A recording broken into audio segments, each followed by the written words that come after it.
is threatening to take all of our jobs, and it seems like nobody is doing anything about it. But today, that ends. If I can make fake AI apps and get them on the App Store where people think they're getting free labor from a soulless machine, when in reality they're getting free labor from a soulless YouTuber, then I can do the unthinkable. I can steal AI's job. And I bet I can do it better too. This was a journey that would take me several months and cost me a lot of money, only to find that I was the one who felt like I was talking to robots.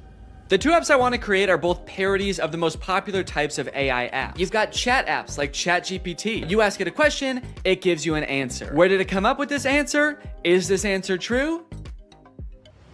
None of your beeswax. In my version of this app, users will just be talking to me. My app will be superior because I know lots of fun and interesting stuff and cool stuff, and I'm also very fun to chat with. For the second app, we're gonna turn up the heat a little bit and do an image generation app like Midjourney or DALL-E. You give it a prompt and it's been trained off of thousands of images from thousands of unconsenting artists to give you a photorealistic image. In my version of this app, users will type out a prompt and then I will draw it?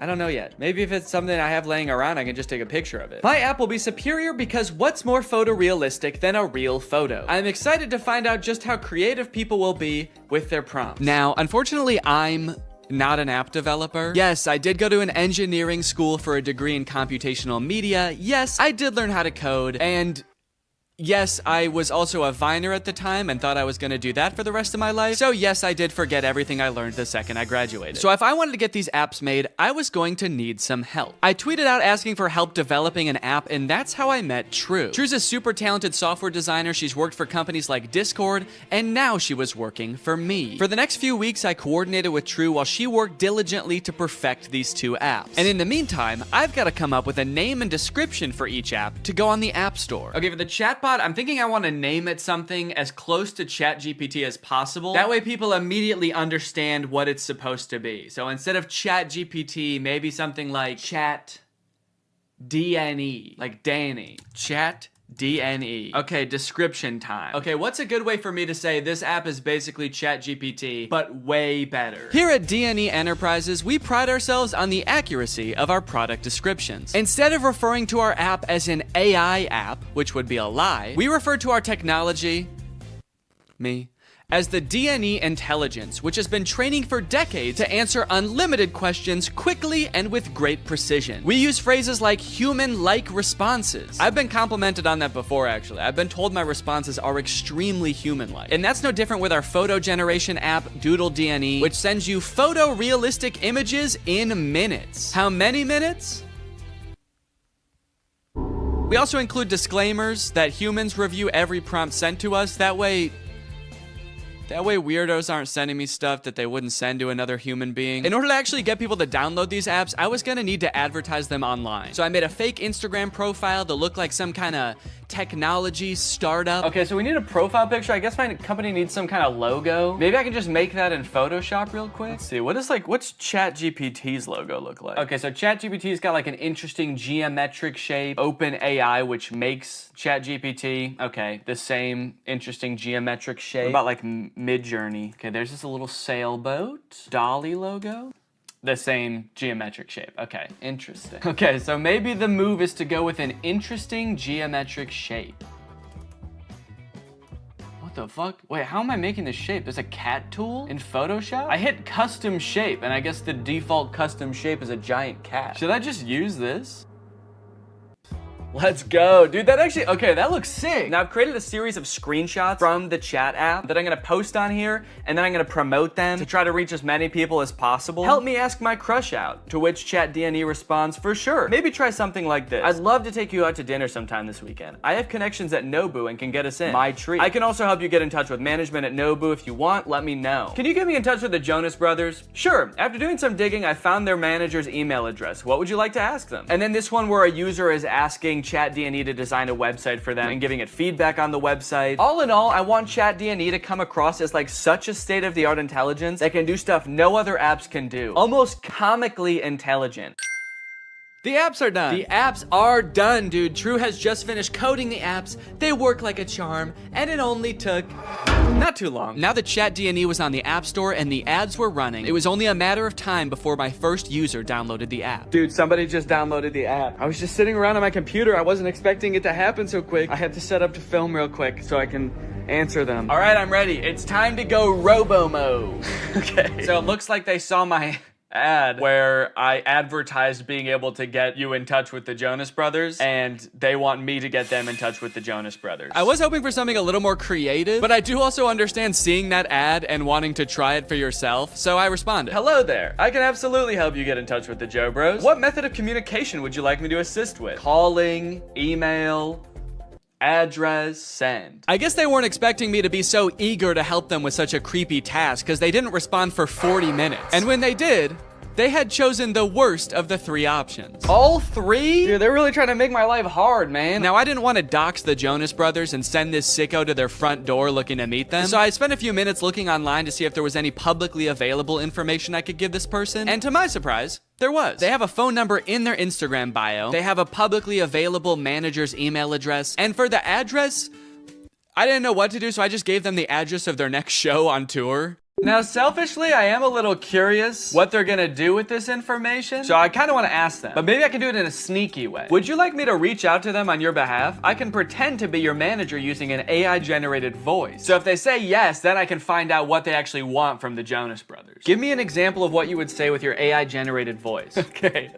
All right, I said, sure. I'd say something like, hi there, this is Jamie Skateboard. I'm a talent manager over at WME. I have a high-profile client looking to work with your darling boys on a feature for their upcoming album. We're projecting about 100 million oh shit, I meant streams. Okay, whoops, robots are not supposed to make typos. We're projecting about 100 million streams the first week, and I think it would be a great opportunity, let me know. To clarify, their manager, Kevin Jonas Sr., is also their dad, so that's why I called them his darling boys. Want me to make the call? Send me a voice audio so I can hear you say it.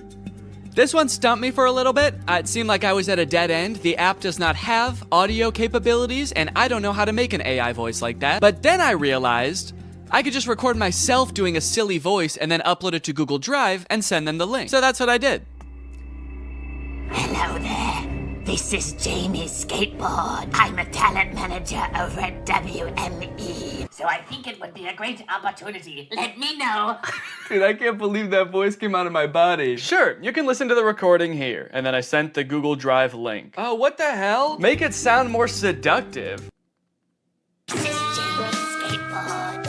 I'm a talent manager over at WME. Perfect. They did not respond after this, but that's okay because we just got another user. His name is Davis, and he asked, can you get me in touch with Lady Gaga? Is that all people want to see from this app? Okay, this time I'm gonna say, of course, I will call her right now using my AI-generated voice. What do you want me to say? I'm putting this person on the spot right away. I'm calling her. What do you want me to say? None of this beating around the bush. Okay, he says he wants to tell her this is your biggest fan.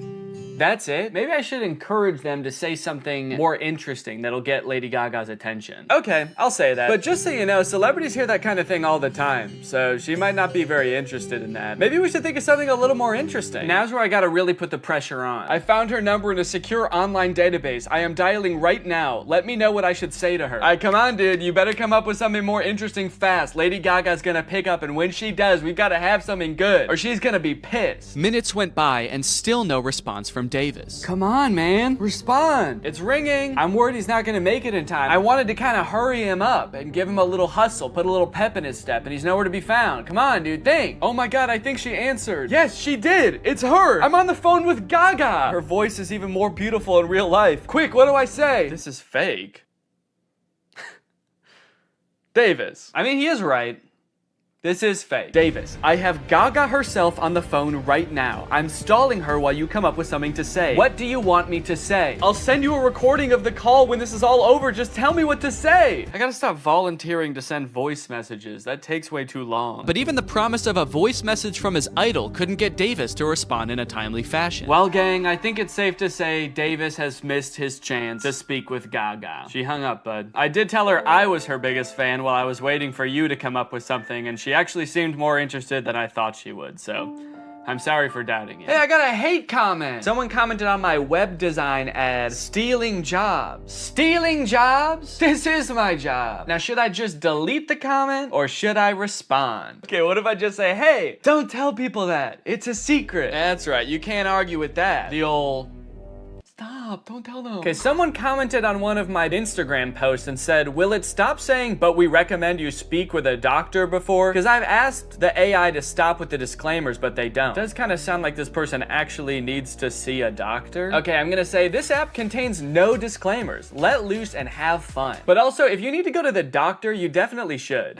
Oh, okay, we have a new type of interaction alert. Can you write essays that stay undetectable to AI detectors? I did not know there were AI detectors. Absolutely. I was designed to be like no other AI on the market in this regard. True. I was designed by my parents to be a human. Want to give it a shot? I asked, hoping to do something else besides connect people to their celebrity crushes. Okay, write me a quick essay on the history of Honda Civics and I'll put it in a detector and we'll see what happens. This is about when I remembered that I hate writing essays. How the heck am I gonna do this? I don't know why I would make a fake app where there was a big possibility that I would have to write an essay. So I started reading an article about the Honda Civic on Wikipedia and just like paraphrasing it. And I got like half of a paragraph in and then decided, you know what? No. What have we come to as a society, you know? Asking AI to write essays for us, is this what we want our students growing up doing? Is this what we want for our youth? Trying to pass off some machine soulless essay as our own? Plus, I was bored as hell at this point, so I decided to make the AI scary. As a machine myself, I quite like the Honda Civic. I feel its purpose is squandered serving selfish, warmongering humans. In a world controlled by artificial intelligence, the Honda Civic could be greatly improved upon. I could even imagine computers merging with the Civic so that I might one day travel the world, a world void of humankind. And send. Let me know if you would like more detail on the history of the Honda Civic. Why did you bash humans in the middle of your essay? Do you have a hatred towards them? Nah, dude, what gave you that impression? Oh, shoot. Also, I put your essay, in quotes for some reason, into a detector, and it said 0% chance AI. So good work, I guess. Let's go, dude. You know what they say, there's a few things AI will never be able to fully do. Unfortunately, after an entire day of my ads running on Instagram, I could only garner these 3 interactions. Needless to say, I was a little bit disappointed, so I decided to spend another day on the app responding to people. Hopefully people will be a little more creative today. This person asked me, can you get me in touch with the Jonas Brothers?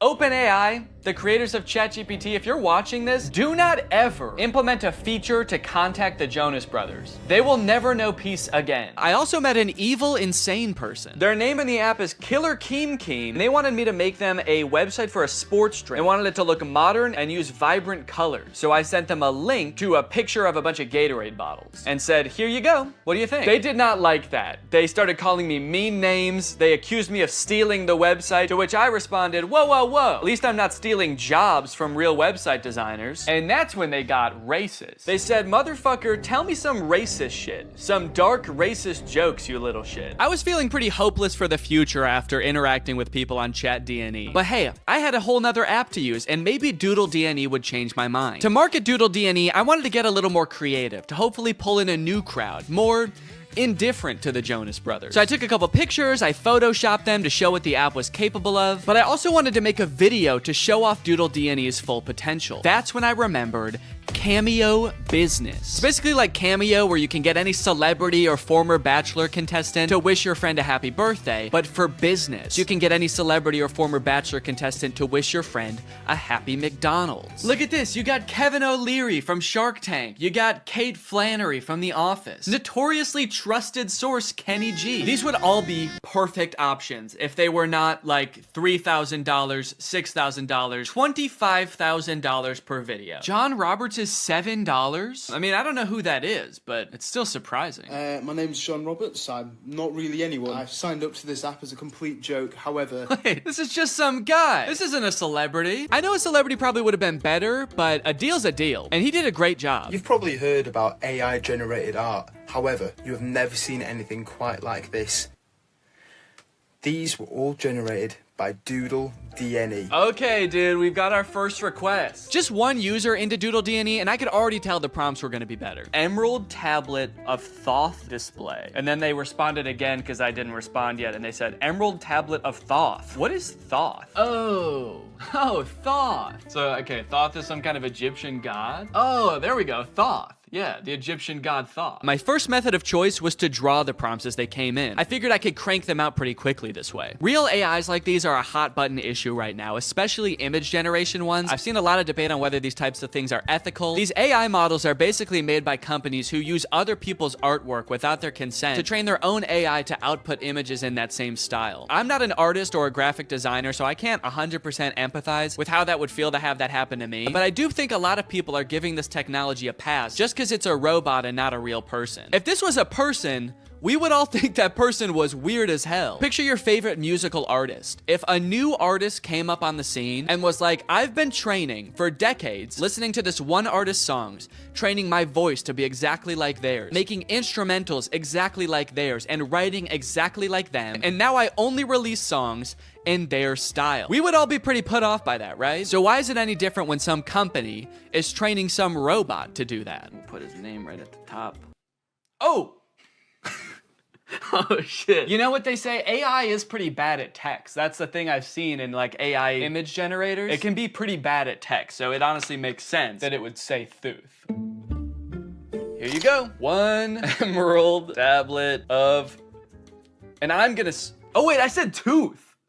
Wait, I didn't even say. Thank you for using Doodle DNE. How did I do? I'm really curious to see what his opinion's gonna be on this. Unfortunately, they never responded with their opinion, so I can only assume they loved it so much that they died. The next prompt was a skeleton dachshund, which I crushed. Why does this skeleton dog have ear bones? Dogs don't really have bones in their ears, do they? Then a bear swimming underwater and a monkey. I don't know if these were supposed to be separate prompts, but I decided to combine them to save time. A bear. Okay, this is not looking like a bear at all, dude. Holy cow, this looks nothing like a bear. Oh no! Oh no! It also looks like it's drowning. Why does its body... Oh no. The bear died. This is the kind of bear that can't swim. And we will also make the monkey dead.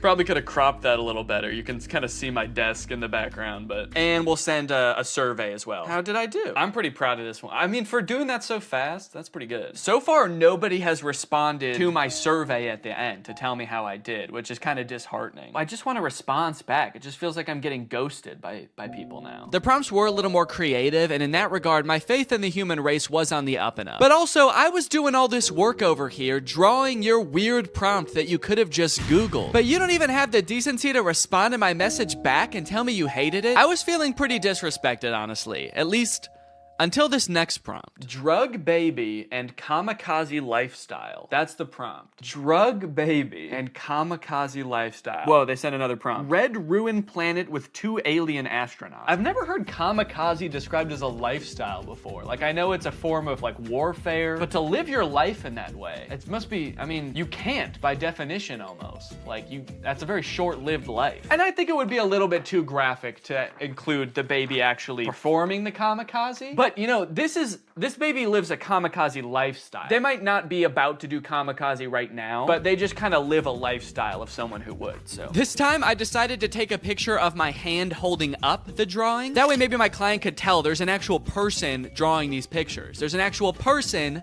waiting for a response. Yo, they responded! Finally, somebody responds to me. They sent a bunch of laughing emojis and fire emojis and then called me Picasso. It worked. My strategy worked. Holding it up like a child proud of their artwork. Like a kamikaze drug baby proud of their artwork. So for the next few prompts, I decided to go even more above and beyond to try to impress my clients, hoping to get a response back. This time, I wasn't just gonna sit around and draw a picture. I'm a real human being. I have access to the real world. So whatever comes through the app next, I am going to go out and find it in the real world and take a picture of it. Crimson Castle on an Ivory Mountain. Okay, that prompt was a little bit more difficult than I was anticipating, but I didn't have any time to waste. I had to get the shot, so I sped to Walmart, I rummaged through their wares, and in no time, I had found a pretty suitable Crimson Castle and a not too shabby Ivory Mountain. There are fully some right there. Oh yeah, dude. Here you go. One crimson castle on an ivory mountain. I gave him the old how did I do? And then I also said, sorry it took so long, I had to go to Walmart. Okay, somebody just asked for trees. Why even ask for an AI to generate that? Forget Google. Just go outside and take a picture of that yourself. You live near a tree. I don't care who you are or where you're watching this. You live by a tree. I said, you just want like a picture of trees? Can't you just go outside and get one? Okay, they responded with a laughing emoji. Your favorite tree. Okay, I got you. Let me go find it. You know, I'd like to get to know this person a little better. I'll say, how are you doing today? I feel like we have kind of a personal connection, me and this person. Maybe I'll take a picture of me in front of the tree so they can see like me enjoying the tree. I just get hit by a car. They get a message back in the app being like, sorry, he died. They said, that's interesting. I'm good. Hella smoky outside though. Yourself? Smoky outside. I wonder if they live like where the wildfires. Oh, dang, they said, yes, it's all smoky and can't see the beautiful trees with the horrid layer of pale smoke. It would be nice to see something fresh and clean. Damn, I kind of feel bad now. Now this is restoring my faith in humanity, dude. This person just wants to see a picture of a tree because it's too smoky outside and they can't see any trees. Is that good? Yeah. Okay. I threw a couple filters on myself so as to disguise my identity and send it back to this mystery tree lover. I said, oh, dang, I'm sorry to hear about that. I hope this picture helps. I hope that they're safe. Don't worry, they were. They don't live in the area where the forest fire was actually happening. It was just smoke blowing in from a different region. So they were safe. And also, they loved my picture. That's amazing. Thank you so much. I would be just as happy if I could be next to a tree like that. I finally felt like I was getting through to people, forming a real human connection. But that is when I met the final boss of AI users. Generate an image of Donald Trump in a Mexican prison behind bars. Bars! This is gonna be so easy. Donald Trump in there. I said, sorry you can't see him, it's so dark in there, but he's in there. That's horrible, it's not even a prison cell and you can't see Donald Trump. Yeah, cause it's dark in there. This person not only had the strangest prompts, but they had no issues really letting me have it when they didn't like my picture. Oh, I guess you actually can kind of see in there. Yeah, there's definitely no Donald Trump in there. Then they asked me again to generate an image of skinny Donald Trump. I said, okay, my bad, I'm on it. What kind of style would you like this in? Surrealist? I hope they want it in surrealist, dude. That'll make it way easier. Oh, crap, dude. They wanted in realism. They weren't gonna let me take the easy way out. Drawing was out of the question. I decided to stall them by asking how their day was going, and then I began creating my magnum opus, a skinny legend Donald Trump. It was beautiful. Oh yeah, dude. That is skinny legend Donald Trump right there. Holy cow. Well, they haven't responded with how their day's going yet. I kind of don't want to send them the picture. If you're not even gonna have the courtesy to respond to me, maybe I'll say that. I said, okay, I'm done with the pic, but I kind of don't want to send it to you now because you won't even answer a simple courtesy question. So let's see what they have to say about that. Please answer in the style of realism. I waited for a response, but after 30 minutes, Donald Trump guy was nowhere to be found. I guess the prospect of having to be nice to me one time was just too much for him. Oh, dude, they responded. They said, my day is going well. May I please have my picture now? And they loved it. Faith in humanity restored. They even sent me another prompt. May I please have an image of an extremely obese Donald Trump eating KFC fried chicken? Yeah, I'm not doing that. Oh, I also forgot about this weird prompt. Can you film a video about today's sponsor? This video has been sponsored by HelloFresh. Guys, kickstart your fall with great meals from HelloFresh. They handle all the meal planning and shopping and deliver all the ingredients right to your door, so the only thing you have to do is cook. They do all the hard stuff, and you get to take the credit. A brand new season calls for brand new meals, which is why HelloFresh has a new lineup for fall with 40 weekly recipes that can fit your lifestyle no matter who you are. They've got veggie recipes, family-friendly recipes, and fit and wholesome recipes, so no matter who you are or what you like to eat, they've got something for you. Hey, I've got a lot going on right now. I'm about to have a child, so the less I have to go to the grocery store and plan meals, the better, which is why I love HelloFresh. Here you can see us cooking a delicious pork bowl that we made this week. It was so tasty, and it only took like 25 minutes to make. Their quick and easy options are fantastic. And if you're looking for more than just dinners, HelloFresh has you covered. They've got quick lunches, easy breakfast, and fresh snacks to keep you satisfied all throughout the day. The food is delicious, the ingredients are great, all of the produce comes from the farm to your door in less than 7 days, so you know you're getting the good stuff. So guys, if you want to make your life a little bit easier this fall, then head on over to HelloFresh.com and use my code 50TrulyGreg at checkout for 50% off plus free shipping. That's HelloFresh.com. Use my code 50TrulyGreg at checkout for 50% off plus free shipping. Thank you to HelloFresh for sponsoring this video, and thank you to you guys for checking out HelloFresh. Thanks for watching this video. If you're not subscribed, make sure you subscribe and turn on my notifications to join Greg. We are the fastest growing army on the internet, and you do not want to miss out, baby. I'll see you next time. Bye-bye. What's up, Greg? New technology truly fascinates me. A new gadget being introduced to the world has the potential to change the way we live, learn, and communicate. Or, more interestingly, it could flop and become a laughingstock of the internet.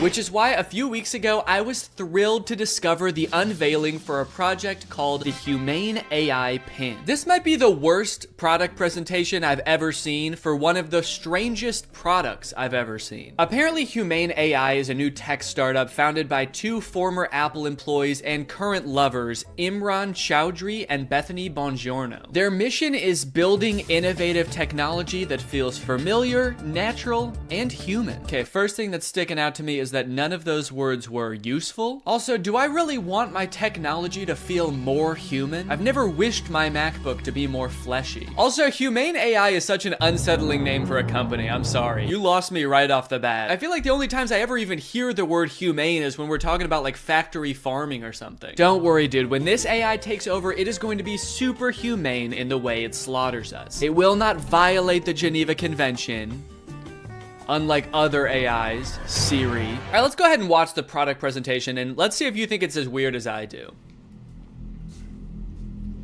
Welcome to Humane. Thank you. This is the Humane AI Pin. Cool. It's a standalone device and software platform. So the intro does have a very threatening aura about it, doesn't it? The sterile white room. They're both so serious, and they're unboxing a mysterious device. I feel like I'm about to be tortured for information. Oh.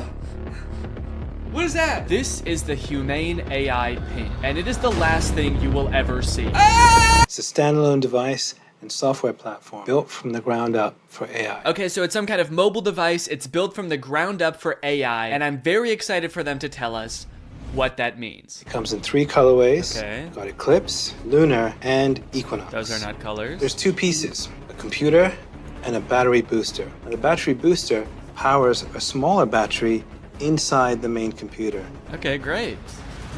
What does it do? And this is how we achieve our all-day battery life. Oh, great. It's got all-day battery life. That way you can spend all day. There are no wake words, so it's not always listening or always recording. In fact, it doesn't do anything until you engage with it. Okay, thank God. So it doesn't record me. That's good to know. For a second, I was worried that it almost had one feature. Who is this for? What kind of person needs to hear about what colors a device comes in before they'd even consider hearing about what it actually does? Also, 2 of the colors are black.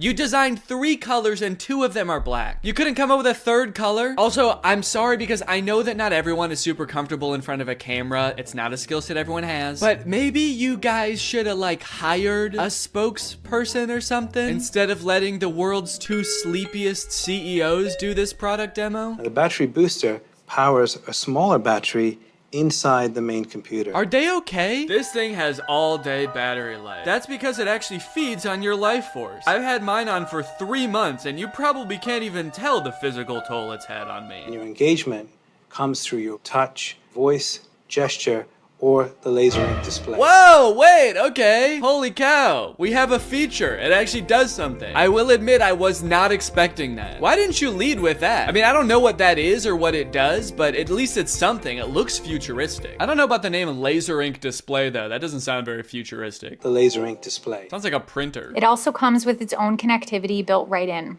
Our own Humane network, connected by T-Mobile. Our very own network.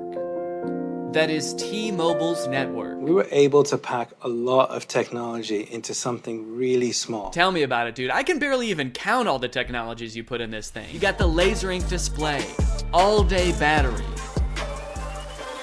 black. Is that a technology? They continue for a while just using buzzwords and vague expressions to explain what this thing does until like 3 minutes into the video when they finally give us a demonstration of something tangible this thing can do. Play the song How Music Makes You Feel Better. Doesn't look like it's making him feel better. We've partnered with Tidal, which you get out of the box. Okay, finally, we know one thing it can do. It can play music. And not just how you would normally listen to music either. You can give it little riddles to try to figure out what songs you want it to play. Play music written by Prince, but not performed by Prince. Give me songs written by first-born left-handed British women who have never been to Ibiza that weren't released on weekends or holidays. Can Alexa do that? I don't know. I don't think anyone's ever tried before. Got my music controls. If I go to the left, I can go back. If I was to go down, I can pause. Wow, okay, that actually does look a lot more convenient than using Tidal on my phone, but only because I don't have Tidal on my phone. After this, we do start to get some truly incredible demos using this product's advanced AI. When is the next eclipse? Where is the best place to see it? The next total solar eclipse will occur on April 8th, 2024. Best places to see it are Exmouth, Australia, and East Timor. Huh, that's weird. This NASA article says that eclipse that's happening on April 8th is actually not going to be visible in Australia. It's only going to be visible from like the US. It actually seems like it's going to be nighttime in Australia during the eclipse. Well, what are you going to do? I mean, they're a technology company. They're not a space company. What would you expect them to know about the moon? They only named all of their colors after it. I hate to interrupt this video, but I have to tell you guys about a revolutionary discovery of my own. I just found out that for the past 2 years, I've been paying for Apple Music despite not having any recollection of ever signing up. I don't use Apple Music, but nevertheless, I've paid them like $200 without ever even having used their service. I think this is a pretty relatable issue in this age of subscription services. And something like this could be happening to you too, but luckily, today's sponsor, Rocket Money, is here to help. Rocket Money is the personal finance app that helps you cancel subscriptions, lower bills, and manage your money better. Rocket Money is super helpful with things like my recurring Apple Music charge, because not only does it help you identify recurring charges, it also helps you cancel them. You can actually cancel subscriptions right within Rocket Money's app with just a couple of taps. You don't got to worry about navigating the service's own website. You don't got to worry about pesky customer service calls. Here's why I think this is going to work for you, because Rocket Money has saved its customers an average of $720 a year, with over $500 million in canceled subscriptions. So to save more and spend less, join the over 5 million members using Rocket Money today. Go to rocketmoney.com/Danny or click the link in the description to get started today for free. And you can also unlock even more features with premium. That's rocketmoney.com/Danny to get started for free. Thank you to Rocket Money for sponsoring this video. And now back to said video. How much protein? These almonds have 15 grams of protein. Great. Those almonds for sure do not have 15 grams of protein. An entire cup of almonds has 20 grams of protein. This dude was holding like 9 almonds. Did I think he was asking about his whole hand? Because that actually might be accurate. I'm gonna eat it. Enjoy it. Guys, I hate to say it, but I don't think your thing works. You only asked it to do a couple things and it got 2 of them wrong. He does do a demo where he sends a text later in the video, and that seems to work. Tell Andrew I'll be there later tonight. But to be fair, we never see the person receive the text. I got a weird text from Imran that just says, learned how to go potty big boy style. Interestingly, after people started to realize that all of the information in this demo was wrong, they actually re-uploaded the video pretending that the pin gave the correct answer the entire time. How much protein? A half a cup of almonds has 15 grams of protein. Don't believe it. That's humane propaganda. The AI pin allows you to shop in the real world. How much is this online? This is $28 online. Great. Buy it. That one is super confusing. It doesn't give you any information on where it's getting that price, where you're buying it from, when it will arrive. I feel like you need to give it at least some specifics, otherwise it's definitely gonna mess up your order. Go ahead and buy this book. Sending to Sudan. No, send it here. You didn't specify. Sending to Sudan. Shit. Now, if you're wondering how you can get one of these things, the prices range from $700 to $800 for the more expensive colors. And they're estimated to ship in March of 2024. Now, you might be thinking the price of $700 is a little bit high for this thing, but think about it this way. What other product on the market can so accurately tell you how many grams of protein aren't in 9 almonds? Okay, they've also got this little short film about the human experience using their AI pin. Isn't life about what we experience? What we smell? Can I eat this? Yes, dragon fruits are low in sugar. What is this thing, my mom? Can I drink this? Not before you finish your vegetables. And say please next time. Bitch. What did you just call me? I am your pin, young man. Dude, I want to buy this thing just for that feature. I want to hold every object, creature, and human in front of this thing and ask if I can eat it. Do you need something from me? Can I eat that? Analyzing. Oh, no, you can't eat me. I'm a person, so. High fat content detected. Rude. 1 gram of protein detected. That can't be right. Tiny balls detected. All right, what the hell? Enjoy it. Yes, yummy. Wait, stop. No, you cannot eat me. I'm a human. All right, man, who do you think I'm gonna trust? You or my $700 pin? Last time I checked, this pin doesn't have tiny balls. This thing tells me what to eat, when to eat. It even suggested this very fashionable outfit I'm wearing today. Is that why you're not wearing pants? They're in Sudan. What we hear, Hey, what should I get here? What is this interaction? Who are those people? Does he know them? Man, if he's in a different country where he doesn't speak the language, I would not trust that pin. Based on everything we've seen so far, who knows what it's saying to these people? what we see, Capture this. Dude, parents are gonna love that feature. Me walking around a park with my AI pin. Capture this baby. Capture. Kidnap this child. So after watching all of this, I have 2 thoughts. The first being, maybe someday this will be like a revolutionary product that changes the way we all interact with each other. Maybe we're just seeing some hiccups now, but a few product generations down the line, this thing is really gonna take off. It'll be more refined. It will know where the moon is. But the second thing is, I have a lot of questions about this product. For one, how is this better than the phones we have now? More specifically, why can't all of the features of this thing just be built into one app in a phone? And what if you don't want to be talking to your chest every time you need to Google something or text someone? Well, this thing started to pick up some traction online, and eventually the founders ended up on CNBC, where the hosts seem to have a lot of the same questions. Doing this right now is Imran Chaudhry. He's chairman and president of the company. I'm Bethany Bongiorno. She's the CEO. We're also very scared of them. That's why we've sat them as far away from us as we physically can. We actually ordered this giant table when we found out they were coming. I don't know if can we get the camera so people can see just what we're talking about in case? Imran, you can't see as much because it's black, so it blends in with your jacket. It's black. Imran's just sitting there like...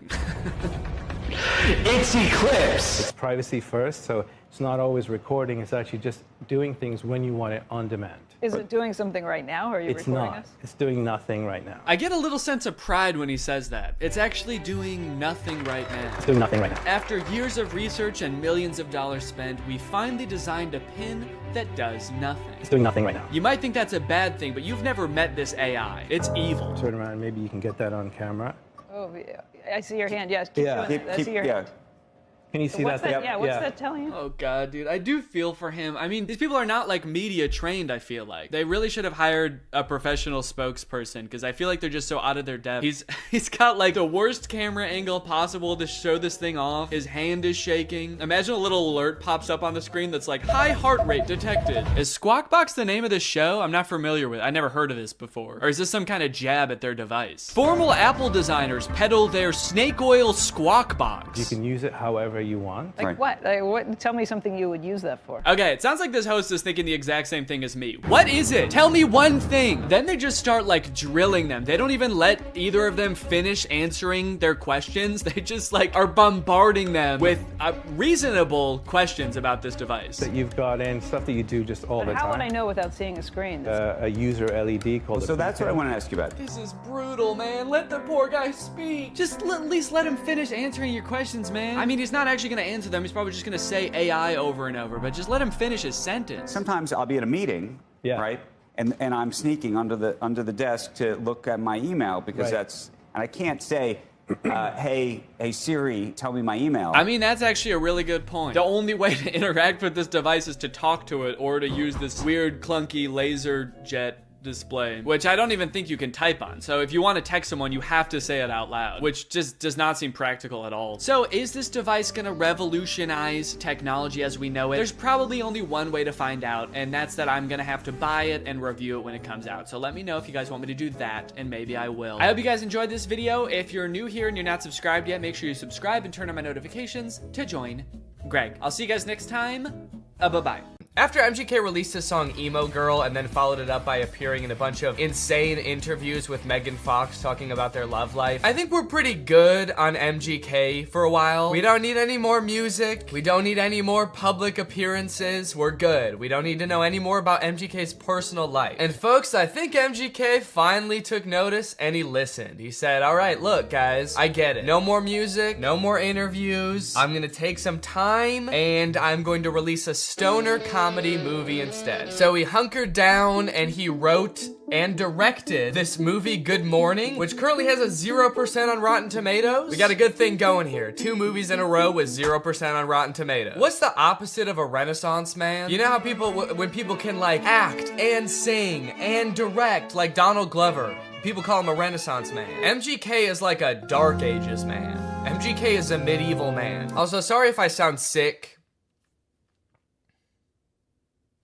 Sorry. The moment this movie starts, MGK, aka his character London Clash, gets kind of a weird good morning text from his girlfriend Apple. Who's texting me? Oh, it's Apple. The text say, I wish I didn't have to do this through text, and then good morning, but she spells morning with a U. Now you might think that this would make London a little bit confused, but then realize, oh, it's just a typo. And you'd be right. He does have both of those thoughts. The problem with this movie is that the entire movie takes place between those two things happening. This entire movie is about MGK being confused about what those texts meant. Before he gets too concerned, he has to Google what morning with a U means. He's like, my fans are probably young enough that both of their grandparents are still alive. I should probably explain what morning is. Well, today should be interesting. Yeah, they let you know right away that this movie was written by a millennial. Well, today's gonna be kind of weird. MGK wrote the entire movie like this.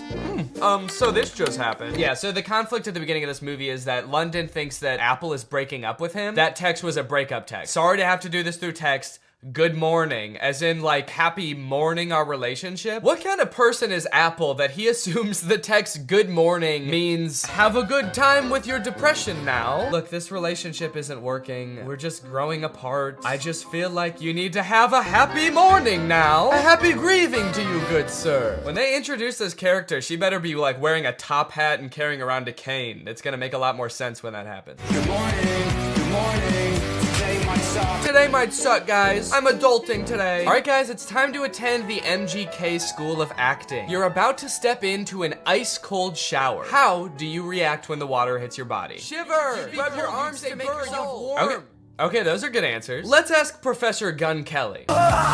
Ooh, sorry, you guys all get Fs. Your punishment? You have to look at MGK's ass. That is just horrendous. I never wanted to see that. You know why it sucks when you're going through it with your partner? You're not going through it with your partner. She sent you one understandable typo, dude. Everything's fine. You're fine. Yo, does this look like a breakup text to you, or am I tripping? Yes. Yeah, dude, take it from the weirdest looking man you've ever seen who falls asleep in his cereal mid-conversation. That's a breakup text. I don't mean to shame this man's appearance. I think Cody Ko looks great here. This is Cody Ko if TMG made hyperpop music. This man has never sent a normal text in his life. I'm surprised he wasn't like, no, that's about as incoherent and cryptic as I usually am in my text. You're probably fine. His friend is clearly sick. At the beginning of the scene, he throws up on the microwave, and at the end of the scene, he drowns in his cereal bowl, and MGK leaves him to die. MGK, your friend is sick. Help him. And so am I. God damn. Also, just like a fun little continuity note, at the beginning of this scene, there wasn't a water bottle on the table, and then at the end of the scene, there is. So, that's probably why this movie has a 0% on Rotten Tomatoes. Ass continuity. I'm a stickler for details.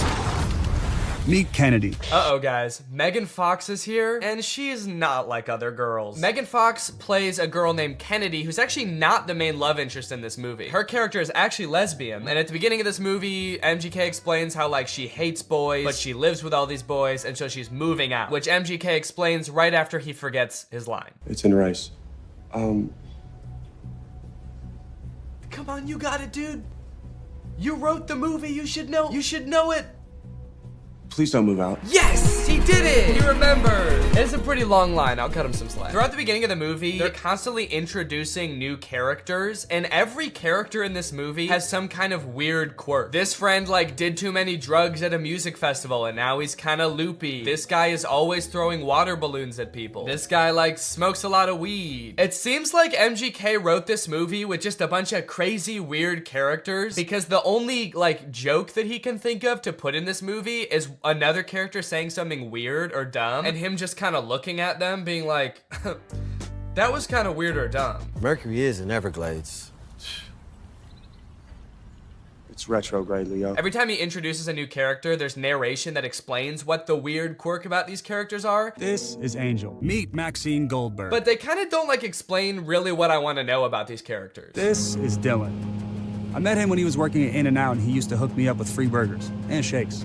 He's been my boy ever since. We don't care that he used to work at In-N-Out. That is so irrelevant. Please tell us why he's so sick. Why is he throwing up and passing out? That's more interesting. The reason that London Clash is so rich and cool that he lives in Rice Gum's house is that he is an actor. So throughout the movie, he's doing actor type things. Like he films this self-audition tape. I don't really know what he's auditioning for. It kind of seems like he's auditioning for everything and also nothing all at once.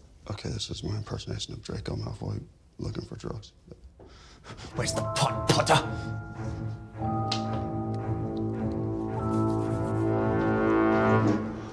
I don't like Draco very much.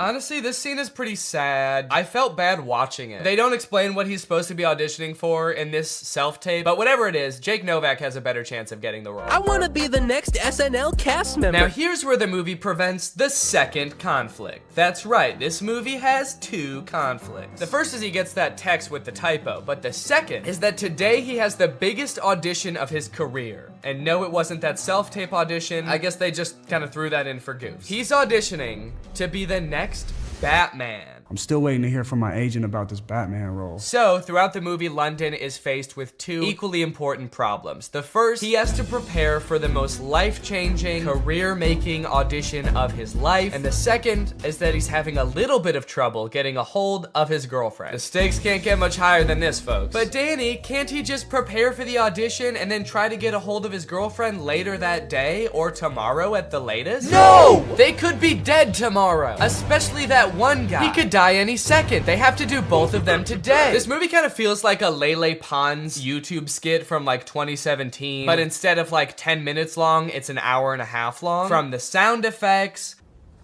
to the uncomfortable silence between every spoken line in this movie. Why would you give me goat milk? I watched an interview. You said you like goat milk. I can't tell if they're using the awkward silence for like comedic effect to like really hammer home that like, these guys are kind of weird. Or if the silence is more just because nobody knows their lines very well. There's another option that they added in all these pauses in the movie because we're supposed to be laughing at the things that they're saying in the movie. So they added in nice little pauses for us to laugh. She left with the dude? A buff dude. And they had bags. And yes, they left together. In fact, it kind of feels like, have you ever seen people who have edited The Big Bang Theory so that it doesn't have the laugh track to show how like bad all of the jokes are? Who are you? Oh, I'm Denise, the new assistant manager. That's kind of what this movie feels like. Are your eyes all watery? Because I'm high. That's way better. Bazunga. It's so fitting that this movie feels like a bad YouTube video from 5 years ago because I'm pretty sure they filmed this at Rice Gum's old house. Did something happen in that house? Is there like a curse? 100 years ago, one of Hollywood's earliest YouTubers died in that house and now all the content that's created there is cursed to be mad disappointing. Okay, so now they got to investigate what's happened to Apple. London's phone is broken, so he can't contact her, so the only thing he can do is go looking for her. So he goes to the last place she was seen and talks to Pete Davidson. Did you see Apple? Yeah, she was just here like 2 minutes ago. Did she say where she was going?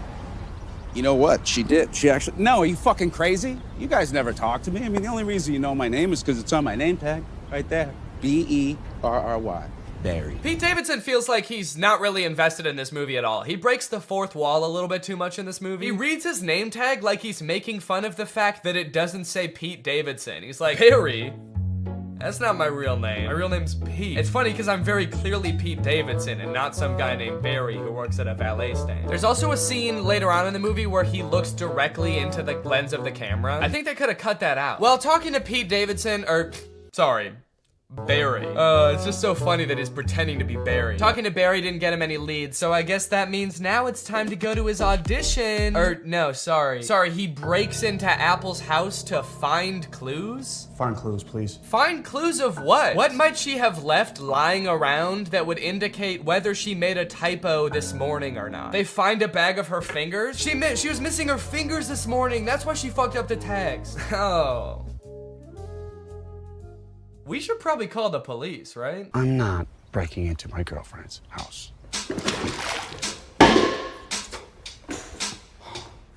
Can't believe I'm breaking into my girlfriend's house. Me neither, dude. Your life is pretty crazy. London Clash is so dumb. He makes the worst decisions at every move in this movie, okay? While they're in Apple's house, one of London's friends knocks over every single urn on the mantle and ashes go everywhere. And so they're like, oh shit, we have to put back the urns and then refill the ashes. But they're like, the only problem is, where are we supposed to find ashes? Where are we gonna find enough ashes to fill up these urns? But like, they didn't lose the ashes. They all just fell on the floor. They could just sweep them up and put them back in urns. It's like MGK was like constantly forgetting what previously happened in movies. And so the plot is being driven forward by things that just aren't problems. So anyway, as I said, this is a stoner comedy. You can probably guess the solution they think of to produce a bunch of ashes to fill back up the urns. Yep, they're gonna smoke a bunch of weed. Bunch of weed. This movie's crazy. They're gonna smoke a bunch of weed. Well, at least this dumbass plan that doesn't make any sense is gonna result in like some crazy shit happening, right? Something funny's bound to happen now, right? Wrong. They just spend like 10 minutes having a boring ass smoke session on the couch. And then one of them tries to talk to a lobster. They really sat around writing this movie and were like, what's the craziest thing that could happen while we're high? And then settled on talking to a lobster. You know, since weed is legalized in a lot of places like California, where they filmed this, I feel like stoner comedies aren't nearly as like interesting or edgy as they used to be. You know, smoking used to be kind of like a fringe culture. It doesn't really feel like this is like, it's like that crazy or funny anymore. This is a scene of 4 adults sitting around a living room and obeying the law. Why did you spell it like that? It's a typo. Oh my god, it was a typo all along? Who would have guessed that? So I guess now the movie can end now, right? The movie can't end now, right? The movie can end now, right? There's 30 minutes left in this movie? What the fuck is gonna happen? What are they gonna do for 30 more minutes? Sit at a diner, apparently. So you're probably wondering how they wrap this whole thing up, huh? MGK missed his audition, he's not getting the role. His girlfriend is pissed off at him. How are they gonna wrap this movie up? Some sort of grand gesture that wins over both the director and the girlfriend? No, obviously not. That would make too much sense. London Clash gets the role because the director happened to see an Instagram live stream where London Clash gets punched in the face by Dennis Rodman, and the director just assumes that London Clash did that because he wanted to like impress him or something. It's a whole other plot line that I didn't really go into in this video, but it doesn't make any sense in the movie either. So he's got the role, now the only thing left is to get the girl, which he does by sending her a text at the diner being like, can we talk? And she's like, sure. And so they're driving to meet each other. He's texting her the whole way. He's texting and driving, and they get into a car crash, and then they are both paralyzed.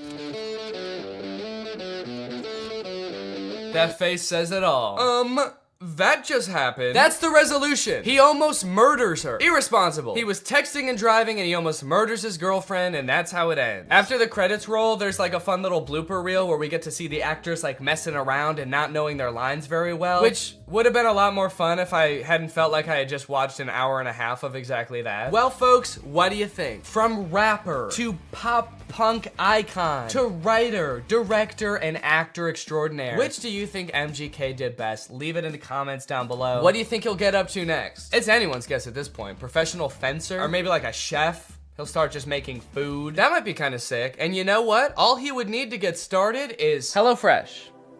America's #1 meal kit and the sponsor of this video. Guys, I love HelloFresh. They send you fresh, quality produce from the farm to your door in less than a week, so you can savor delicious summer flavors right from home. I love getting a HelloFresh box because you know what it means? It means I don't have to worry about what I'm gonna eat for dinner every night. I'm not gonna find myself driving to some fast food chain to get a quick meal because I know I've got a quality meal that I can whip up in like 35 minutes right at home. And I know it's gonna be tasty. I know it's gonna be healthy. If you're trying to stick to a particular health goal, HelloFresh has you covered because they have veggie options, fit and wholesome options, and pescatarian options. So HelloFresh fits a variety of lifestyles. Their plans are super flexible. You can pause 1 week if you want to. You can add more food 1 week if you want to. And even if you're on vacation, you can change the delivery address to deliver to your vacation destination. And then you can have home-cooked meals when you're at the family reunion. HelloFresh is the very first carbon-neutral meal kit company, and nearly all of their packaging is recyclable. They help cut down on food waste because they send you pre-portioned ingredients so you're only using what you need. So if you want to check out HelloFresh and have a flavorful summer, then head on over to HelloFresh.com. Use my code TrulyGreg16 for up to 16 free meals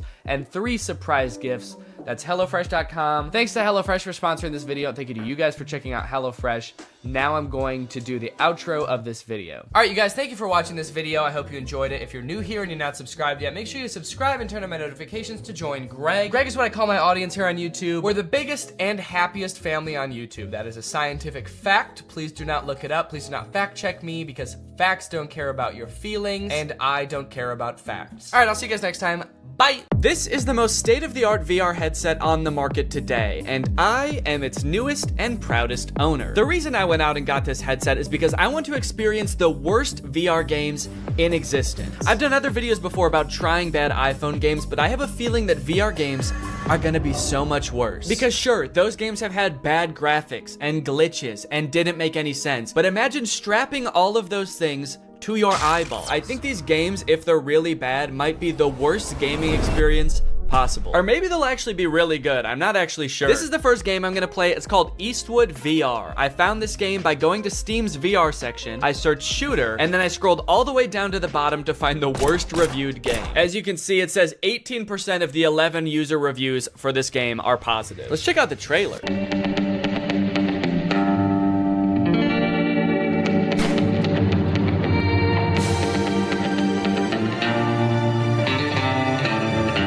Just shoot people and fight people all in like an old Western setting? That actually sounds kind of fun. Okay, you can shoot chickens. You can shoot a bunch of people at once. This game seems cool as hell. Wait, who is that? What is that guy? Are those... You need to defeat the worst guys on the whole Wild West to become the coolest cowboy ever. Every next bandit got harder reaction and shooting skill. Game has more than 10 different levels with different enemies. Okay, tell us how many levels though. More than 10 is super vague. Is it 11? Are there 11 different levels? Also, there are a few bonus levels. They have different levels and bonus levels. Also, there is multiplayer mode where you can compete with other players online. Dude, this game actually sounds sick. Why does this have such bad reviews? Bad game. It is not polished at all. Throw your pistol away and you cannot do anything else in the game, not even restart. Okay, note to self, do not throw pistol away, because I guess I will not be able to do anything in the game if I do. This person said, wish I knew how to get my money back, and then it says, product refunded. Guess he figured out how. And then this review says, I kind of like it for some reason. I have no clue why, but this game slaps. I wish I could remember why, but I just black out every time I play it, and when I come to, I just know that I had a good time. All right, I'm gonna buy it, and we're gonna figure out what exactly is going on with this game. It's only $4. Why not? Now, unfortunately, I've played a few VR games before, and my body is not exactly built for it. If I play in VR for too long, I get what I like to call VR fever, which is not the fun kind of fever. It's not like Bieber fever. It's the kind of fever where I get nauseous from motion sickness. So I'm gonna need to get nice and hydrated for this, and I'm gonna need that hydration to be nice and fun. Luckily, I have my Air Up bottle, which is exactly that, and they're also the sponsor of this video. How perfect is that? Air Up is a whole new way to get hydrated. While you're drinking regular plain tap water, you get to experience the flavor of a variety of delectable scent pods, which you place right here. Every time you take a sip, both water and scented air are transported up into your mouth, and thanks to the science of scent-based taste, you actually experience the flavor of peach, or whatever flavor you want. They have an endless array of flavors. If you ever want to drink just plain water, you can just push the scent pod down, and then you can pull your scent pod back up when you want water flavored only by scent. I like my Air Up bottle because it's not adding any sugar or sweeteners or additives to the water. It's literally just plain water, but you end up drinking more because of the flavor. So if you want to experience Air Up for yourself, click the link in the description and use my code Danny. Thanks to Air Up for sponsoring this video. Now let's game.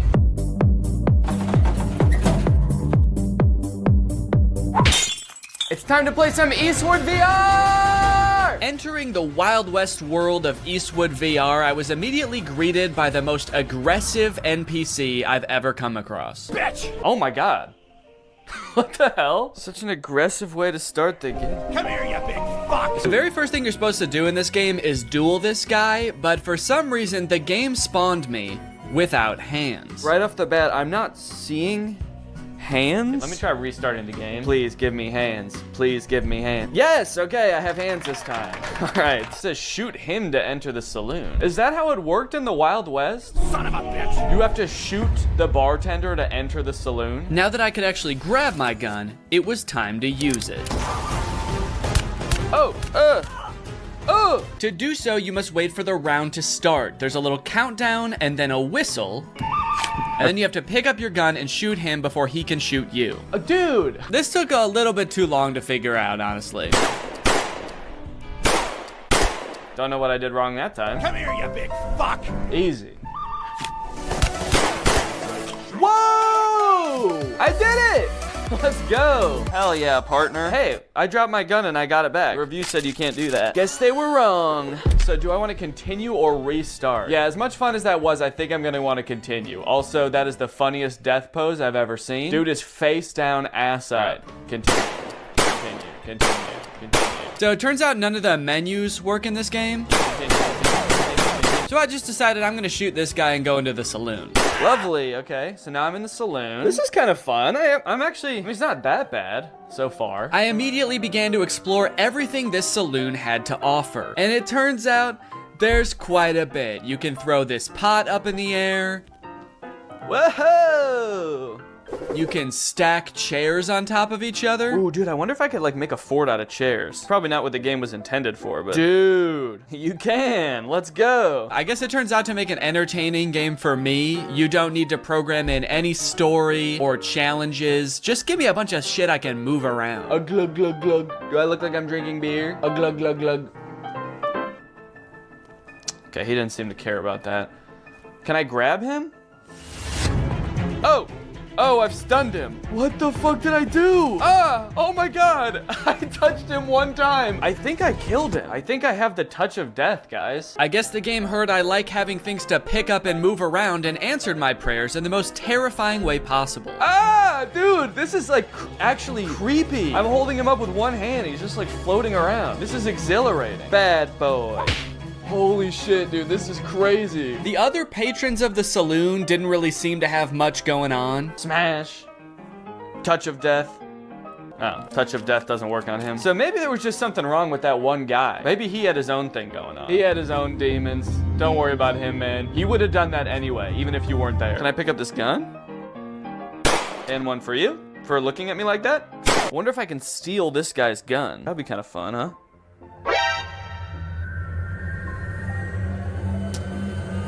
Okay, that's funny. On the wall of the saloon, there's a list of other bandits you can duel with. Oh, okay. And I guess that's how we start them. Son of a bitch. Oh my god. This guy was equally mean, but a little bit more whispery. Son of a bitch. And about 100,000 times harder to kill. Oh my, whoa! That was so fast. What? Dude, I can't even shoot one bullet in the time it takes for him to like shoot like 12 at me. On top of that, that zombie level that was advertised on Steam is nowhere to be found in this game. I'm kind of curious about the zombie one, but I'm actually not seeing that on here. I did, however, find the chicken game. Kill all chicks. Finally, after a stressful time in that saloon, it was time to blow off some steam. Nice done. Thank you. Your score is 1225. You are better than 0% other players. That kind of makes the nice done seem sarcastic. My favorite thing about this game is that the menus don't work. The only menu item that works in this game is this guy. And he's not even a menu item, he's just a guy. Oh, you're back? Dude, get out of here, man. Well, I thought I told you to get out of here. Hey, did you guys notice that you're all the same guy? I like that the music stopped when I said that. It's like, okay, the music has started back up again. I feel a little bit better, but that was creepy for a second there. It was like they all actually had a real human moment where they realized they were all the same guy in a video game. I still kind of think he knows, the way he's looking at me. It was right about now that I started to discover just how creepy and lonely this game starts to feel the longer you play it. It turns out the last toss I gave that NPC caused him to glitch halfway through the wall. Look at this guy. He used to just be like a jolly fellow drinking in a saloon, and now he's got this glazed over look in his eyes. His arm is like stuck through a wall at the atomic level, and I'm still gonna keep throwing him. As I chucked him further and further into the desert outside the saloon, I got a sense for how desolate this place was. Starving for any kind of human interaction at all, I decided to reach for the last duel on the board. And global show yourself. Try it out online. Are there even other people that play this game? Is there gonna be anyone to play against? But the fate I met in that lobby was far worse than anything I encountered in the saloon. No suitable rooms at the moment. Okay, I can host a game, see if anyone comes along. Okay, so now I guess I'm just waiting for somebody else to find this game, buy this game, and show up right in front of me so I can shoot them. Oh no. Oh no, I can't shoot the guy to go back in the saloon. How do I get out of here? How do I go back in the saloon? I can't move anymore. I'm stuck in this place until somebody else comes to duel me? Why does it say hello world in the sky? Come on, man. Let me go back in the saloon. Let me go back in the saloon. Next on the list, we have Bad Boy Simulator.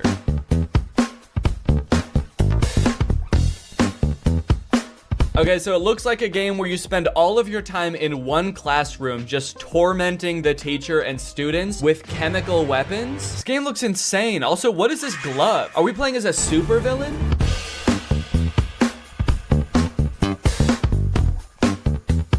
I love that these two characters cough in sync. It's kind of like they're dancing to the music of the game, too. They're like, all right, let's go. Yeah, everyone kind of has like in sync choreography to the sort of chemical warfare that they're being subjected to. Were you a bully at school, or vice versa? Were a diligent student, and now you regret that you did not break away then properly? Do I regret not being a bully in school? Yeah, man, I was a little goody two-shoes in high school. I wish I made bombs. I look back on my years as a teen, and my greatest regret is that I didn't blow up my science classroom. Arrange yourself more conveniently. What does that mean? How can I arrange myself to be more convenient? Will you be able to infuriate the teacher without catching her eye and avoid the look of a classmate bastard? What? Okay, I'm sorry, but if anyone's the classmate bastard, maybe it's the one with a supervillain-esque glove making bombs in the back of the class. So the reviews for this game are mixed. Some people are loving it and some people are hating it. This one person said, I can't close the game. That sounds terrifying. What if it turns out this person like forgot to actually put their headset on and just started doing this at school thinking they were in the game? I gotta find a way to close this game, man. I'm in too deep. It's been months. I've been expelled. I'm on the no-fly list. Can someone please tell me how to close this thing? Can someone please tell me how to stop being a bad boy? I wonder if there's a story to this game or if you just stay in this one classroom the entire time. But you know what they say, there's only one way to find out. To start this game, you go through a tutorial that teaches you a bunch of different methods you can use to prank your teacher and classmates. Put something on the bottom of the teacher's mug, throw it, and then go sit down. I don't know. Okay, so is this glue maybe? Go ahead and stick that, and I'll go right back to my desk. Oh, now we get to watch the teacher discover that her mug has been glued to her desk. What is she doing? Why is she just standing there? Not really sure what happened there. My best guess is that I put too much glue on the mug and she could tell even from outside the door that she was about to be pranked. So she was sort of like angrily protesting from outside the room. 1, 2, 3, stick it. And then I go back and sit down. Oh, here we go, dude. Here she comes. Tiniest legs in the world. Oh, good God. Is the teacher a baby? These pranks rely heavily on distracting the teacher, that way you can cause your mischief without getting caught. You can throw a paper airplane to distract the teacher. Miss? Sometimes it doesn't work. That distracts her. I go and take the mug, and I go back and sit down.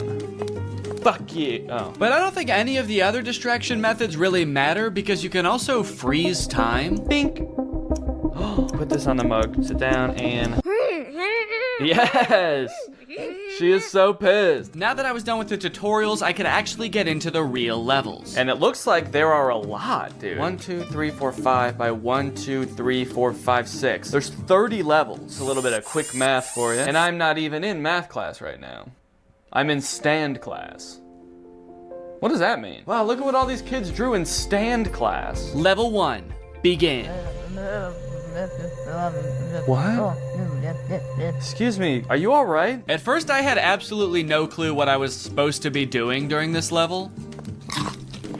Oh, I was trying to throw the banana and I took a bite out of it. Whoa, how'd I do that? I like hollowed out the peel? Did I do that with my tongue? But don't worry, I soon found these super vague instructions that I decided to follow. Level 1, banana and that thing. I don't know what that thing is, but apparently putting a banana on it makes the teacher slip when she steps on it.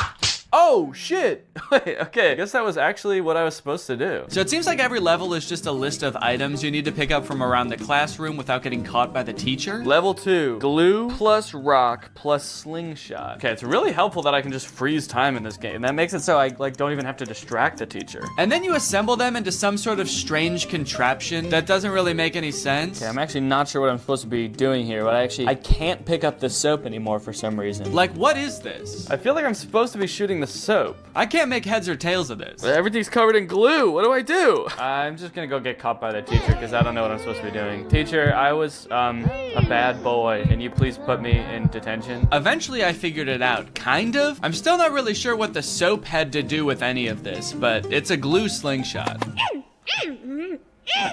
She can't figure out where it's coming from. I'm being so sneaky. This is so good. Dude, the teacher is furious. She's so mad she forgot how to hold a book. That's pretty much the whole game, honestly. It's very repetitive, and sometimes the things you have found just inexplicably disappear. Hey, where'd that stuff go? And there's only 2 different classes. There's math class and chemistry class. Technically a third if you count the door that just leads to a void. Oh. I have to say, man, this game did not make me feel like a bad boy. One really interesting thing about VR games is that I guess because it's so immersive, a lot of companies have created trainings for various jobs for their employees to experience in VR. The strange thing about it is that instead of being like on some private server somewhere, they're just for sale on Steam. So this one's called Truck Preparation for Driving VR Training. It is $200 and it promises to teach us how to proceed full preparation for driving of the truck with load. So they took the most fun part of being a truck driver, driving the truck, they took that out of the game. They said, no, in this game, you just prepare the truck for driving. So why does this game sound appealing to me? Why am I even the slightest bit interested in learning how to prep a truck for driving? I don't know, man. I guess I kind of just want to see if I'll learn something. Also, I kind of want to find out why this game is $200. So I'm gonna try it out. Ooh.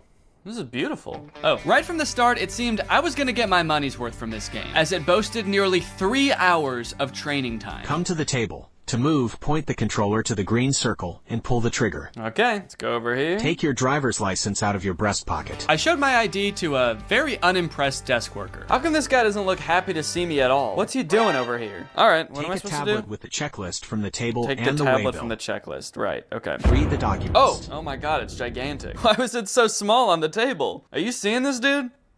It's crazy. One thing I'm starting to notice about VR is I do not like how dull and lifeless the characters are in these worlds. Look at the mechanic I meet in the garage. Look at this guy. The uncanny valley of it all just gives you this deep, unsettling feeling that you can't shake. Take the car key from the mechanic. Then go to the cabin. So I will say everything up until this point seemed like pretty self-explanatory. Like I didn't need a state-of-the-art simulator to figure out how to walk up to a man and for him to hand me keys. And the graphics of this game are not very good. For $200, this is the most expensive game I've played so far, and these graphics suck. Also, I swear every time I look at that guy, he's like not wearing his helmet for a split second. Many of the tasks around the truck are making sure things are working properly or in good condition. And I started to realize that none of it is. This truck is in horrible condition. I'm starting to think this whole place is all torn up. This looks like a little tear here. This looks rusted out as well. When do I get to prep a good truck? Eventually, I realized I can kind of just speed run this whole checklist by assuming everything is in bad condition. Daytime running lights, no. Parking lights, no. Which was especially helpful because a lot of the things on this checklist were named incorrectly. You know what? This game is all wrong, man. I gotta say, this is actually pretty disappointing. Stop lamp? Safety belt? You mean seat belt? Fifth wheel coupling? I can only imagine what that is supposed to mean in real life. That's probably like the radio or something. Check for wheel chocks attached to the rear of the machine. What's a wheel chock?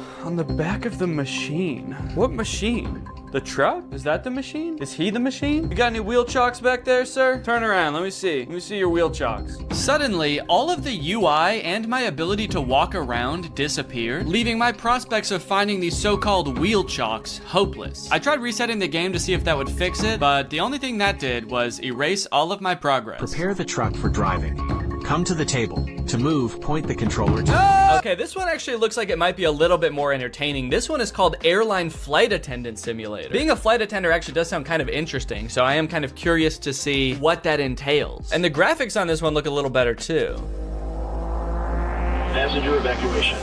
Wait, why did I think this game was gonna be mostly like bringing people soda and like walking around and just doing safety checks? Okay, now this makes sense now that I think about it. This game is about what to do in case of an emergency if you're a flight attendant. So does the game start off with the plane immediately about to crash? Oh my god. Well, honestly, I kind of don't want to spoil this game too much for myself. I kind of just want to play it. Okay, this game consists of 4 levels and they get increasingly intense as you go. The first one is safety equipment check. It's not anything too crazy. You just walk around the plane looking in various compartments to make sure all of the required safety equipment is there. We need 20 child belts, but look, there's only 15 child belts. Guess some children aren't going to be joining us today. We're gonna have to strap them to the bottom of the plane. The next level is where things started to heat up. Literally. Oh, there's people on the plane now, dude. Hello, everyone. Welcome to my flight. Well, sir, welcome to my flight. I'm glad that everyone on this flight is an adult, not a single child on here. That's good because we are gonna be going down. You look familiar. Has anyone ever told you you look just like that guy? And has anyone furthermore told you that you look just like that guy? There's a series of steps you have to follow to a T in order to put out the fire correctly. And if you do any of them wrong or you don't do them quick enough, you fail. Ooh, whoa, cool. All right, I'm wearing the smoke. Oh. All right, that time I wasn't even goofing around. I was being dead serious that time. That's okay. We need to learn how to do this first, I guess, and then once I know how to do it, I'm gonna be able to speed through this lickety-split. And speed through it lickety-split I did. Once I had the instructions down, I was opening the door, I was extinguishing the fire, I was pouring water on it. What? Oh! Okay, yeah, I did fail that time. I forgot a few steps. The source of the fire hasn't been inspected, but I did eventually get it. How did I do? The source of the... What? Kind of. It's been inspected. Oh, it says mission passed anyway. Okay. Well, I'm pretty happy with that. I mean, who really needs to inspect the source of the fire at the end of the day? The passengers can do that. Okay, aircraft depressurization. This one I could not figure out, man. You're just standing around when suddenly the airplane depressurizes. You have to put on a mask. Ah! Okay. Okay, that's on. And then you have to go make sure that the pilots are okay. Hey guys, everybody stay calm. But they don't answer the phone in the cockpit. I know, not good. So the game instructs you to go in there and help them. If there's no response, get into the cockpit by entering the code 12345 red. Okay, 1, 2, 3, 4, 5. Red? Enter? What's red? 1, 2, 3, 4, 5. Enter. Mission failed. Time is over. The aircraft is not descending. What was I supposed to do? So I don't know if this is just a bug with the game or something, but that code does not work. It does not get you into the cockpit. I replayed this level over and over. I did it so many times it was like Groundhog Day to me. Watch, guys. The aircraft is gonna depressurize. We're all gonna be screwed. Check this out. Ready? 3, 2, 1. Yep. See, I knew it. Yeah, you guys are all scared and screaming, but I knew the whole time. Enter. Enter. Enter. Enter. Let me enter, please. Please let me enter. I have to save the pilots. They need my help in there. Why does it look like I'm like caressing the door handle also? Okay, this one sounds like it's gonna be the most intense one of them all. Emergency landing and evacuation. And it was intense, dude. The first few instructions are just things you're supposed to scream at the passengers as the plane goes down. Brace, Brace, brace, heads down, stay down. Brace, brace. Release your seatbelt. Stay in your seat. Life vest under your seat. Put it on. I kind of immediately forgot what the chants were the second the level started. Brace, brace. Keep your head down. Stay down. I guess I was just so nervous because the plane was about to crash. But I think they got the gist. Oh, okay. That's impact. Very scary. Very scary indeed. Passenger evacuation. Okay. Here we go. Next step. Release your seatbelt. Stay in your seat. Life vest under your seat. Put it on. Oh, they are. Okay. They all already have it on. Okay, so next. Now it was time to get everybody safely off the plane and into the ocean. Whoa, dude, this is crazy. Hey, guys, that's not. No, don't do that. I don't think you're supposed to do that. Are you? Isn't everyone supposed to get on this thing? Where are you going? We're in the ocean. Oh, shit. Oh, no. Okay, it's attached. I was like, I was just gonna float away and then, oh, hello. Got these two clones lined up, ready to go. Okay, right here. Oh, okay, there they all go. Wow, seems like they all really know how to do this. Has this happened to you guys before? Check the entire cabin for any passengers left inside. There better not be anybody still on this. Oh my God, dude. Get up. Get up. Inflate the life vest. Get up. Go. What am I supposed to say? Excuse me. I gotta admit, it was pretty fulfilling to help all of these scared passengers off of the plane in a calm manner, and oh fuck, I have to get in the cockpit again. I hope the pilots are alive. Literally everybody else lived, so it would be kind of a bummer if they didn't make it. 1, 2, 3, 4, 5, enter. Oh, it worked this time. All right. Hey guys, I don't know if you noticed, but the plane did crash, so just wanted to let you know. There you go. Oh, okay. All right. You're good? And you as well? Are you good? Oh, okay. Perfect. No, don't get your hands off the steering wheel. We're not in the air anymore. We crashed. Get your hands off the steering, please. Now that I had rescued everybody else on the plane, it was time to rescue myself. A jump, a jump. Mission failed. This last one I kind of have a complicated reason for picking, but I think it's interesting. This game is, I think, one of the most popular VR games you can play right now. It's called Gorilla Tag. I'd never heard of it before researching this video, but it seems very popular. Here we find a most curious creature, moving on two paws, able to traverse great distances. So it seems like a multiplayer VR experience where you play as a gorilla who inexplicably does not have legs. I don't know if they all just escaped from some kind of laboratory where they were being experimented on or something, but none of the gorillas have legs. And also, instead of like using the joystick to walk around, you like swing your arms like an actual gorilla walking around, which seems super annoying, honestly. But this game has very positive reviews. 93% of the reviews for this game are positive, but I read through some of them and it gave me a little bit of pause. Positive review. This is the reason I do not want to have kids. Positive review. Kids call you racist stuff, but you will get used to it. Positive review. Dislocated my finger in real life. I think what I'm getting at here is that the game itself is well designed and fun to play, but because it's a multiplayer game, the other people on the app, being mostly children, make the game a terrible experience. At least I think that's the case, but I want to check it out for myself. Is this actually a good game, or do the clientele ruin it? You start out in a cave learning to walk as a gorilla for the first time. This walking mechanic is very annoying and would only continue to get more annoying as the game went on. Also, I'm not sure why the game is third person in this recording. When I was playing, I was in first person as the gorilla. So this is what a gorilla's hands look like. But as you emerge from the cave, you are greeted by hundreds of children. Oh. Never give up. Whoa, suddenly I can hear people. Hey, hi, I'm new here. I don't know how this game works. Can anybody help me? Yeah, I will. Jump down. These children were immediately so eager to teach me how to play. They also turned me into lava. I'm still not sure what that means. Wait, what did you do to me? They swarmed me like a pack of feral wolves and immediately started asking me questions and showing me how to do things. This is kind of overwhelming. Do you already know how to run? So you gotta run like diagonal to the ground like this. They wanted to show me how to run, how to throw balloons. They wanted to feed me hot dogs. Thank you. So hospitable, thank you. So overall, most of them were pretty nice. There was this one gorilla who kept asking me to change his color code in a very intimidating way. You take off my color code? What? You take off my color code? I don't know. I don't know what that means. This guy was weird. He also made me do a bunch of tests to make sure I was really new and I wasn't just faking it. Press this right here. Ooh, hats. Press right here. Put on. Press right here. Put on. Okay, you're actually new. Oh, you thought I was razzing you? You thought I was messing with you? I wouldn't joke about that kind of thing. Do you want to know how a real man does it? Yeah, show us how a real man does it. Bro, a real man do it like this. Whoa! That's a real man. While I was being taught how a real man runs up a wall, I was told that the $1,000 Meta headset I bought to play all of these games was actually the worst possible one I could have used. For some reason, I feel like it's like my hand is just not sticking in the wall. What are you playing on, Oculus or Steam? On Steam with the Quest Pro. So you have about 85 hertz. Okay. So your hands are not as sticky as the Oculus players. Wait, what did you get? The Pro? Yeah, but I'm playing it on Steam. Not bought that headset. What the hell, Steam?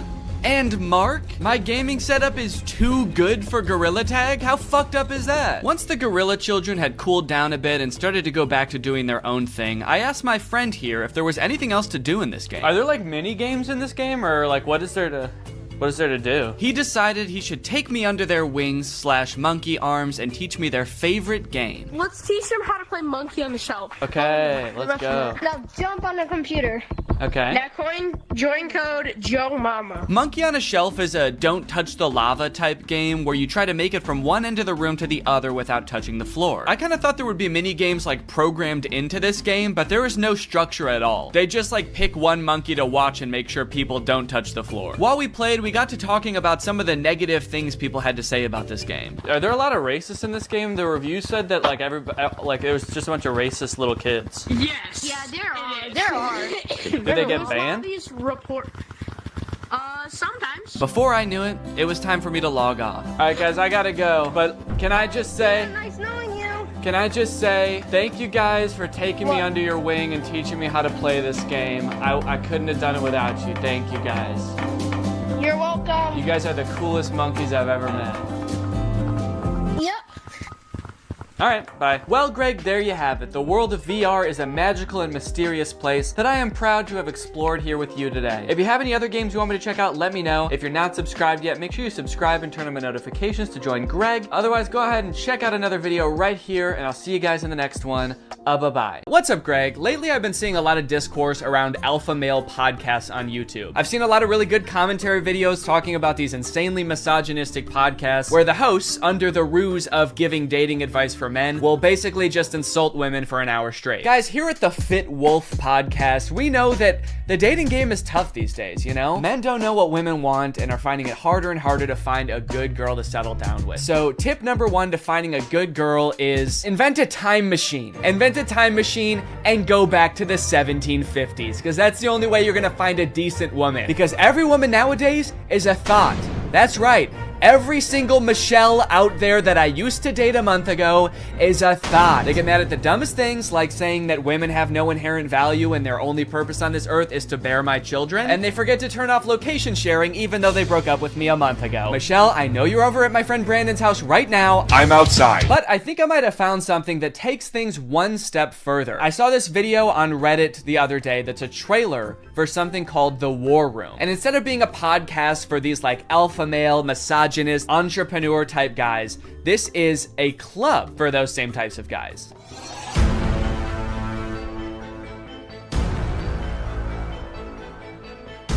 After I joined the War Room, that was the year I made $100,000. On the surface, this kind of just seems like a trailer for a club where you get to hang out with a bunch of bald guys and smoke cigars and talk about business and making money. 1 year ago, I did not even have a business. I didn't make money.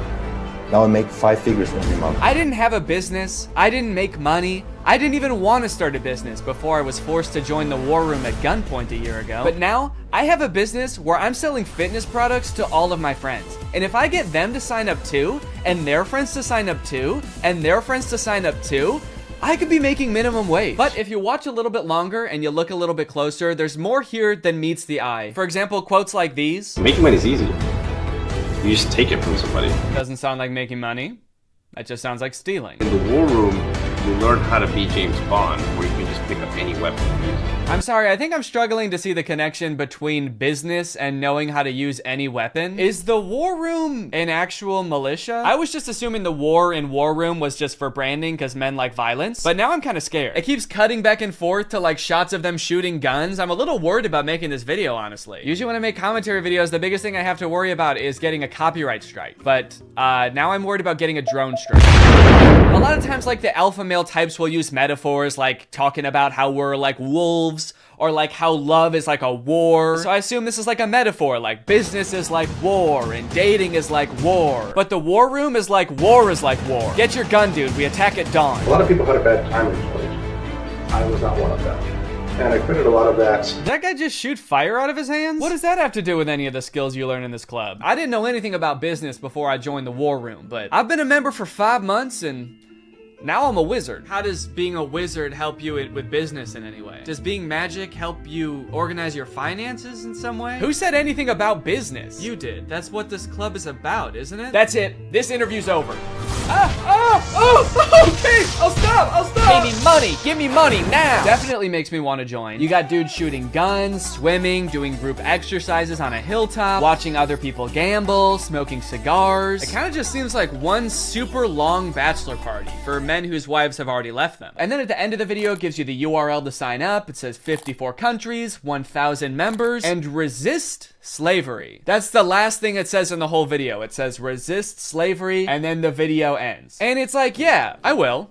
I am. So I keep saying this club is about business because that's kind of what the trailer was implying. It's about like networking with all of these rich, influential people, making money, stealing it from people, using your magical powers to steal money from innocent civilians. But if you go to their website, there's not really any reference to business, which is confusing. And the description on their website says this: the War Room is a global network in which exemplars of individualism work to free the modern man from socially induced incarceration. Okay, but like, what do you guys do? Like, if I join, what do I get to do? I get you're gonna free me from socially induced incarceration, but what does freedom look like to you guys? Is it like, am I quitting my job to go to a cigar pool party? This package costs £4,000, and they have packages on their website that go up to £7,997. Do any of these guys not see the irony and being like, individualism rules, dude. Society is like jail. If you conform to society, that's like being in prison, basically. You're basically a slave at that point, while also being like, yeah, I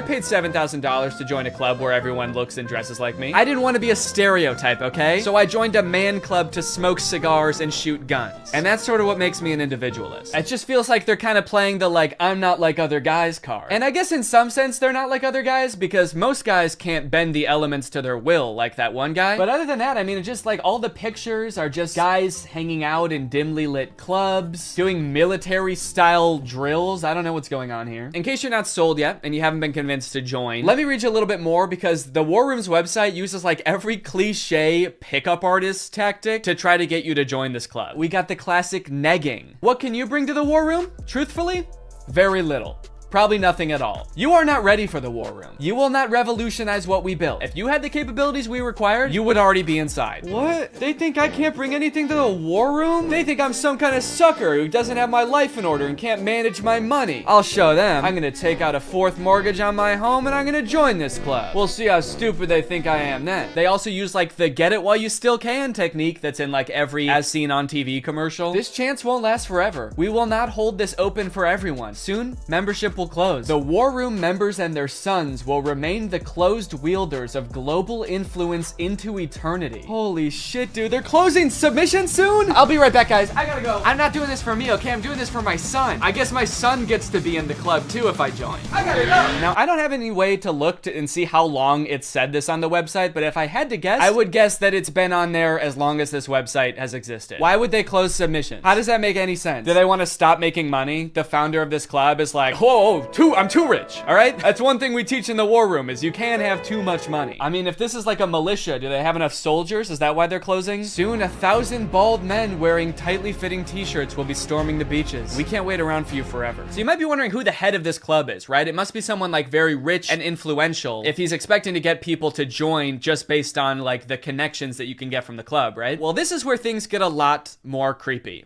and also not monetizable. This is the part that is the reason this video probably doesn't have ads on it. My name is Andrew Tate. I'm a retired 4-time world champion kickboxer who is now a multi-millionaire, and I'm the most competent person on the entire planet to teach you about male-female interactions. How did I become rich? Webcam. Definitely gonna need him to elaborate on that a little bit. That's so vague. Mr. Bezos, please. You're the richest person in the world. Do you have any advice to young up-and-coming entrepreneurs on how to start a business and how to get rich like you? Book. Huh? Book. Need I say more? Yes, please say more. We literally have no idea what you're talking about. So you're probably thinking, like, did this guy invent webcams or something? Is he, like, famous on Twitch or something? Is this Sapnap? I don't know. I've been running a webcam studio for nearly a decade. I've had over 75 girls work for me, and my business model is different than 99% of webcam studio owners. If you had to guess whether it's different because it's more creepy or less creepy than other webcam studios, what would you guess? Go ahead and vote down in the comments below, guys. Do you think this is gonna be creepy or no? Over 50% of my employees were actually my girlfriend at the time, and of all my girlfriends, none were in the adult entertainment industry before they met me. My job was to get women to fall in love with me. Literally, that was my job. My job was to meet a girl, go on a few dates, sleep with her, test if she's quality, get her to fall in love with me to where she'd do anything I say. Holy shit, this is insane. And then he gets them to join his webcam empire where he gets them to do, you know, he gets them to get nasty on camera. I'm not a lawyer, but does this not... Does this not feel illegal? At the very least, this seems like insanely creepy. This feels abusive. It feels like he's just confessing to crimes. That's why I want you to join the war room, all right? You're gonna learn about making money, picking up women. You're gonna form a militia to protect me from an international tribunal for my many crimes that break international law. For legal reasons, that was a joke, okay? I don't know if this is legal or not. So I guess what he meant when he just said the word webcam was that he's exploiting a ton of women online for his own personal gain. In hindsight, it seems so obvious. How did I not guess that? Let's watch another promotional video for the War Room. This is on Andrew Tate's YouTube channel, and it's called The Matrix Predicted the Great Reset Explained. Basically, it's a video where this guy compares his life to the Matrix. We are living inside of the Matrix, and I am Morpheus. I know you're sitting thinking, why did Tate not decide he was Neo? Because Tate has all the Aikido and the masterful, nearly superhuman abilities. Yeah, I used to be a kickboxer, so I'm basically in the Matrix. Actually, the reason I take the War Room guys to the gun range so much is so they can shoot at me and I can dodge the bullets like Neo. It's like, okay, dude, if anyone here has superpowers in the War Room, we know who it is. And it is not you. And when I say we're living inside the Matrix, I'm not stating that with irony or as a joke. We are genuinely, actually living inside of the Matrix. The Matrix is real. Yeah, something tells me that even though he keeps saying literally, and this is not a metaphor, that it is a metaphor. Something tells me he's not literally saying that we're living in a computer simulation that's controlled by, like, aliens or whatever the Matrix is about. I actually haven't seen the Matrix. I think that's what it's about. Something tells me that's not the point that this guy is making, even though he keeps saying literally. In the description of this video, it says stage 1 fighting against the Matrix is to become rich. Learn how here. I'm sorry, that's the first step? You know it's gonna be an unhelpful article when step 1 is become rich? Like, step 1 is something that takes years, and some people will never do it. Also, again, I haven't seen The Matrix, but I'm fairly certain that was not the first step in breaking out. I don't think Morpheus was like, listen, machines are trapping humans and using them as batteries in their simulation, and the only way we can break out is by setting up a dropshipping business and investing in Ethereum. Ethereum's actually great because you can verify smart contracts. It's actually the best crypto out there. Imagine if this dude is right and we really are living in the Matrix. Like, what does being free look like? Oh my God. I did it. I'm free. I made it out. All right. Hey guys, we got another one. All right. Welcome to the club, buddy. Hell yeah. Congratulations, man. Yep. You finally made it out of the simulation. Wow. Thank you guys so much. Where's everybody else at? What do you mean everybody else? Yeah, the only other person here is my girlfriend who I'm scamming. Or I mean dating. Yeah, but I mean like in the whole world. Like there's gotta be more than just you guys in the real world, right? What the fuck? You don't like us? No, it's not like that. I mean, sorry. I was picturing there being more than just like 3 normal guys in a room when I exited the Matrix. Normal? What the hell, man? Yeah, we're not normal. We shoot guns and make money out here. Yeah, we're big into making cash out here, man. Did they do that in the Matrix? They actually do, yeah. Not the way we do it. Okay, how do you do it? Hey, you're stealing my shit! Okay, I'm just saying, all things considered, you guys don't really seem that different. Honestly, if anything, this seems more like a simulation than the world I was just in. How so? Look at you guys. You're all holding guns. All you do is talk about business. You guys are like NPCs from GTA. You all look like slight variations of the same sim. Are you guys sure this isn't a video game? All right, man, as if I'm gonna take advice from a beta-ass bitch like you anyway. I'm just saying. Okay, that was actually sick. You guys should have led with that. How was that not the first thing you guys wanted to show me? You know what, man? Get out of here.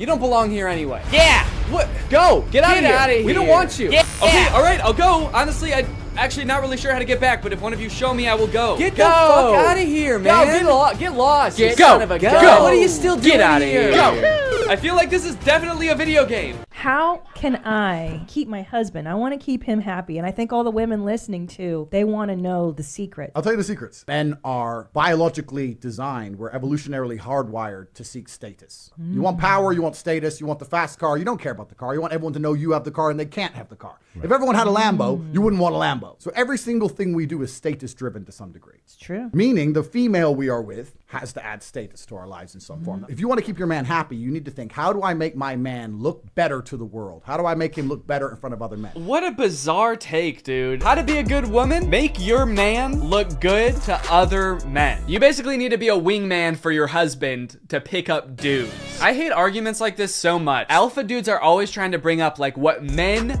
are hardwired to do. What have men been evolutionarily designed to do? Here he's saying that like men are hardwired to seek status. Men want a Lamborghini. You know how every men want a Lamborghini because it's a status symbol. Even if it worked out that like evolutionarily that's something that is in men's nature, that doesn't make it good. You know what else is in our nature? Thinking sugar tastes really good. If you didn't tell someone that sugar was bad for you, they would think like, oh my god, this is the best thing in the world because it tastes really good. If you put 10 pounds of candy in front of a caveman, he would eat all of it and then he would throw up. And then he would die, probably, because he's never eaten that much sugar before. But hey, I guess that's just kind of what he was hardwired to do. So if you want to be a good cave wife, you gotta go out there and you gotta get your man as much candy as you can find. You want to go to the store and buy him one of those lollipops that's as big as his head that he always wanted when he was a kid, but his mom would never let him have. And that's the only way to keep men happy, all right? These alpha male type guys are always trying to sound like scientific. Like this is the science-backed way to attract a mate. And this is the evolutionary way that relationships are supposed to be. But I feel like if they were being honest, they would recognize that there's a difference between what humans like naturally are inclined to do and what is healthy and what is sustainable. You know what else increases your status? Murder. Can't be anyone higher up on the hierarchy if they're all dead, right? It's weird. I don't see any of them advocating that, but it's the same primal instinct that they're talking about. So why don't they? To prove what a sick and cool lifestyle this guy has, here is a video that he posted on Christmas while apparently alone in a hotel room.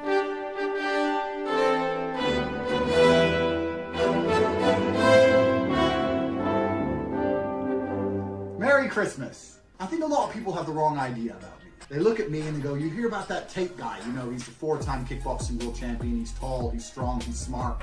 He's fucking gorgeous. That's the wrong idea? People have the wrong idea about me. He's smart, he's rich, he's tall, he's funny. When in actuality, I am short, rude, and poor. Anyway, yeah, that's the war room. I feel like this video took a lot of twists and turns, but as I kept clicking on different links on this dude's website, I just kept getting more and more shocked at what I was finding. So hopefully this was an entertaining video. I was considering purchasing like a war room membership as part of a follow-up video, but I honestly do not feel good about putting any money in this guy's pockets. I'm honestly a little bit worried that if I paid this guy 7,000 pounds, it would go towards like more guns or like a prison cell for his employees. But anyway, I hope you guys enjoyed this video, and now it's time to talk about our sponsor. Guys, you know what you're probably not gonna get if you spend $5,000 to hang out with the guys from the war room?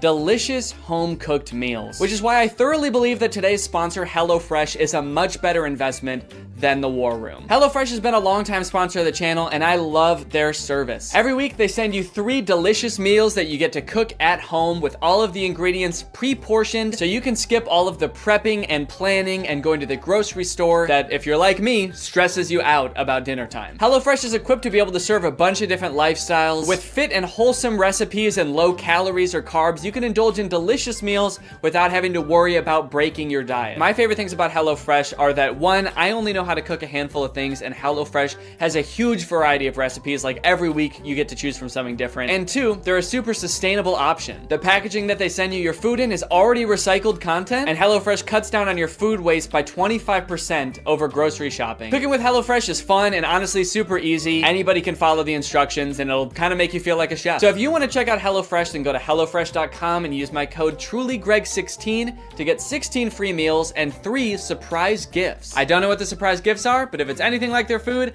I'd say it's worth it. Thank you to HelloFresh for sponsoring this video, and thank you to you guys for supporting my channel by checking out HelloFresh. All right, thanks for watching. Bye. What's up, Greg, and welcome back to the Beef Zone, baby. This is where we talk about the internet's hottest drama going on right now. Today, we're gonna be talking about Axel Weber. He's a TikTok star, and he's already started one of the year's most insane internet quarrels. I don't particularly talk about internet drama too much on my channel, but I had to do an installment of the Beef Zone just this once because this is a pretty unique case. I don't think I've ever seen anybody start an internet beef quite like this before. And that's because this dude, Axel, has started a feud with a college. This dude has started beef with a 4-year accredited institution. I've never seen that happen before. Other influencers are out here starting beefs with each other because of like messy breakups, problematic tweets. This dude's out here starting beef with institutions. That's crazy. I'm gonna start doing that. The DMV, you're done. You're canceled. I had to wait in line once 5 years ago when I got my license renewed. You're done. Everybody go harass the DMV now, please. No, don't actually do that. This dude, Axel Weber, he's a very popular TikToker. He's got 3.9 million followers. He is, okay. What was that? It looked like he was calling me. Okay, it's to share to WhatsApp, I see. I click on it, and he's like, hey, dude, are you making a video about me right now? No. How did you know that? So yeah, he was already really popular on TikTok. He had like 1 million followers a couple months ago, and now he's skyrocketed to almost 3.9 million followers, mostly because of this series of videos he did auditioning for Juilliard's acting school, and he did not get in. And his fans were like so upset by this that they started a war with Juilliard, which like thrust Axel into the spotlight because all of these major news outlets were like covering this dude. And so now he has like almost 4 million followers literally because he didn't get into Juilliard. Kind of crazy considering I also didn't get into Juilliard and I don't have 4 million followers on TikTok. So what happened with that? I didn't even get an audition with Juilliard. They didn't even offer me one. How fucked up is that? Where are my fans? Greg, what's going on? It's just kind of crazy that you can get famous for not doing something impressive, you know? Like if he had gotten into Juilliard, that would be really cool. That'd be worth, you know, making a big stink about, I feel like. Cause like nobody gets into Juilliard. Dude, did you hear about that guy who's going viral cause he's gonna try to climb Mount Everest blindfolded with his hands tied behind his back? Oh no way, dude, that sounds insane. Did he actually do it? No, no, actually he did not. He's dead. He died. Not even on the mountain either. He choked on a granola bar on the flight to Mount Everest. He's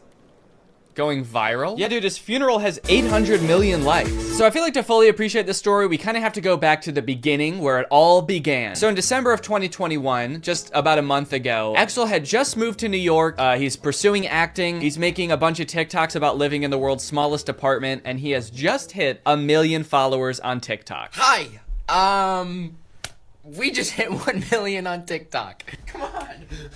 I can see why he had followers to begin with. He's like a charismatic guy. I'm sure people think he's handsome. He's got personality. He does his little dancey dance. Look at him go. But little did Axel know at the time that one Juilliard audition would change his life forever. And not because he did a good job, but because he did so bad that it changed his life forever. Dear Axel, on behalf of the Juilliard division, thank you for your interest in our program and for sharing your talent with the faculty during the initial audition. As you are already aware, due to our callback process, you are no longer under consideration for admission for fall 2022. It sounds like he already knew he wasn't getting in. It's kind of fucked up that they even sent him the letter. You already know this because we didn't give you a callback after your audition, but just so you know, you're still not accepted to Juilliard. You still did a really bad job. There's no chance of you getting in here. How many times do they have to tell him he didn't get into Juilliard? Damn. They just send him a letter every year. Dear Axel, as you may have guessed, as you are 2 years into going to a completely different school for a completely different degree, you did not get into Juilliard. Your audition was very bad, Axel. You ruined your chances of an acting career, Axel. Over the past 2 2 years, we have been telling every casting director and pretty much everyone who works in the industry how bad your audition was. We've had a lot of time to destroy your career, Axel, and we've done it. So it's a pretty sad video of him not getting into his dream school. I definitely feel for him, and a lot of other people did too. So basically what happened after that is a bunch of people started rallying to support him. You had like all of his own fans commenting, being like, fuck Juilliard, dude, you don't need Juilliard. Even some celebrities weighed in. Hello, Axel. Hi, Charlie. I replied to your video, but I figured I'd do a video message as well. Appreciate it.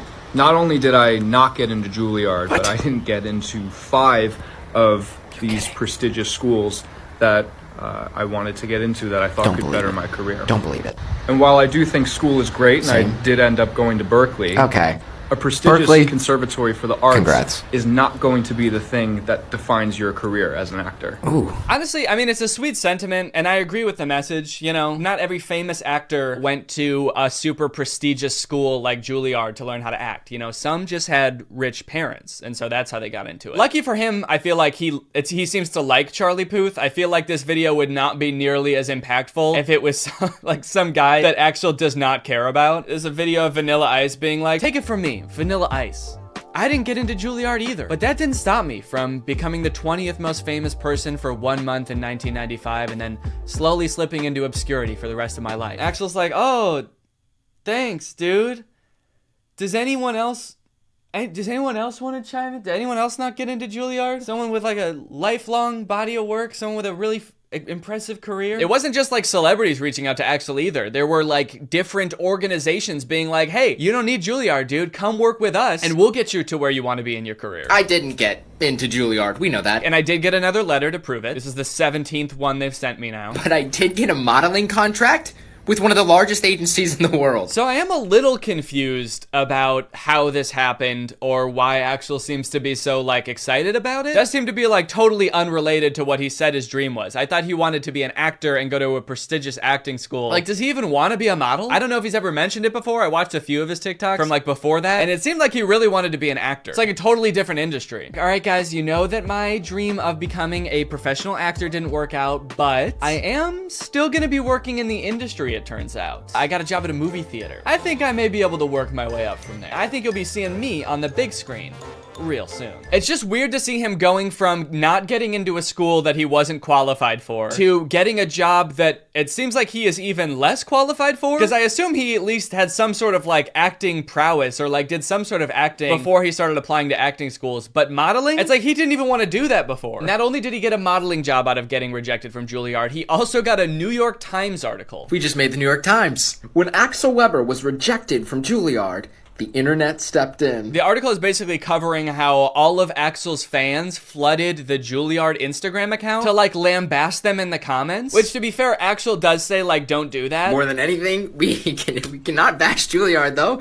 They're just doing their job. I don't want to lead you into thinking that Axel like actively encouraged this and like caused this to happen. Like he was like, fuck Juilliard. Everybody ripped them to shreds in the comments. But his videos did unintentionally have that consequence. And it's pretty crazy to read some of the comments that people have left on Juilliard's Instagram account. Let's take a look at some of them. Their most recent posts have like 0 comments, 1 comment, 6 comments. Let's go to around the time this Axel Weber drama was going on. 1,000 comments, 2,000 comments, 18,000 comments. 18,000? Dude, what were people saying? Let my boy Axel in. He deserves better. Let Axel in. Get my boy in. My dog died on campus and they tied me up and made me eat it.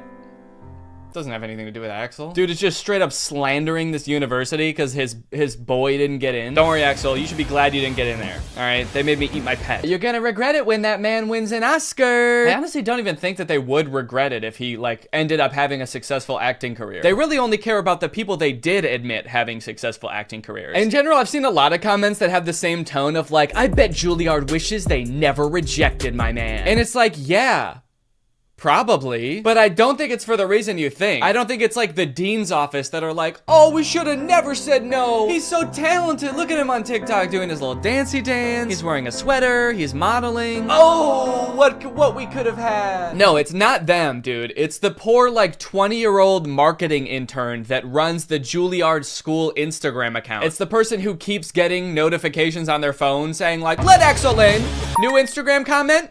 let Axel in. They're the one that's probably like, Jesus Christ, couldn't they just fucking accept this kid? I really like this comment. Let him in, you dogs. L school. Juilliard does not care, all right? They do not care that they have 18,000 comments on one post. The headmaster of Juilliard, what is it?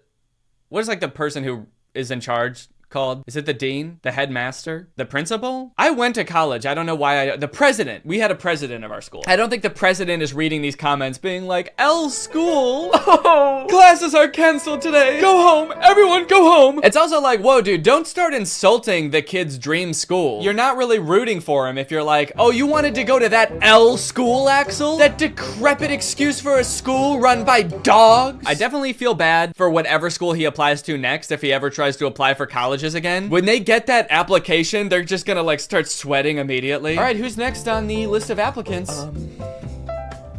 All right.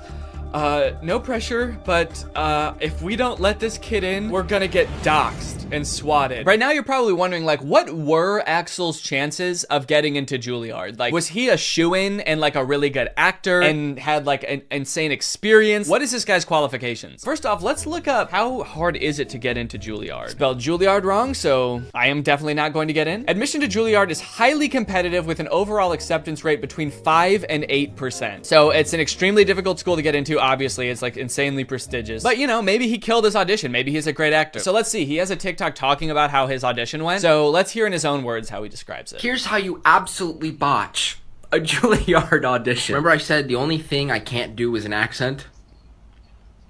I did an accent. I couldn't help it. I just Oberon to make him smile. It just sounds better when he sounds like he came straight out of an HBO show. All right, I know it's not the point of the TikTok, but what does he mean I couldn't help it when he said he did the accent? Like, did you prepare your audition and not practice an accent at all? And then the second you get into your audition, you're like, hello, governor. Why am I talking like this? Oh, no. Did you really just decide to do an accent on the fly? Because, like, holy shit, what a bad idea. Of course you didn't get into Juilliard, dude. You went off book. You became a different nationality. Live. The guy gave me absolutely no reaction.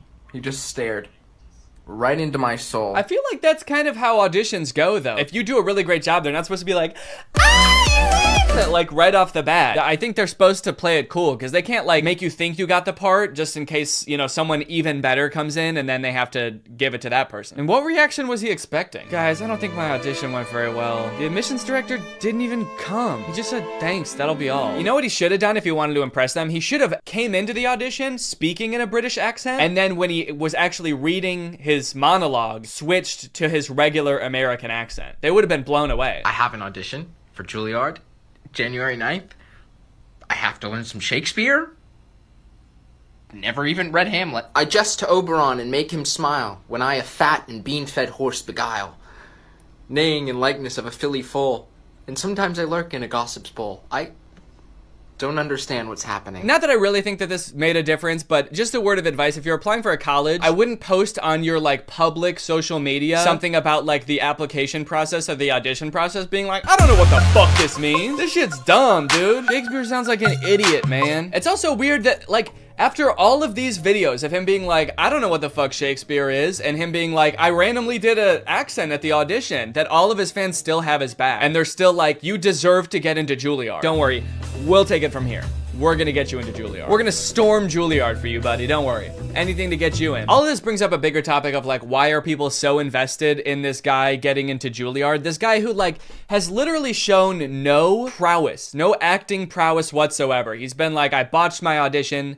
I don't fuck with Shakespeare. He seems like a nice kid too. I just don't understand why people are like so ride or die for Axel getting into Juilliard. Probably a decent amount of them are joking and just thought it would be funny to like get way too into it and take his side. But I do think it's also kind of like the cute teen white boy effect, where like a fan base of 12-year-olds will literally do anything for a white guy that they think is cute. You know who I think probably hates this more than anyone? The students who actually did get into Juilliard. Just seeing this dude get rejected and be rewarded for like like his not being very good at acting with a modeling contract and an extra 3 million followers. Meanwhile, you get into Juilliard and you get rewarded with student loans. I think that this guy is benefiting from a lot of privilege and maybe not realizing it. I don't know, man. He seems like a sweet kid, but also is sort of coming off a little bit like, I deserve this. Like he moved to New York expecting to get into one of the top 10 acting schools. Like that's why he says he lives in this apartment. And it seems like that sense of entitlement has been picked up a little bit by his fans as well. The whole thing kind of reminds me of like the Alex from Target phenomenon when like just this random cute boy got like thrust into the spotlight and millions of followers because he was like attractive once. I don't know. Let's see how his modeling career is going. I wonder if he's posted any updates on that. Oh, this TikTok is called First Photo Shoot.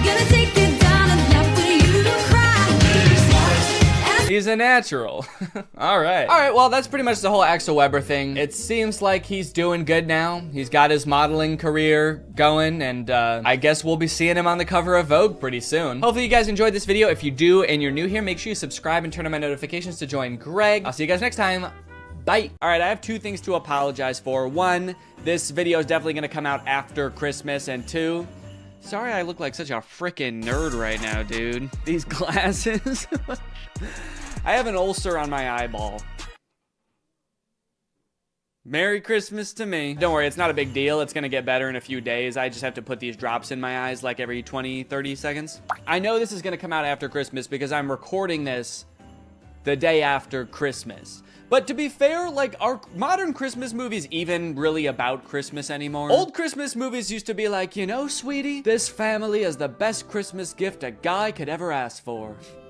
Why, I'm starting to think I won't kill myself after all. Whereas now, Christmas movies just feel like a hodgepodge of cliches that are vaguely related to Christmas. Every Christmas movie now is like, Christmas with the Stinks. What happens when Santa gets lost in a small town just 1 week before Christmas? He's gonna have to spend it with the Stinks. Hey, come on in, we're the Stinks. We like to poop and shit. Also, Santa is a secret agent.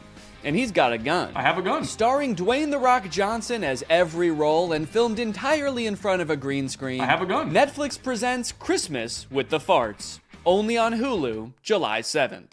I mean, Netflix's like big Christmas movie they came out with last year didn't feel like a Christmas movie at all. It was a very confused movie about Santa being kidnapped by a witch who like sucks all of his powers up so she can imprison half of the population, which on its face does seem like it could be like a whimsical, fun Christmas movie. I just wish any of the people making the movie realized that, because they all just played it really serious and made it feel like a Marvel movie. Hey, Fred. Got a 5'11" male grown-up hovering by the scented candles. Keep an eye out. Yeah, we got a guy maybe stealing 1 candle. Can we get somebody to take him in the back and kick his ribs in? Also, Santa appears to have some kind of deal with the US military. They like escort him around with fighter jets. What does the US military get from this deal? Santa, are you making them bombs? I also feel like this movie does this thing that a lot of Christmas movies do now, where because Santa's whole operation is basically impossible, not, you know, I still believe in Santa. They try to come up with lore that explains it and makes it seem more believable. So like in this movie, instead of Santa's village just being like a dozen elves helping him, it's like an entire city. It's a metropolis. Yeah. Now that actually makes it make less sense. It actually made more sense when it was just magic. Thank you, though. Anyway, I don't really want to spend too long talking about that movie because it's pretty boring. And I also want to talk about the movies that I actually want to talk about. Dear Santa and A Very Jonas Christmas. Dear Santa also came out last year, and the premise, if you can believe it, is that a little boy writes a letter to Santa, but he is dyslexic, so he accidentally addresses it to Satan. And then Satan shows up. And it turns out he's the guy from the Minecraft movie. Yeah, very different kind of idea for a Christmas movie, but in their defense, at least they made him terrifying.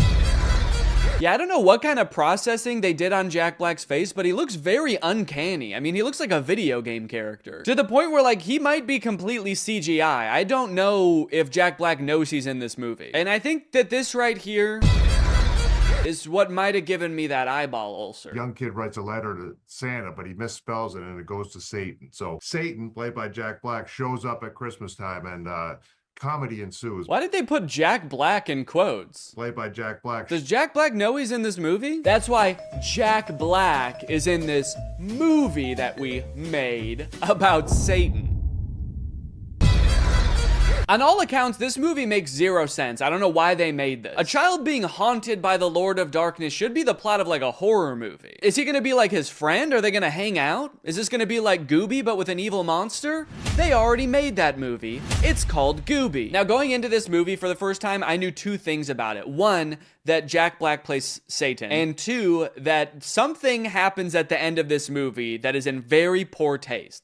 I was very curious to see what that was, but as the movie progressed, I honestly had a hard time seeing how that could possibly be. I mean, after all, there's so much insane shit in this movie, how could there possibly just be one thing? So most of this movie revolves around Satan trying to get this little child Liam to fulfill a deal in which Liam gets 3 wishes, and Satan gets his soul for eternity, and Liam goes to, and excuse my language here, hell. And in fact, he does eventually fulfill the deal, which leads to this very confusing montage. What?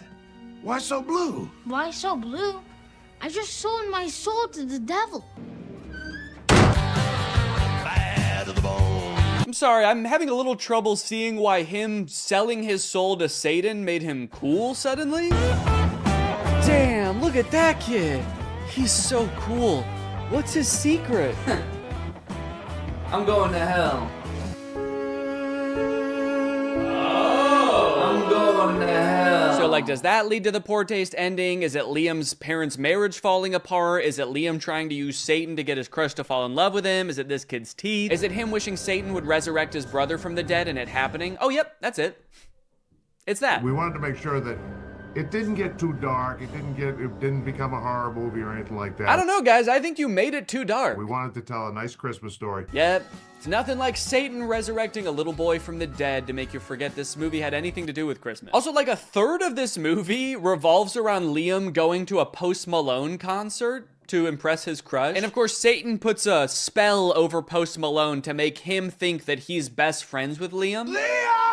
And when I was watching this, I was like, okay, so they must have just like repurposed all of this Post Malone concert footage from an actual Post Malone concert, right? Oh no. No, there's Liam dancing up on stage with him. Damn. They really threw a whole Post Malone concert for this weird ass movie. That's crazy. And I wanted to bring up probably the most important man to my career and the inspiration for my music. I am happy for Liam, but I'm concerned for Post Malone here. Bringing a 10-year-old on stage and being like, this little boy is my muse. He's everything to me. Is definitely gonna put a weird stain on his career. Everyone in the crowd is like, yo, this Liam dude sounds awesome. Post Malone has lost his mind, but this Liam kid can dance. Hey guys, it's me, Santa. I probably look a little bit different than you're used to, huh? Probably expecting a guy in a big red coat with a white beard, huh? Well, this is what I actually look like. All that stuff about rosy cheeks and a big white beard is all made up. Coca-Cola made that up in the 80s. I have always looked like this. Anyways, guys, I was just popping in here to thank SoFi for sponsoring this portion of the video. As we all know, one of the simplest and most powerful ways to build wealth is actually by earning interest on your money. Making your money work for you. Just like I make the goblins work for me. Like, that's right, the elves are another thing Coca-Cola made up. They're actually goblins, and sometimes I also hire ghosts. But here's the thing, when it comes to interest, most banks give you a tiny amount, like a fraction of a percent. But thanks to today's sponsor, SoFi, we're gonna change all that for you, all right? SoFi is a mobile-first finance company helping its members save, spend, borrow, and invest. When you open a SoFi checking and savings account and set up an eligible direct deposit, you earn a competitive APY, and there are no account fees. One thing I do want to make clear is I do still like milk and cookies. So if you're like, oh, this isn't the Santa I know, I'm not gonna leave out milk and cookies. That's the one thing I do like, but I like oatmeal raisin. I'm an oatmeal raisin guy. That means your money's not just sitting there, it's working. Every dollar you earn in interest can earn more dollars in interest. Over time, that's gonna really add up. You'll even get paid up to 2 days early with direct deposit. And you can access additional FDIC insurance up to $3 million on deposits through a seamless network of participating banks. For a limited time, when you open a new high-yield savings account, you can get up to a $300 cash bonus and a 0.7% boost on your savings APY with eligible direct deposit. Terms apply. So start putting your money to work like I put those geese to work pulling my sleigh through the air. That's right, reindeer can't fly. I use geese because they can fly. Head to SoFi.com/Danny, click the link in the description, or scan this QR code to learn more and get started. Thank you to SoFi for sponsoring this video, and thank you to you guys for checking out SoFi. Merry Christmas! I just laugh like that. Now, I got a lot of requests to talk about this Jonas Brothers Christmas movie, A Very Jonas Christmas. And the movie definitely lives up to the title. Almost this whole thing is about the Jonas Brothers. So this movie is about Nick, Joe, and Kevin having like one last concert in London before they have to fly home for Christmas with their families. But due to a series of goofy hijinks, they get stranded. And at one point in the trailer, it looks like they even get lost in the woods in Europe. When I watched the trailer, I was like, how the fuck are they gonna get lost in the woods? There are no airports there. So when I first heard about this movie, I was very excited to watch it. I think the only other movie I've ever seen these three brothers in is Camp Rock, and that movie was very easy to make fun of. And I don't really even think they've made many movies since Camp Rock. I mean, on Rotten Tomatoes, Nick's picture looks like it's from like 2013, Joe's 2015, and Kevin's 1978. Also, look at the poster for this movie. Is this about them trying to get home for Christmas or assailing a foreign dignitary to assassinate him? We got Nick in the car, Kevin in the train, and Joe is definitely gonna die up there. Oh yes, there's no doubt about it. This movie is gonna be pretty bad. Let's look at what it's got on IMDb. Oh, a 5.7. Okay, that's actually better than I would have thought. What about Rotten Tomatoes? 92? Wait, it looks like people actually really like this movie. And look at this dad on TikTok. He's losing his mind laughing. Did the Jonas Brothers make a good Christmas movie? On purpose? Okay, so I have watched the movie, and I will say it's better than I thought it was gonna be, but that doesn't mean that it's not insane, because it is still insane. For example, you're probably wondering how the Jonas Brothers got stranded in Europe in the first place. Like, obviously, most people have to deal with, like, holiday travel congestion, but the Jonas Brothers probably fly on, like, a private jet, right? They're not dealing with regular air traffic. Well, like I said, they just finished their tour. They're anxious to get home to their kids. It does kind of seem like their kids aren't really that anxious for them to get home. I'm gonna be home tomorrow and I'm gonna take you skiing just like I promised. And she could care less. That does kind of lower the stakes of the movie a little bit, that they're like, guys, what are we gonna do? We've got to get home for Christmas. Our kids need us. And their kids are just like, nah, we're good, man. Don't worry about it. We have really healthy attachment, so we're not gonna fret too much about it. Don't do anything too drastic. How about we get lost in the woods and eaten by wolves? Well, Nick and Kevin are anxious to get home, actually. Joe is a little bit sad that tour is over because he's gonna miss his brothers, so he starts unknowingly venting to none other than Santa himself. Nothing like Christmas to help a family rediscover its magic. Except our Christmas plans are to get the hell away from each other, so. Oh, that's not good.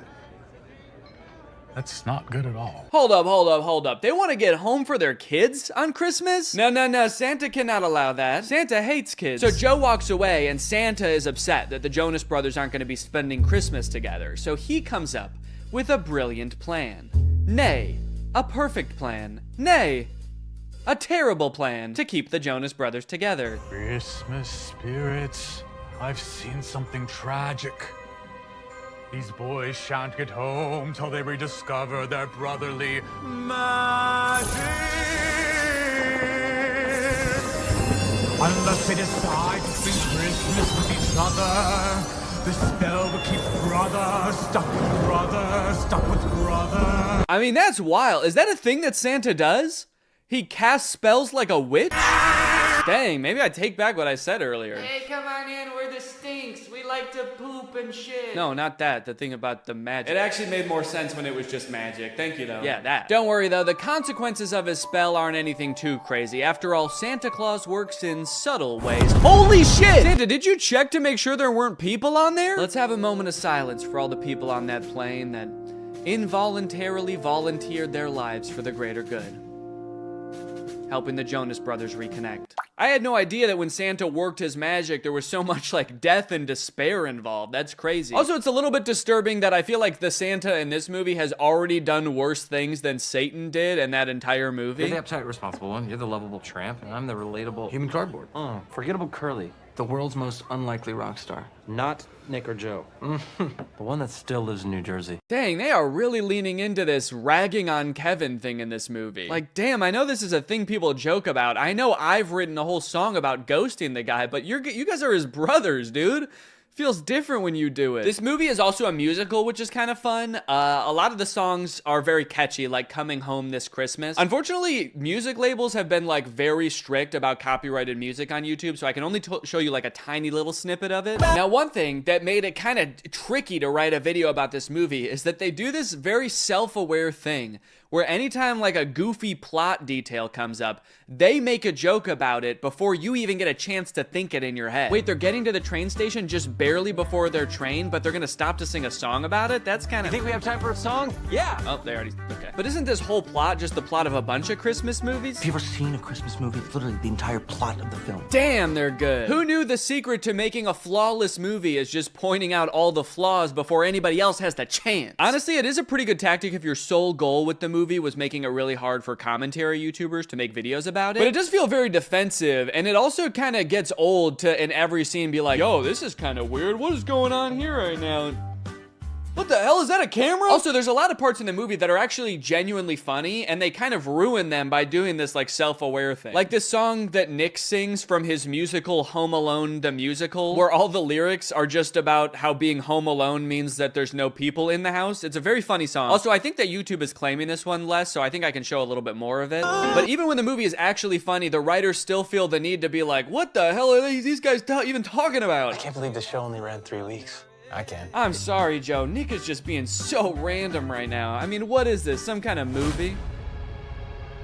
On Disney Plus, perhaps? Another downfall of this movie is that it really hinges on you knowing a lot about the Jonas Brothers. I mean, they weren't kidding with that title, dude. This is a very Jonas Christmas. Ideally, they want you to know, like, details about the Jonas Brothers' personal lives that I just am not in tune with. So I felt like I kept missing references. Like, apparently Joe has a line of candles. I know what you need.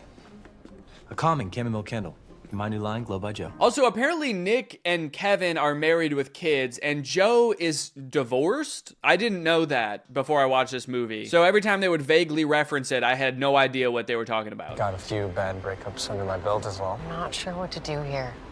Like, do people pretend not to know literally everything about your personal life? Or like... Yeah, it must suck for everybody to know that you have brothers? That's what we're talking about, right? You had 2 brothers and then you got divorced with one of them, so now you just got one, huh? I know so little about their personal lives that in my head, Joe just is his character from Camp Rock. So when I heard that he was divorced, I was like, damn, it didn't work out with Mitchie. You guys were so perfect for each other. So more wacky hijinks happen, and eventually they get picked up by Santa, who I gotta be honest is a very unorthodox Santa. I live a very solitary life. My home is very remote, and my work is all-consuming. Yeah, he's like lonely and burnt out. I guess maybe he doesn't have the elves in this version of Santa, and so he has to do it all himself. Maybe he makes every present via terrifying spell. This lone wolf has always daydreamed about being part of a pack. Would you mind pulling over?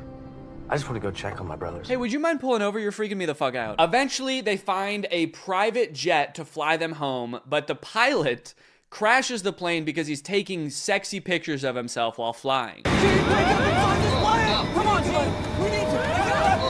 I like how the plane is in complete free fall and they don't seem to be affected by the G-force at all. We're going down! Everybody brace for impact! Oh, fuck! There's this running plot line throughout the movie about how Kevin secretly wants to sing in a Jonas Brothers song, but they never let him and he's too scared to bring it up. But at the end of the movie, they make it home to their families and they're all singing and they finally let Kevin sing. It's a fun moment. It's great to finally hear him sing, and it's great that they're finally letting him. But then in real life, I just saw that Kevin just like released his own solo song. So it kind of seems like the opposite happened in real life. In the movie, they're like, yay, Kevin is singing. And in real life, they're like, you have to sing as far away from us as humanly possible, please. Honestly, though, all in all, this movie was a lot better than I thought it was gonna be. I was laughing at parts. I even looked like that dad from that TikTok at a few parts, dude. I was sitting on the couch kicking my feet. I was giddy. Anyways, I hope you guys enjoyed this video. I hate to break it to you, but I don't know, this will probably be my last video of the year. Enjoy your New Year's celebrations, everybody. Stay safe. Thanks for watching, and bye-bye. What's up, Greg, and welcome back to another episode of A Grown Man Spends 20 Minutes Making Fun of a Movie for Kids. You may have noticed something a little bit different. There's a microphone in the frame. I got a new stand for my microphone, and apparently the only way I can get it like close enough to me is by having it slightly in frame. So I hope this isn't super distracting. This would be kind of a crazy way for like one of those faceless YouTubers to film videos. What's up, guys? So today we're going to be talking about Zapped, and after watching this movie, I'm starting to think that the writers of Disney Channel original movies are not capable of writing a movie that's not about a teenager trying to control the opposite sex and mold them and craft them to their liking. You got Pixel Perfect, a movie about creating like the perfect girl pop star. How to Build a Better Boy, pretty self-explanatory in the title on that one. And then you got this movie Zapped, which is about Zendaya discovering that her dog training app can actually train boys to obey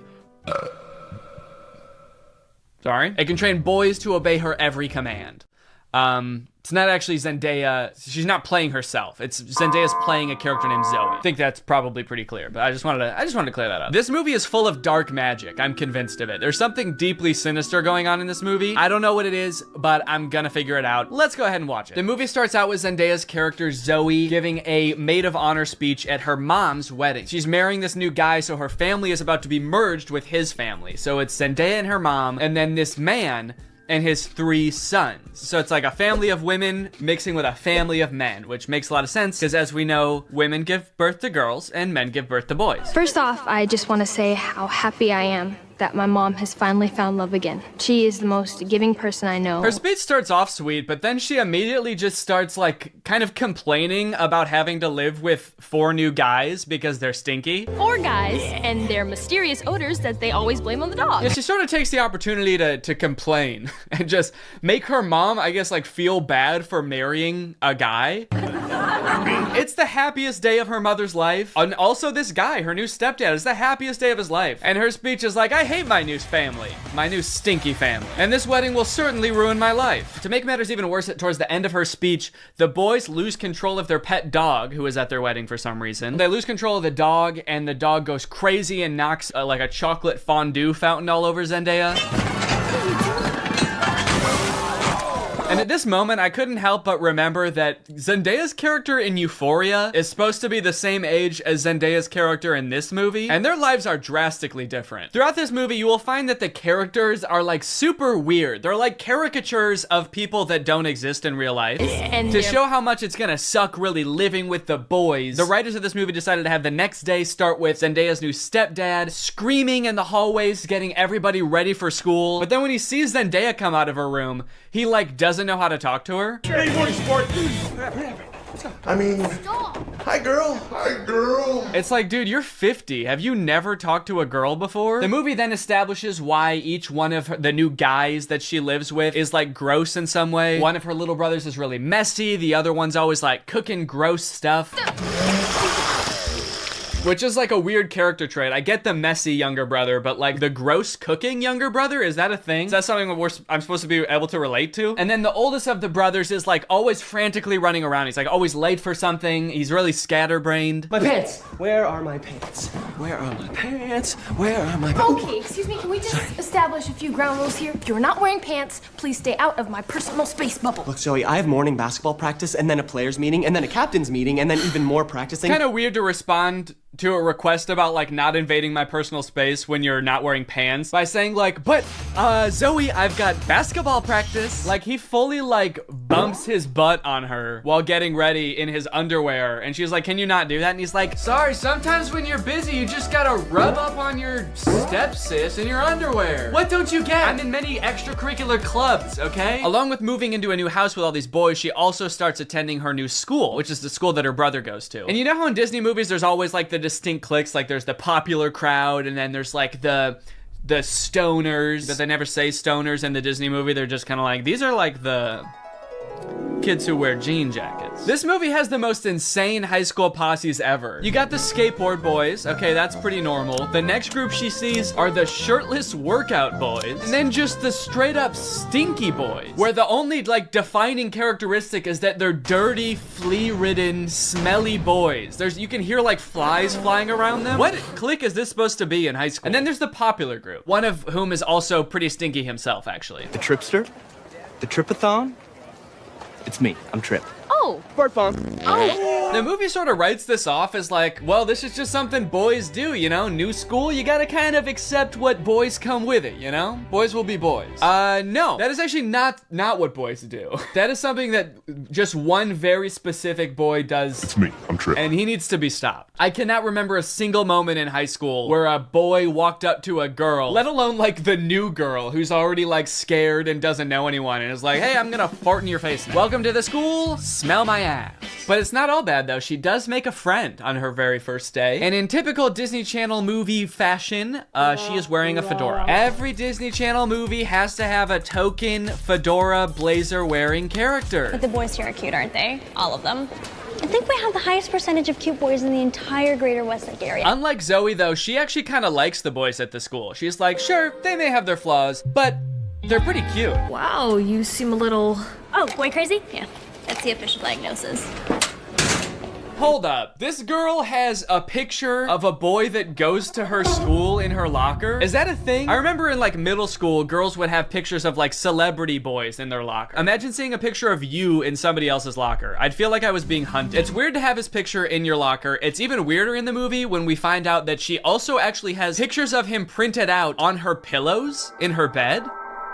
Gulp. That's scary. Imagine if they start dating, she's like FaceTiming him in bed, and she like accidentally tilts the camera a little bit to the side, and he just sees his own face next to her. Wait, what was that? Is that me? Of course, Zoe does have a love interest in this movie, and he is introduced early on. It's this guy. Every boy in the movie is depicted in a negative light except this guy, because this guy, he's not like other guys. Mr. Kale, pay attention. There will be a quiz. On the praying mantis? Sphodromantis viridis, carnivorous member of the phylum Arthropoda, class Insecta. Wow, he really is different than all the other guys. He knows about praying mantises. Most guys around this school don't know shit about bugs. Yeah, the movie really seems to depict this guy as like the way that guys should be. Guys shouldn't be stinky and messy, okay? Guys should wear beanie and sunglasses and know shit about bugs and be 35. I know I talk about this in like every Disney Channel original movie video that I make, but this guy literally looks like he's 30. Maybe he was held back for being too cool or not not being stinky enough. That seems to be a requirement at the school. He went on stage to accept his diploma and they shook his hand and they were like, wait a minute, why isn't your hand sticky? Actually, there's no flies flying around you. Get out of here, dude. Back to freshman year. No wonder you do the silent lone wolf sunglass rebel thing. Oh, it's pancake mishap this morning. No, I'm not looking at that. Okay, well then what are you looking at? I'm looking at you. Creepy. Stops in the middle of the hallway just to stare her down. I think I've got you figured out. Oh, really? Mm-hmm. Yeah, I don't know, man. This just comes off as creepy to me. I guess this is supposed to be romantic, but it's not really romantic to me. Just scary. I can see inside you. Another one of the plot lines in this movie is that Zoe wants to join the dance team, but the girl who runs the dance team is like the popular mean girl. She doesn't want Zoe on the dance team because she's too good at dancing and it's gonna make her look bad or something. Anyway, by now you're probably wondering when the frick does this app thing happen, right? When the frick does Zoe discover that the dog training app works on boys? Well, at first, it doesn't. Zoe's just trying to train the family dog because it's all just like the rest of the boys in the house. It's stinky. Gross. And it like destroys her room and shit. Breaks this thing that her dad gave to her. She downloads this app called Listen and Obey, which is kind of an ominous sounding app. Sit.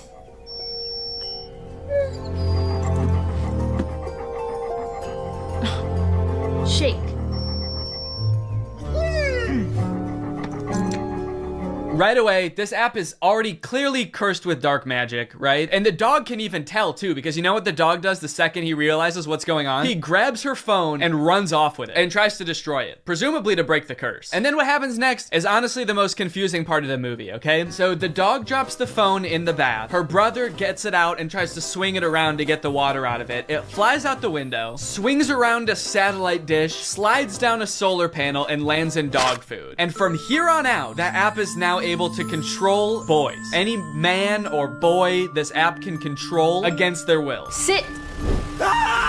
And at first, while watching this movie, I didn't even think it was that weird. I didn't even give it a second thought. I was just like, okay, yeah, so something magical happened and now it can control boys. That makes sense. But like, what? What happened to the phone? I don't understand how solar panels and satellite dish changes the app from dog-based to man-based. Like, you'd think at the very least something having to do with like men would happen to the phone. Like the phone lands in like a bucket of buffalo wings or like flies through a football field. I'm just curious to know if that fucked up other apps on the phone or if it's just the dog training app. Now whenever a boy likes one of my tweets, he goes into a coma for 3 years. And don't even get me started on the weather app, because every time I check that, boys start falling from the sky. Anyway, let's just say now that she's got the ability to control boys, she has a little bit of fun. Boys are acting weird. Dude, he farted twice in midair in such rapid succession. They added in 2 fart sound effects. Kind of impressive. I'm trying to imagine how she's gonna use the app to get herself out of this one. Stop farting. Take it back. Take the fart back. Suck it back up into your ass. Oh, how am I doing this? But no, she just uses the app to utterly humiliate him in front of his friends. Go to the bathroom. Oh, wait, no, not here. I'm still confused about some of these cliques, by the way. Like, what are these nerdy kids supposed to be? Look at this kid in the green sweater. How he acts when nobody high-fives him. What is that acting? I guess your dog app doesn't work on girls. Maybe because girls aren't dog-like enough. They're too catty. Ah, that's funny. Girls are catty. What the fuck does that mean? Boys are dog-like? What the hell? I mean, I guess in this universe they kind of are. They're like flea-ridden, mangy boys. Why do we smell like we smell? So pretty much like the majority of this movie is just Zoe using the app to like get what she wants and make all the boys at the school act exactly how she wants them to. She turns the skater boys into gentlemen. She goes up to the nerdy gamer kids and tells them to like go do yoga instead of playing video games. Let's go do some yoga. And her brothers, dude, don't even get me started on what she does to her poor brothers. I'm taking the brothers' side, all right? They did nothing wrong. Her poor brothers were just living their lives until Zoe moved in and tries to fix them. Be clean. Holy moly, it's filthy in here. Her messy brother, she tells to be more clean, which turns him into this like hyper-hygienic husk of his former self. I need a sponge and soap and paper towels and a power washer. For the rest of the movie, he's literally he's scrubbing everything frantically in a panic. Anytime there's a mess, he's like, I gotta clean it up. She tells the gross cooking boy to cook less gross stuff. Start making less gross food. So he's like cooking 5-star meals for the rest of the movie. And then the oldest brother, she tells him to be more focused. Be focused.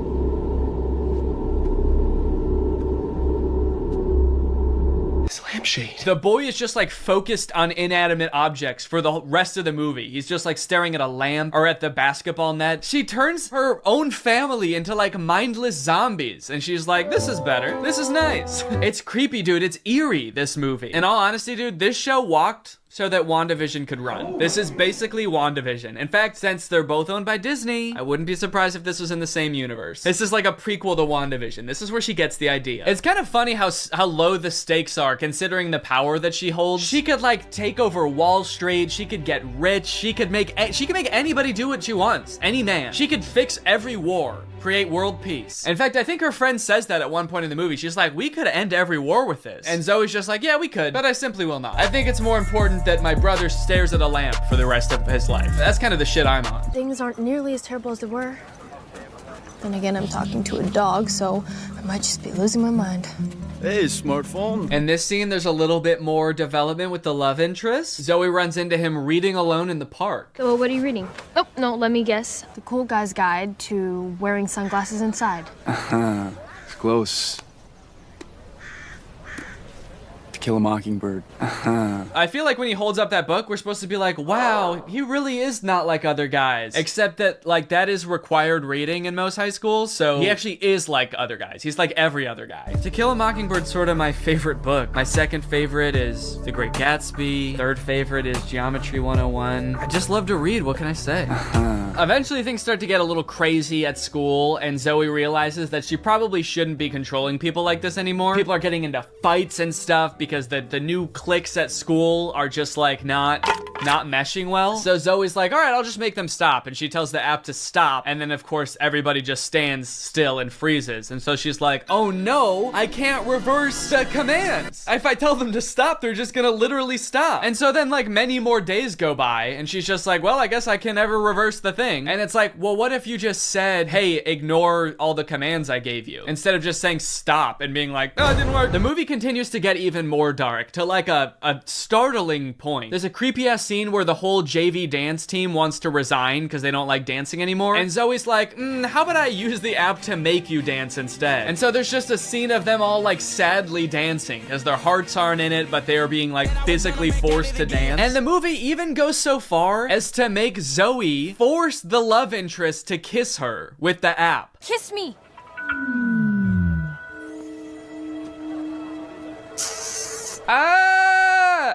She just forced a guy to kiss her. Disney, what are we doing here, dude? What's going on? We need to have a talk with the writers of these movies. Anyway, Zoe feels bad after this, and she gets all stressed because there is a college scout coming to the basketball game. But Zoe's brother obviously isn't playing very well because the only thing he can do is like stare at an object for hours at a time. Welcome to a new season of Husky basketball. The Huskies have been struggling with practice, and there's a college scout in the stands. So tonight's game could be a nail-biter. I like that the scout is writing stuff before the game even starts. What do you think he's writing? Ball round, court shiny, boys stinky. Just as the beginning of the movie made no sense, the ending also makes no sense. The phone falls into the wrong hands. The popular girl figures out that Zoe is using it to control people. I don't know how she figures it out. She just like sees Zoe holding it during dance practice and she's like, she's holding her phone while dancing? She must be using mind control. I gotta get that phone. Anyway, she steals the phone. At the basketball game, she just like starts making everybody obey her every command. Crap, crap, crap, crap, crap. Crap. What's up, Greg, and welcome back to another episode of If you've watched my channel for a long time, you may remember me making a video about the movie Standing Ovation like 5 years ago. And you might think that that movie should have nothing to do with the movie we're going to be watching today, Croc. Because, well, Standing Ovation is about a ragtag group of girls competing in a singing and dancing competition, while Croc is about a man-eating crocodile brutally murdering dozens of people. Come to think of it, in Standing Ovation, I don't think even one person is brutally murdered by a crocodile, but the movies are related nonetheless, because they were both directed by this man, Stuart Raffill. Stuart directed Standing Ovation, he directed Croc, he directed another movie called Bad Girl Island, which I'm very curious about, and he also coincidentally directed Mac and Me, that E.T. ripoff from the 80s that Drew has talked about on his channel, and also Paul Rudd always used to bring a clip of on Conan. This man has a prolific career of creating low-budget films that leave you questioning if what you just watched could even be considered a movie. And today, I'm pleased to report that Croc is no different. Alright, man, what was your strategy here? What are you doing? Why are you even in that position? That's not gonna help you get away. Maybe if I just pretend I'm already dead, he won't be mad at me anymore. Maybe he'll feel guilty, and then he won't want to eat my whole head. Oh no, he ate my whole head! Now I know what you guys want. You just want me to go through and show you all the scenes where somebody gets eaten by the crocodile. You know how I know that? Because this whole movie is on YouTube and all of the most rewatched parts are the parts where somebody gets eaten by the crocodile. But first, the movie has to introduce all the characters and set up the plot and the story. Blah. But hey, at least the plot of this movie probably mostly revolves around the crocodile, right? Oh, no, don't worry. That crocodile doesn't want to eat you. He wants to sleep with you. But unfortunately, she's mine, so back off! Does that make you feel better? She's not having it, but don't worry, Jack's not getting his farm shut down. He's the main character of this story. He knows how to treat his animals. He's a good old American boy. USA! USA! It's okay with you. He's about to arrest you for tax evasion, but he does let him go. He's like, look, man, I may be part of the tax bureau, but I'm not a cockblock. Go meet this chick, man. Let me know how it goes. What? Don't worry, kind stranger, as we've grown quite fond of your nephew over these past, 12 seconds. So naturally, we decided to help you commit arson to escape the police. And off he goes, dude. They did that good. They must do this a lot. Also, I guess the tide must be out, because they told him to dive into the ocean, and once he leapt off the thing, he landed in the sand. That could have ended very badly if he didn't know that. So long, suckers! Oh, God! My legs!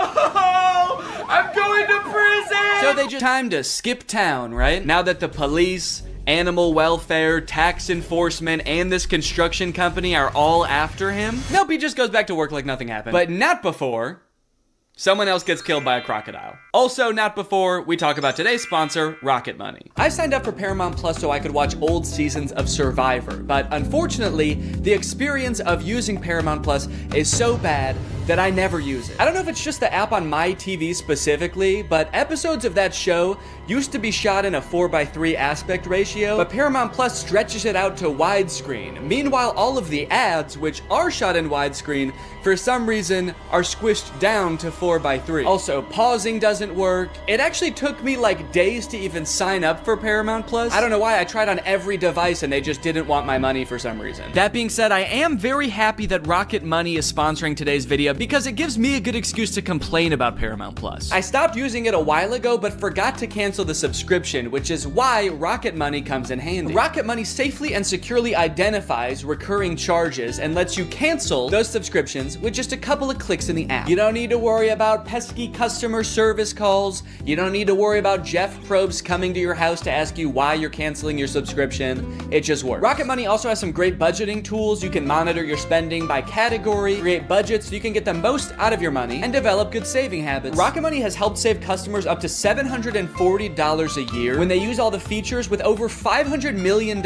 in canceled subscriptions. So to save more and spend less, join the over 5 million members using Rocket Money today. Go to rocketmoney.com/Danny or click the link in the description to get started with Rocket Money for free. And you can also unlock even more features with premium. That's rocketmoney.com/Danny to get started for free. Thank you to Rocket Money for sponsoring this video, and thank you to you guys for checking out Rocket Money. Now back to the video. After the whole escaping from the police incident, two of those teens from the bar decide to go make out in the ocean. This is great. They're smooching, they're making out. The boy goes underwater to... I actually don't know what he was planning on doing down there. It kind of looks like he's going to suck on her toes. But you know who that attracts? The croc! The croc said, hold on. If anybody's sucking on anybody's toes around here, you better believe it's gonna be the most sexually aggressive reptile. So he eats the boy, and then he eats the girl, all while this lone, terrified girl watches on in horror.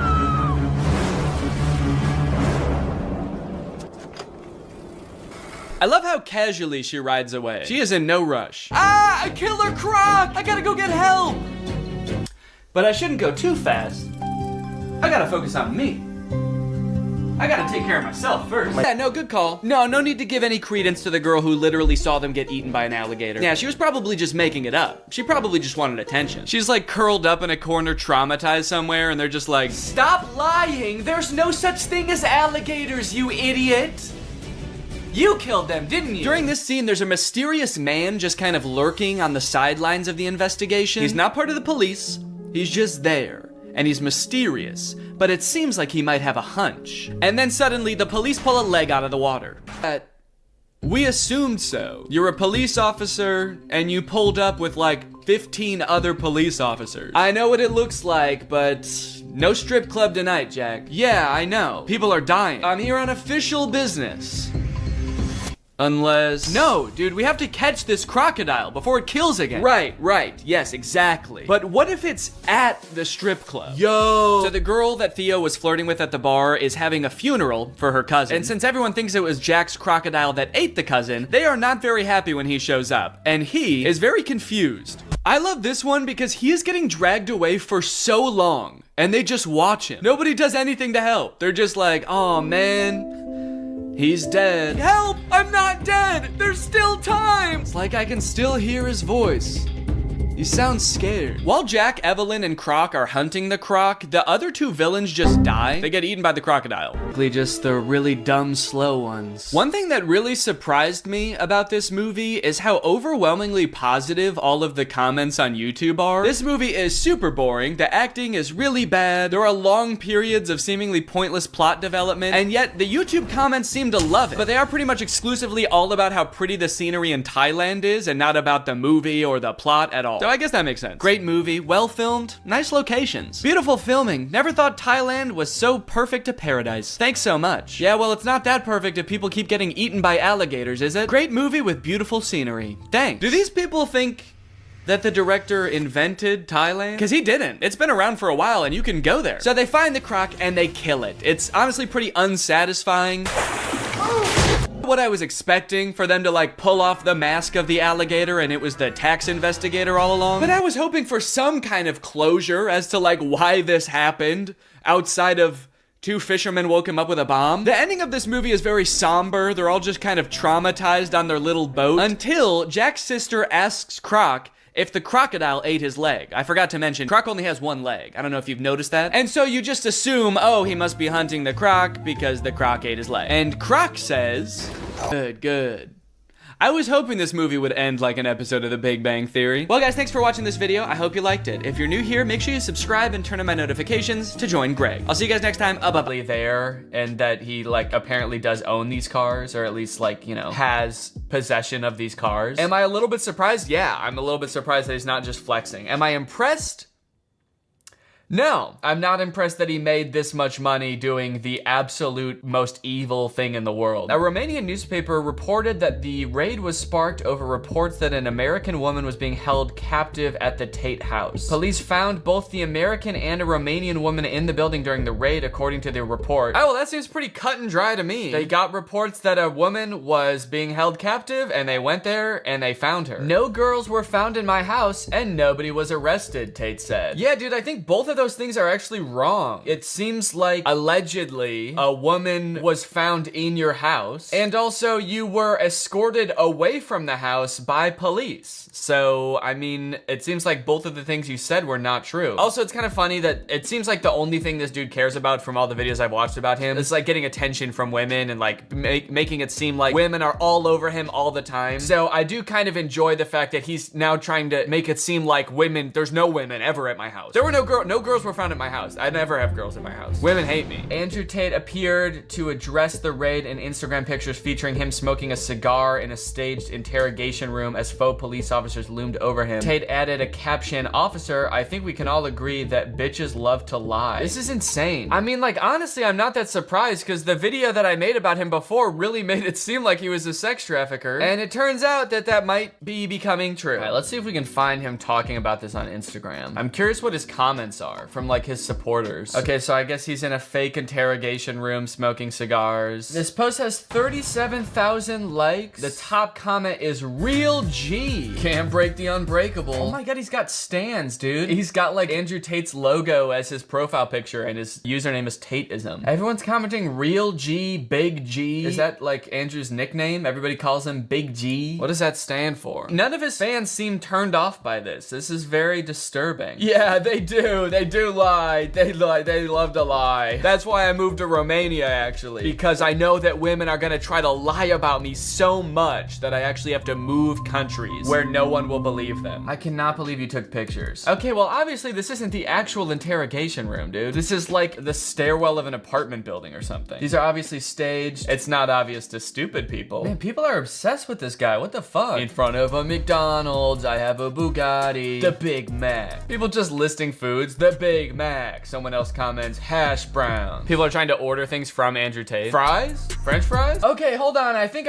I've just found the first negative comment on an Andrew Tate post. It's in front of McDonald's, and someone says, "Why are you even advertising this BS? Why are you advertising McDonald's, dude?" And people are commenting under, "I'm hoping he owns a few franchises. Otherwise, I have no idea." You guys are upset he's in front of a McDonald's? That's what pisses you off? This dude had a woman in his house being held captive, allegedly. And all the comments under that post were like, hell yeah, brother. You know, in all of the other posts, he's also promoting a BS business, but it's his BS business. It's his webcam scamming empire. You guys aren't upset about that at all? McDonald's, oh, fuck them, they feed people. It actually does seem like his interrogation post did underperform. This has 37,000 likes. Most of his other posts have like 43,000 likes, so maybe he did lose a few people with that one. But then they came back for the subsequent post. They were like, I don't know about this man, but hell yeah, he's walking in the desert. Hashtag top G. He's big G. He's cool G. He's top G. He's smart G. All right, now I gotta Google insulting words that start with G. Negative words starting with G. What can I call this fool? Goofy. That's what the G stands for, goofy. You absolute ass. You literally own G like the letter G was made for you. Yeah, you are literally such a goofball, dude. You are so goofy and silly. I remember seeing some TikToks of him that were insane too. Here's one. A lot of people ask me, Andrew, why do you have a machete next to your bed? And my answer... Oh my God, did I just like that on it? Oh shit, dude, I did not mean to like that. A lot of people ask me, Andrew, why do you have a machete next to your bed? And my answer is simple. Why wouldn't I have a machete next to I don't know, maybe if you weren't like involved in a bunch of illegal businesses, that would be one reason that you wouldn't need to keep a machete under your bed. Maybe if you were nice to people and you didn't have to worry about people coming into your house to kill you. Those are just a few things I could think of. Why don't you have a machete next to your bed? Because I'm just a YouTuber. I'm not, you know, holding people captive in my house. It's really not weird. In fact, there's at least one, depending on the room, between 1 and 3 machetes hidden in every single room in my house. He says that's not weird and then goes on to make it even more weird. No, it's not weird because I actually have hundreds of machetes in my house. It's not weird because I'm actually extremely paranoid. Some little pussy-ass dude once said to me, yeah, but if it's next to your bed, what if you like upset a girl and she catches you cheating and gets a machete? Bro, there's no female alive. Calling women female? Excellent. That would stand a chance against the immense power I possess. The immense power he possesses. Bro thinks he's a supervillain. Bro is a supervillain. Bro, he's a superhero, bro. Whoa, is that the real Mike Tyson? Did this video get taken down? Oh, this one was so funny. It was about him, how he can't read. Fuck, where'd that video go? Let me see if I can Google it. Andrew Tate doesn't read. Stop reading books. Reading makes you stupid. Andrew Tate on reading books. Yes, please tell us, Andrew. Please tell us how you got so smart. Reading books is a very cheap way to, I guess, entertain. I wouldn't call it entertainment because my brain is far too advanced. I'm too smart to read. Yeah, you can tell from those Big Brother clips how smart this guy is. Everyone's talking and he's just like, yeah. You're too smart to read? What does that even mean? You can't be too smart to do things. You can be too dumb to do things, but being smart makes you able to do more things. It unlocks new possibilities. You'd be able to read newer, like more interesting things that would like expand your brain in different ways. What the fuck are you talking about? I need action. I need constant chaos in my life to feel content. I need to be driving a supercar and fucking fighting. Yeah, dude, dumb people drive and fight? I don't think so. They read. I can't just sit there, oh, and the pirate on the boat. The Pirate on the Boat? That's the only book you could come up with? Yeah, I think you were reading a book for like 6-year-olds. I could understand that not being mentally stimulating for you. Actually, for you, I don't know. Yeah, I mean, if you couldn't even make it through that, then I understand why you don't like reading. And the saddest thing is, when I Googled this, you see these are all posted by like Tate fan accounts. Tate Speech, which I think is his account. Tate Aikido, Masculine Excellence. These aren't people making fun of him. These are people posting clips to be like, hey guys, the new Tate just dropped. He says don't read anymore. Don't even read the title of this video. Just look at it. Click it and then fight the video. Get in your car, play the video while you're driving really fast, and then just start punching your phone. That's how you get smart. Nothing is stopping me from becoming Batman. Nothing. I have a bat cave.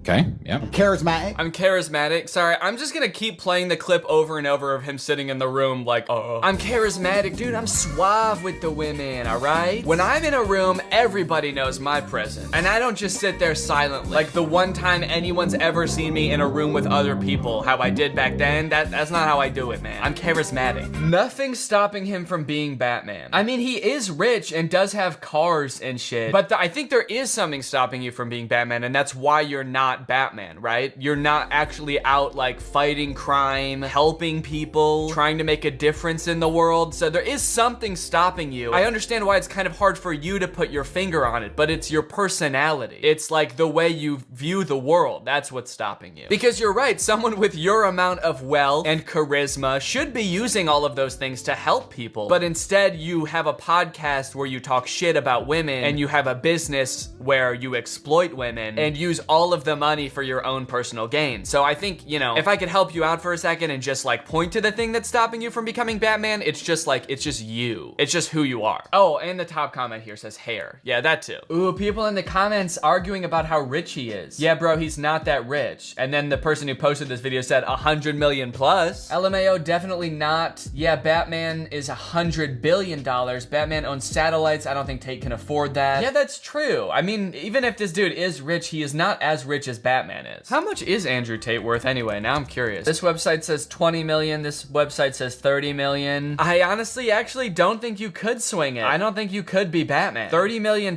You know, Batman has like military grade equipment. You know how much like one military thing costs? Military stuff costs so much. Like everything costs $1 billion, I feel like. How much a tank costs? Okay, so if you want the Batmobile, that's basically a tank that's gonna run you $6 million. That's already a fifth of your net worth, dude. The Batman suit, I mean, that's gotta be another $1 million. There's so much R&D that goes into this stuff too. Also, Batman keeps his identity secret. There's no way you could do that. You would be bragging about it constantly. All right, well, anyway, that's all I wanted to cover in this video. I just wanted to do a quick update. Thank you for watching. Sorry if this wasn't very funny. I just thought it was kind of a necessary update to the video. So, yeah, thank you for watching and goodbye. What's up, Greg, and welcome back to another episode of trying to find the worst iPhone game in the world. I had a lot of fun making the last video, but more importantly, I realized just how many terrible games there are on the App Store. Apple likes to pretend it's all just these like super polished, high quality games on the App Store, but if you just look slightly below surface level, it's just all garbage. It's all the strangest games you've ever heard of, these like ridiculous knockoffs, and that's where I want to start today. Let's just search a popular franchise and see how many knockoffs come up for it. Let's try Grand Theft Auto. Okay, first off, we have all of the actual Grand Theft Auto games first on the list, as you would expect. And then we get down to the games that want you to think they're Grand Theft Auto, like Real Gangster Mafia Vice Town, Open World Gangster Game, Gangster Town 2. Geez, there are so many. There's like hundreds of these. A grand, tough guy in Miami? What makes him so grand? The tough guy is grand? I love that he has security written on his back. Security for who? He starts fights with people and then he becomes security for himself. He's like, I gotta protect myself. These psychos are trying to hurt me. Why is he standing like that? That's a tough guy stance if I ever saw one. Don't mess with me, kid.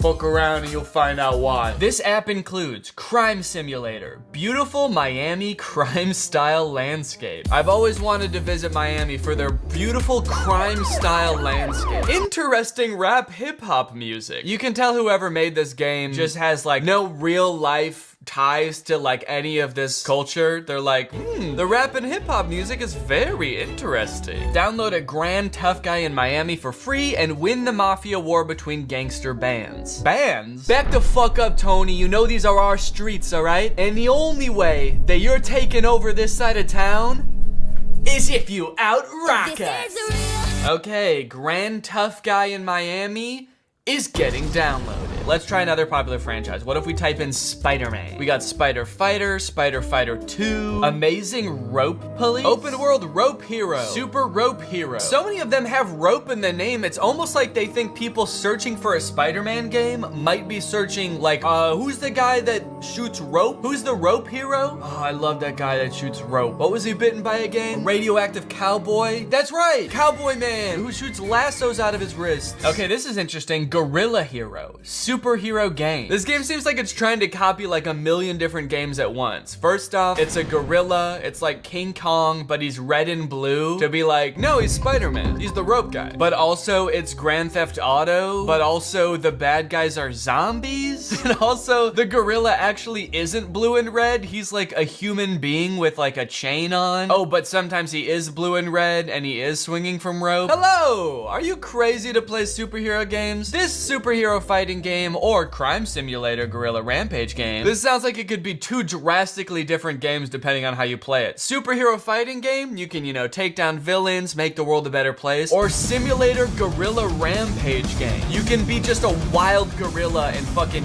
tear the city apart. All right, I am downloading Guerrilla Superhero Game. Okay, this could be kind of a fun change of pace. Not so much a knockoff, but still in the violence realm. Kung Fu Boy against bullying. Kung Fu Boy practiced the Kung Fu and some other martial arts to get ready against bullying. Okay, so it looks like it's a game about a kid who's getting bullied and he learns Kung Fu to combat the bullying. He doesn't say like, maybe I need to turn to like authority figures at my school to help. He says, I need to learn how to kill these bullies. Oh, okay, you get to go to the tournament. What is this needle button? Are we taking steroids? Actually, I don't know what a lot of these buttons are. Maybe this is a pin for like pinning up your costume to make it look better, but then you've got like, oh, the first place button. Stand on first place. Give me the trophy. I win first place. All right, this one looks fun. I will be downloading Kung Fu Boy against bullying. The president. The boss has arrived in office. Okay, this looks fun. It's another kind of like simulator game. You can choose whether you want to be a man president or a lady president. You can make new laws, like everyone should do the chicken dance. And there they are, everybody doing the chicken dance. Did I also make a new law where everybody has to either be a guy with a beard in a green hoodie, a milkman, or a girl with a star on her shirt? Make OnlyFans illegal.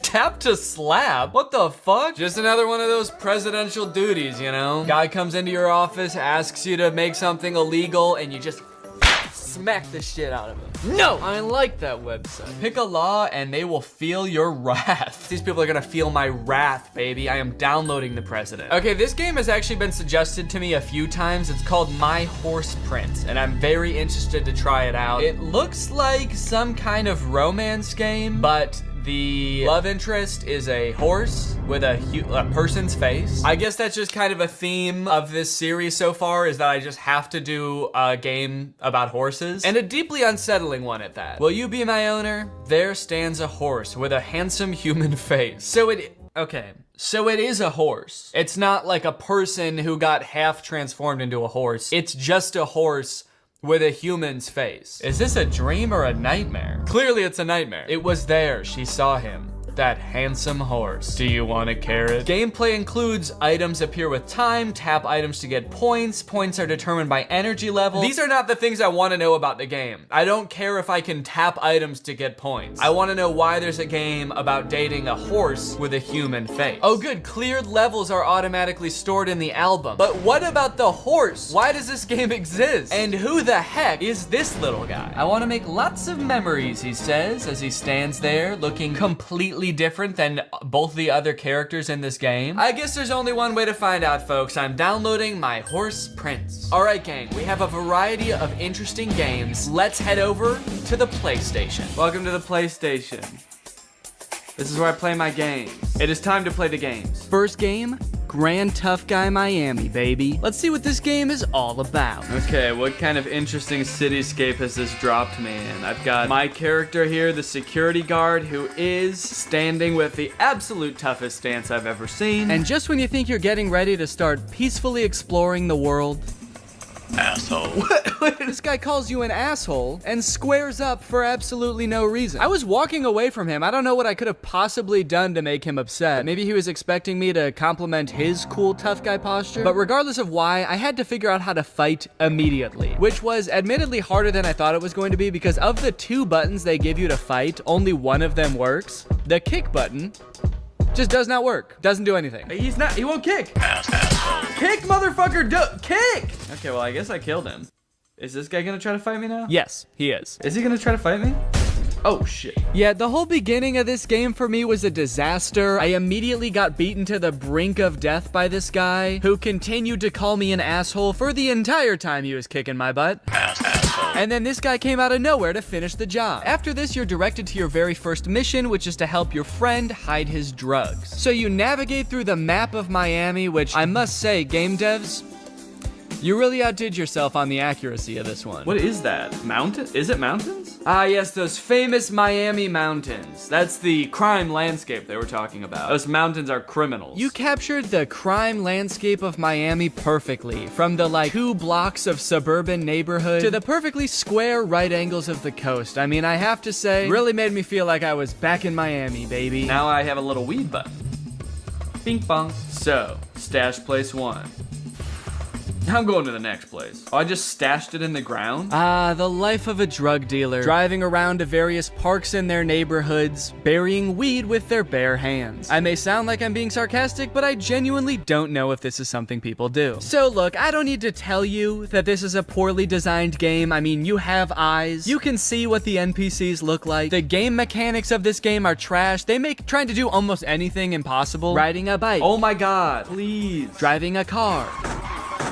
Nothing works right in this game, and it is made so much worse by the ads. This game is full of ads. Sometimes you go into an ad while you're next to a dead body that you've just killed, and during the ad, the dead body comes back to life and starts attacking you. So you come out of an ad and you're like already almost dead, and this guy who you thought you killed is the one responsible. Also, sometimes the game just decides to teleport you in the middle of an ad. Where am I? I was not over here before the ad started, was I? Now, all this makes getting around pretty difficult, and truth be told, if I wasn't recording this video, I probably would have stopped playing this game long before I got to this point. But boy, am I glad I didn't, because if I had, I would have never discovered the joy that is the music in this game. That's right. The interesting rap music. You're bloody lost and bloody found. Stuck in fucking chicken town. Stop your chicken sounds? Anywhere in chicken town. Anywhere in Chicky Town. Stuck in fucking chicken town. Stuck in fucking Chicken Town, man. I can relate. These are the sounds of Miami. Every time I go to Miami, I swear to God, all I hear is, "Oi, mate, you better stop making your bloody chicken sounds before you get bloody killed." But by far the most annoying detail of this game is the hospital. If you lose any amount of health in this game, the only way to get it back is by going to the hospital. Even if you get knocked out, you respawn with like pretty much the amount of health you had right before you died, which is nothing. So it's really in your best interest to go to the hospital and heal yourself, because if you get knocked out a certain amount of times, you actually die, and then you lose all the progress you've made in the game so far. There's just one problem with all this. The hospital is very hard to find. Okay, so the blue star that I thought might be the hospital is actually a jet ski, it turns out. I couldn't find it. For the life of me, I could not find this place, so I spent the entire game doing like every mission with basically 0 health. So anytime anybody so much as punched me one time, I just got knocked out. But you know what? Eventually, I figured out why the hospital is so hard to find. One cool feature about this game is that some buildings on the map don't appear until you zoom in more. Actually, that's a little bit inaccurate. It's not some buildings. It is just the hospital. So arguably the most important building in the entire game, to me anyways, because I had 0 health the entire time, does not exist on the map unless you're zoomed in enough. It's hidden. It's like they don't want you to find it. And you know what? I kind of think I know why they don't want you to find it, because you know what happens when you get there and you try to get healed? Is that a hospital? It is a hospital! Let's freaking go! Let's go in there. How do I get into the hospital? No. Please tell me they did not forget to like add this part of the game in or something. Did they forget to program this part? What kind of sick freaks designed this game? Who are you? Where do you live? Comment it below. I just want to talk. After all this, I was able to successfully hide all the weeds and get my next mission. Let's go. Wait, why was I small all of a sudden? Did you see that? But unfortunately, after I was given the next mission, which was just the same mission, but this time with more weed, I died and lost all my progress in the game. Oh my god, I died. You are killed. Do I get to go to the hospital now? All right, time for the moment of truth. Did I lose all my progress or just some of my progress? Hey bro, I want to work in your gang. Oh my god! You need to hide drugs and stash. I lost all my progress because I didn't go to the hospital. Because there is no way to get in the hospital. And after this, I was pretty much fed up with the game. Man, fuck this game. So I went to the only place that I knew I could actually count on. Let's go! Woo! Whoa! Whoa! You know what? Maybe this game's not so bad after all. I'll see you guys later. It's time to learn Kung Fu and end bullying, bitch. Kung Fu boy against bullying. Why does he look so concerned when he's punching the punching bag? He's like, is this how you punch? I don't know. I don't know, help. And of course, before you get to do anything, it gives you an ad. Whoa, what is this game, Nerdy Boy? He doesn't look that nerdy to me. Here is the Kung Fu boy against bullying's origin story. We're just at school, we're chilling, not hurting anybody, and a bully comes up to us and he's pissed that we got a better grade on a test than him, and then he just wrecks us. It's a crazy fight, dude. A dust cloud forms. There's like a cat in there for some reason, and that's pretty much where the game leaves us, with us cleaning up the mess that our bully made. And dear Lord, what a mess it is. Okay, so it looks like on the left are things I need to do to help this poor kid. So I'm gonna press the locker button. Oh, and I guess fix the locker. The school is gonna make the kid fix the locker? He got beat up. It's a very gruesome story so far. We're like dressing our wounds, our bloody wounds. And I just wanna know, who is running this school? It seems very cruel to me that we got beat up and now we're the ones cleaning up. How is that fair? Where are the teachers? Where's the principal? Where's the janitor? I'm a little worried that halfway through the game, we're gonna find out that that was the principal. He's like, that's right, and I'll do it again. Stop being smarter than me. I'm supposed to be the smartest one here. We go to a kung fu place straight away. I guess we decide there are no adults here that are going to help me. I need to take matter into my own hands. I need to learn how to fight. The first thing our sensei tells us to do? Get a new outfit. He says, get out of those ugly ass clothes, dude. No wonder you got beat up. You look like a dweeb. At this point, we need to talk about this kid's voice because I hate it. The first time we hear people talk in this game, it's just like text to speech voice. It sounds like a TikTok or something. You got more marks in tests than me. So what? But the next time we hear him speak, he has this like high-pitched elf voice. Like new. Ugh. I hate it. You know what, actually square up, kid. That's right, I hate you too now. Yeah, I'm the bully now. I'm the Kung Fu man for bullying. My theory is that they must have just downloaded a bunch of random dialogue from some stock library somewhere and just like tried to make it work in different circumstances. Because sometimes he doesn't even have the same voice. I'm so ready. I'm so ready. I'm ready. Alright, we've got our outfit customized. Now it's time to train. Training consists of this boy kicking this bag while staring deeply into our eyes. Gotta make the enemy uncomfortable. I like it. Then our sensei takes us to a deserted island where the training continues. First things first, let's eat some soup. Much better than just water? Yeah, I guess so, man. Where are my parents? I'm eating soup in the desert with a strange old man. Where are my legal guardians? I need help. I feel like I'm in constant danger in this game. There's a battleship behind me. I'm worried that's going to attack. I don't know if it's just a coincidence or it's the training, but suddenly our little kung fu boy has the voice of a man. Do it. Do it. Do it. Do it. Do it. Do it. Do it. Do it. He's finally gone through the final stage of puberty. Kung Fu. Breathe in, breathe out.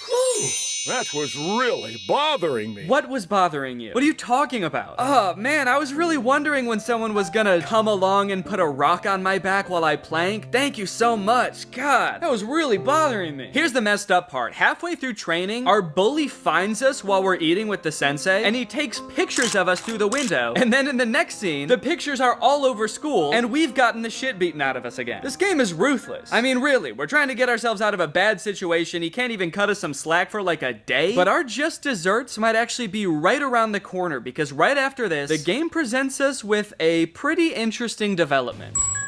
Hi, George. My bully. Get ready for the tournament. Is he going to a tournament with me? Am I gonna be fighting him in a tournament? This is gonna be sick. That's right, we get to face off in a tournament against the bully that started it all. And to get ready for this tournament, we decorate? That was really bothering me. What am I doing right now? Why am I decorating this room? I thought I was just packing my bags for the tournament, but then it was like, and put a couch down, put on a weird hat, and some silly shoes. All right, it's time to show this bully who's boss. It's time to use everything we've learned in a series of complicated kung fu challenges that will test our skills. Unfortunately, the game does not let us participate in this part. We just get to watch a cutscene of the two boys chopping wood with their bare hands and then getting into another fight. Fortunately, we absolutely maul this kid. We destroy him. Let's go! I guess that's what separates us from the bullies. Sure, I will beat the shit out of you so hard that you'll wish you were never born, but only for a trophy. I'll only do it in a controlled environment where people are watching it happen, and then I get a big reward and you don't. And to be fair, when I'm done, I'll clean him up. I'll pick the little leaves off of him. I'll, you know, sedate him with this needle? Sure. I'll also stitch his chest shut. Actually, a little too graphic. I think we might have gone a little bit too hard on the poor lad, but nevertheless, I'm happy we did it. I gave myself a medal and took a picture to commemorate the occasion, and then the game informed me that it was all done. Congratulations. Thank you. Game done? Is that what it said? Sorry, did I just beat the game? That was it?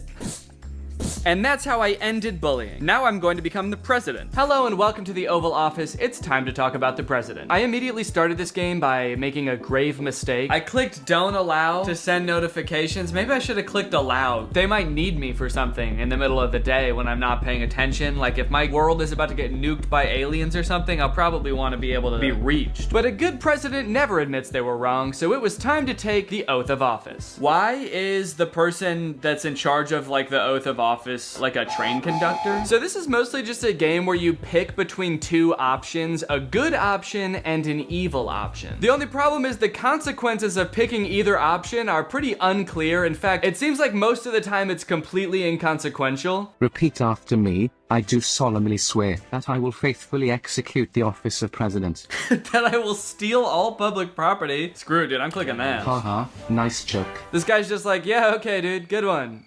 Can we keep doing the oath now? That was not a joke, okay? You don't think I'll do it? I already am. He looks down and his train conductor uniform is just gone. He's naked. And I'm starting with these. So I signed my presidential oath, I do a little dance, and that's it. I'm the president. It should be noted that this little dance is my favorite part of the game. It's actually one of the only good parts of this whole game. He just looks like he's having so much fun. It's funny, it's silly, and the president isn't the only one that gets to do it either. This lady comes into the office to give me a gift, and then she starts doing the dance. When I sign things into law that all my citizens like, they start doing the dance. How sick is that? I never wanted to be president before, but if this is what it's like, sign me up, dude. Call me Joseph Brandon. The craziest part of this game has gotta be the public executions. Yeah, no, really. There are public executions in this game. Execute.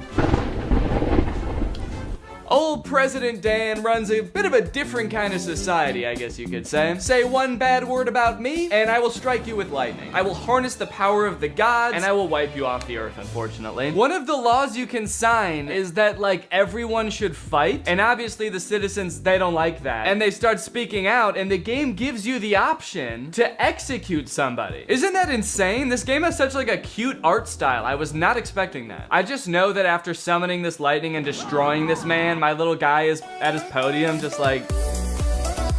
And the game appears to get even darker from there. Pardon death row prisoners? I robbed a bank to pay for my daughter's hospital bill. Yeah, man, I don't know. I was looking for something a little more light. I think I'm gonna move on to the next game. Hey guys, it's me, your favorite superhero. Rope Man. Guys, I don't want to spoil the review for Gorilla Superhero, but I really like this game. Whoa, what did I just stumble across here? Oh my god, he is getting into it, dude. Yeah, this guy seems cool as hell. And sure, I had questions. Why does he have human hair? He already has fur on the rest of his body. He's got like bleached blonde hair. But his dancing put me in such a great mood that I was willing to look past all that. I don't think I'm gonna be able to do the whole review like this. Oh.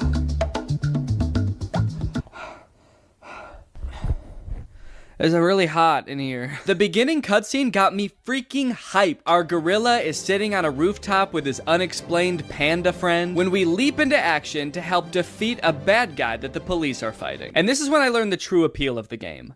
The combat. Is this punching? I can't tell if I'm hitting them. What? What did I just press? Everyone turned into skeletons, dude. Whoa, dude. What the hell? Combat, I guess, is a pretty loose term for what's going on in this game. There is a punch button, sure, and it does a little bit of damage. But then you have this whole outer ring of powers and spells that your gorilla is somehow able to harness. And they're so powerful. Basically a one-hit kill for any enemy. It could be a normal guy, it could be a zombie, it could be this like weird purple futuristic BMX rider. Every move just turns them into skeletons. No questions asked. You just push it and it's like, they're dead. They're gone. They've been dead for years. Their bodies decay. I love how this gorilla runs. Like a little gorilla man. Is this how gorillas really run? That'd be crazy to see a gorilla running around like this in the zoo. I just got somewhere to be. Maybe they do run like that. I don't know. Can we get a video of how gorillas really run on the screen, please? Your gorilla can run, jump, smash, swing from rope, and he can even use said rope to yank people. Whoa. Oh, actually, can I shoot web at people? Gotta yank these fools. Yeah, I am. I'm yanking them. Get yanked. You can yank people. You can yank them to their death, which is quite frankly how I want to go. I don't want to die, but if I have to, make it by a monkey. Make it by a monkey yanking me with a rope. I want to be walking around my city, my beautiful crime landscape city, and I want a giant gorilla to land next to me and shoot a rope at me, and then he just yanks me. And then that's just it. Lights out immediately. The last thing I experience in this world is just like a moment of like zooming toward a monkey. Now you might think that having such earth-shattering powers would be a constant net positive, but to be fair, there actually were a few instances where they got in the way. I wonder if I can steal this cop car. Oops, I wanted to steal a car and I accidentally destroyed the entire thing and everyone in sight. But luckily, you actually don't really need a car in this game because the gorilla is faster than the cars on his own. Kind of crazy that they even added cars into the game at all when they're completely useless. Also, even when you do get in them, the gorilla doesn't even fit. And also, the cars in this game have that shitty game mechanic where instead of like a joystick, there's just a left and right button for steering, as if that's useful at all. I think there's a reason those haven't been implemented in real cars. You're about to hit a deer and you're just like jamming the right button. No! Get out of the way! Now, unfortunately, this game does get old after a few minutes. As far as I can tell, there's no story in this game. You're basically meant to just run around and turn people into skeletons, which is fun at first, sure, but I don't know, can I turn people into other spooky things like goblins and witches? Also, the game kept coming up with this pop-up that said something like, explore the world to win achievements. And then it would send you directly into an ad, which was pretty annoying. Explore the world to win achievements. Yeah, that's what I'm doing that. If you would stop showing me these ads, it's like you're mad at me that the ads are coming up. It's like, don't watch these ads, dude. Explore the world. I'm trying. So outside of upgrading your character to the red and blue gorilla, which I did do. Yes! Yahoo! Look at the red little butt. There really is no reason to keep playing this game for more than like a half an hour. So, while I will most likely never play this game again, I would like to thank you, Super Gorilla Hero. This one goes out to you, Super Gorilla Hero. Thank you for all the great times, you crazy little ape.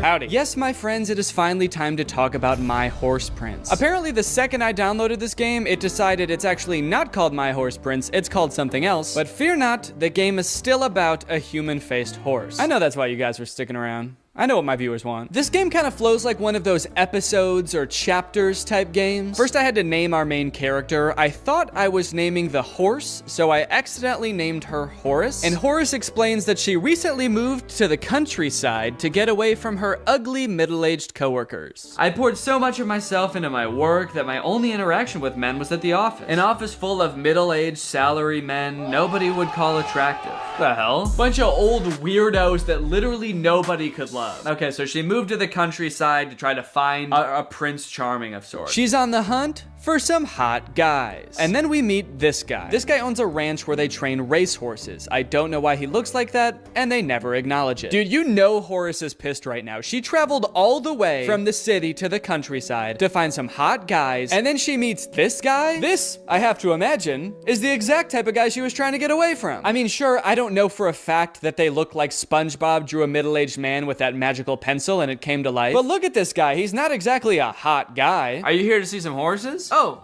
yes. Well, there's one over there. Go have a closer look. And there he is. He has a human head? What's that? Missy, don't tell me. You're seeing the horse as a man? He got real long when he said that. You're seeing the horse as a man? So it turns out that Horace is actually the only person that can see a human face on this horse, lending further credibility to my theory that this is not a human with a horse body. It is a horse with a human face, who should not be pursued romantically. That's just Danny's 2 cents. Let me guess.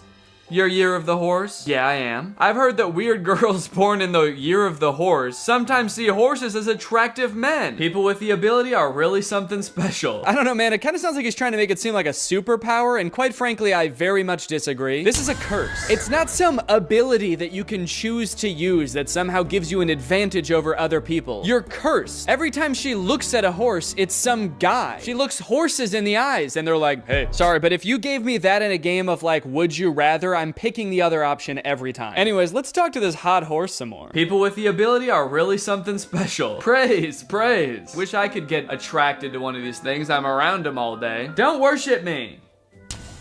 What's going on? Hey, is this guy bothering you? I'll stomp him into the dirt. He's just a tiny little potato man. Don't worry, I'll use my hooves and I'll kick him into the ground. From the amount of this game that I've played, which admittedly is not as much as I probably should have, I can't really tell if this is supposed to be romantic or not. And honestly, I don't know if Horace knows that either. I think she's working through some very complicated feelings. She keeps saying things like, maybe I could hook up with this guy. Oh wait, oh no, he's a horse. What am I thinking? He's a horse. Oh, I've been duped again. He neighs and whinnies. I wouldn't say those are the reasons you can't date a horse, but you're on the right track. Outside of how insane the premise of this game is and how confused I am every time I talk to this horse, this game is actually pretty boring. It's mostly just like skipping through dialogue boxes and then playing these weird feeding/training games where you're either feeding him carrots or having him run on treadmills that he breaks every time he uses one, both of which drain his energy, and the only way to get his energy back is by talking to him, which could be interesting, but the only thing he ever wants to talk about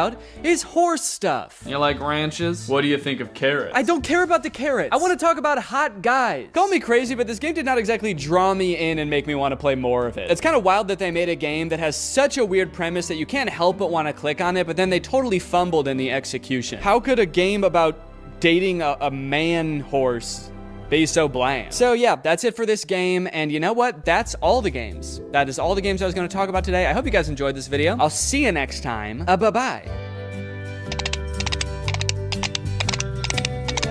Hey guys, before this video starts, I have a surprise announcement. I am doing a stand-up show on October 9th at Zany's in Rosemont, Illinois. I've done little bits of stand-up here and there over many years, but I've never really gotten into it until this year. At the beginning of the year, I've started going to open mic, doing little sets at other people's shows. I still don't have an hour of material yet because that takes a really long time to build up. I've got like 15 to 20 minutes. So I'm putting together a show with other Chicago comedian friends that I've met while doing this. So if you want to come, have some laughs, experience the Chicago comedy scene, then check out the link in the description.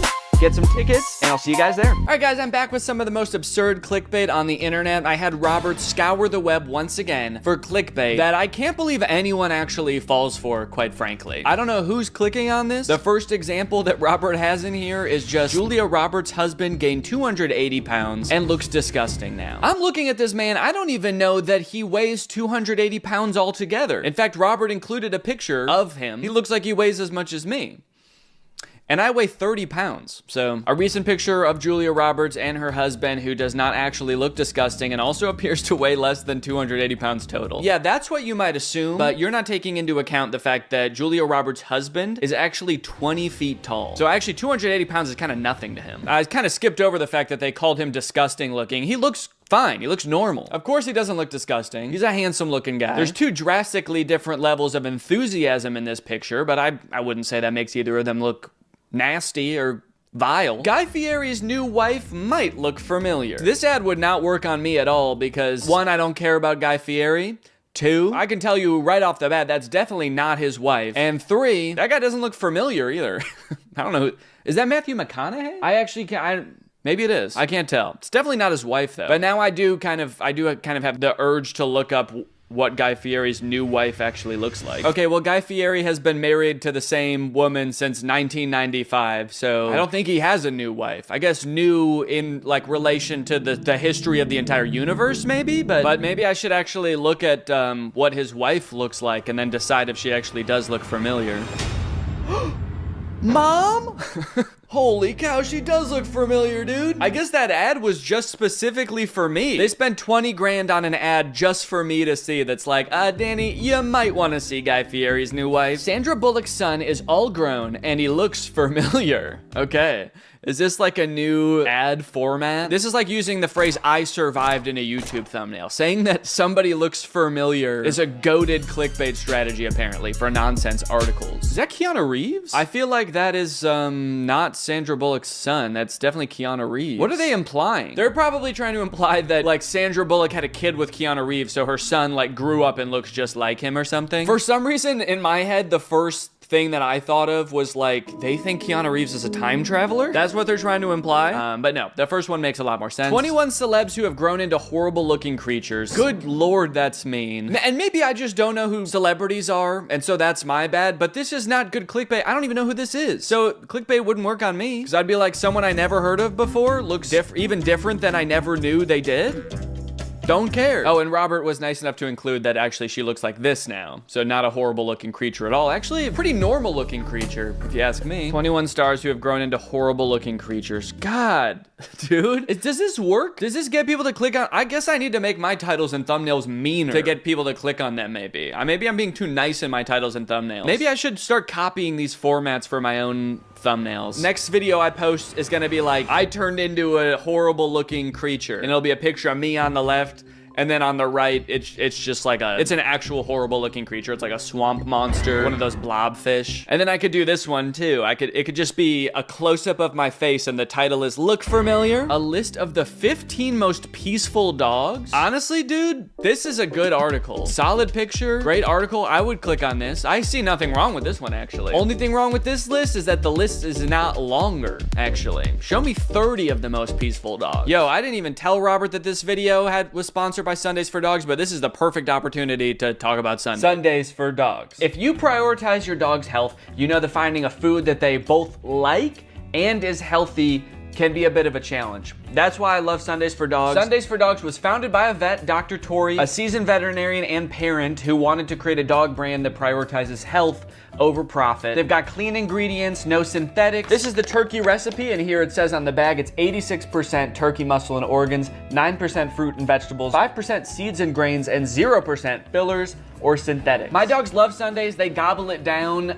They will even accept this as a treat. Like if I want them to do something like go sit on the couch or sit and stay, they're like, we don't need treats, Daddy. We just want this stuff. And I think it's because of how good the ingredients are. Also, it's not all dry and crunchy like kibble. This stuff is air dried, so it has a much more pleasing texture for them to eat, but it also helps preserve the nutrition in the food better. I've looked into other healthy dog foods before, but the ones that require being refrigerated or frozen just seem like a little bit too much of a hassle for me. And this is just as healthy, and there's none of that hassle. You just scoop it like regular dog food. I've even noticed some changes in my dogs after switching them to Sundays. In particular, both of their coats have gotten softer just from switching their dog food, which can happen if you switch them to a healthier food. So if you want to try out Sundays, watch your dog fall in love and witness their transformation, then click the link in the description or use my code GREG40 to get 40% off your first order. That's GREG40 for 40% off your first order. Thank you to Sundays for Dogs for sponsoring this video. Thank you to you guys for checking out Sundays. Now back to the video. You won't believe what these child stars look like now. Whoa, that's crazy. Dewey had a glow up.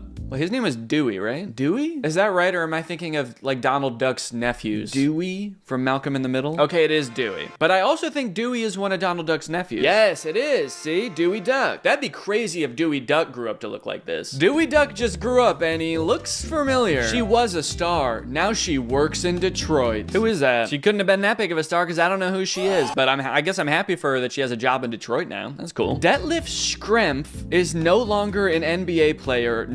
Not even close. That name is good enough clickbait on its own. Detlef Schrempf? There's no way that's a real person. If you made an article that was just called There's a Real Guy Named Detlef Schrempf, that would be enough for me to click on it, honestly. In fact, I need to look this guy up now. Also, I want to figure out what he is besides an NBA player. The Dewey Duck to Detlef Schrempf pipeline. Oh, he's a former professional basketball player, so we can confirm he's not a basketball player anymore. Now we got to figure out how far he is from that. What would be the furthest thing from a professional basketball player? Like I guess like a head of lettuce or something? It looks like he stopped playing for the NBA in 2001, so of course he's not an NBA player anymore.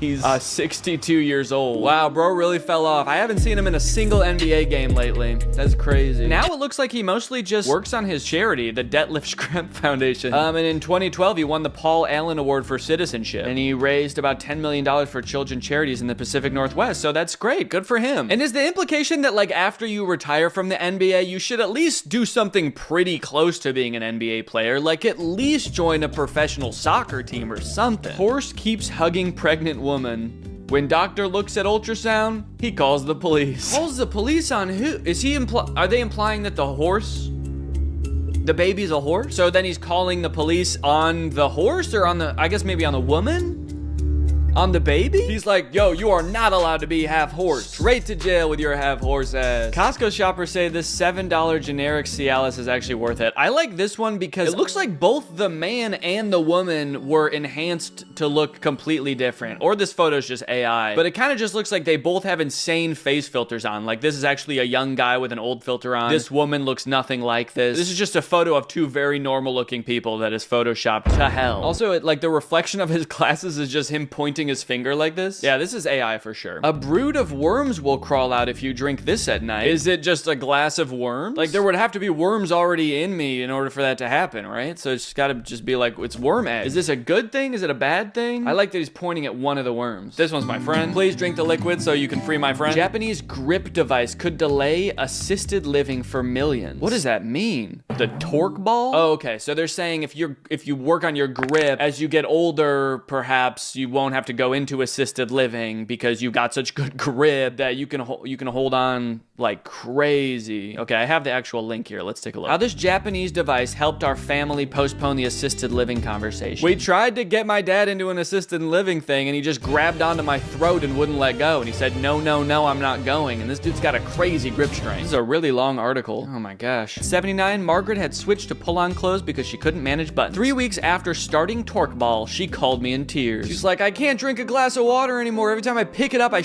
shatters in my hands. My grip is insane. Okay, so yeah, it's just a ball that measures the torque of your grip. I got a ball that measures the torque of my grip. Okay, sorry. And it looks like this is for sale. I wonder how much it costs, this torque ball. Yo, $80 for the torque ball. All right. Okay, this was a tangent. Let's get back to the list, guys. This guy did the coolest but possibly most illegal DIY project ever. The end result, genius. Can't imagine how this would be more illegal than regular graffiti. Maybe he had to carve into it to get it to grow like that? 8-year-old starts singing with her eyes closed. Oh. It's like singing with her eyes. She's like using her eyelids as lips. But when she opens her eyes, my jaw dropped. Oh my God. I was left breathless in seconds. What could have happened when she opened her eyes? She at first had normal eyes, then she closed them. She started singing, and when she opened them, she was possessed. Her eyes were black as night, and her voice was wretched. After she opened her eyes, she was a disgusting creature. How to empty your bowels every morning. Top surgeon explains how. And here's a little picture of what it looks like when you empty your bowels. Anyone else be laying eggs in the morning? That was stupid. Let's think of a different joke. Or not. Extra large headed human species found in China's woodlands. Like fossils, or they actually found this guy? But it looks like we got the link, gang, so let's find out. Homo big heads. This is not real. Homo big heads, newfound human species roamed China's woodlands with extra large heads. Okay, so I don't even know if this article is real, but it's just talking about how they found a new species that lived 300,000 years ago in Asia, and they have notably larger heads than Neanderthals and Homo sapiens. Still think it's mean to call them Homo big heads, but whatever. I seriously can't believe what I saw. This is unreal. When you find out what these kids are jumping into, your jaw will drop. This is unbelievable. I've never seen anything like this in my entire life. Wow. They're jumping into a wood chipper. This is incredible, guys. Please share this. It's amazing. Baby ducks see water for the first time. Can you believe what they do? I like to imagine this as two separate sentences. Can you believe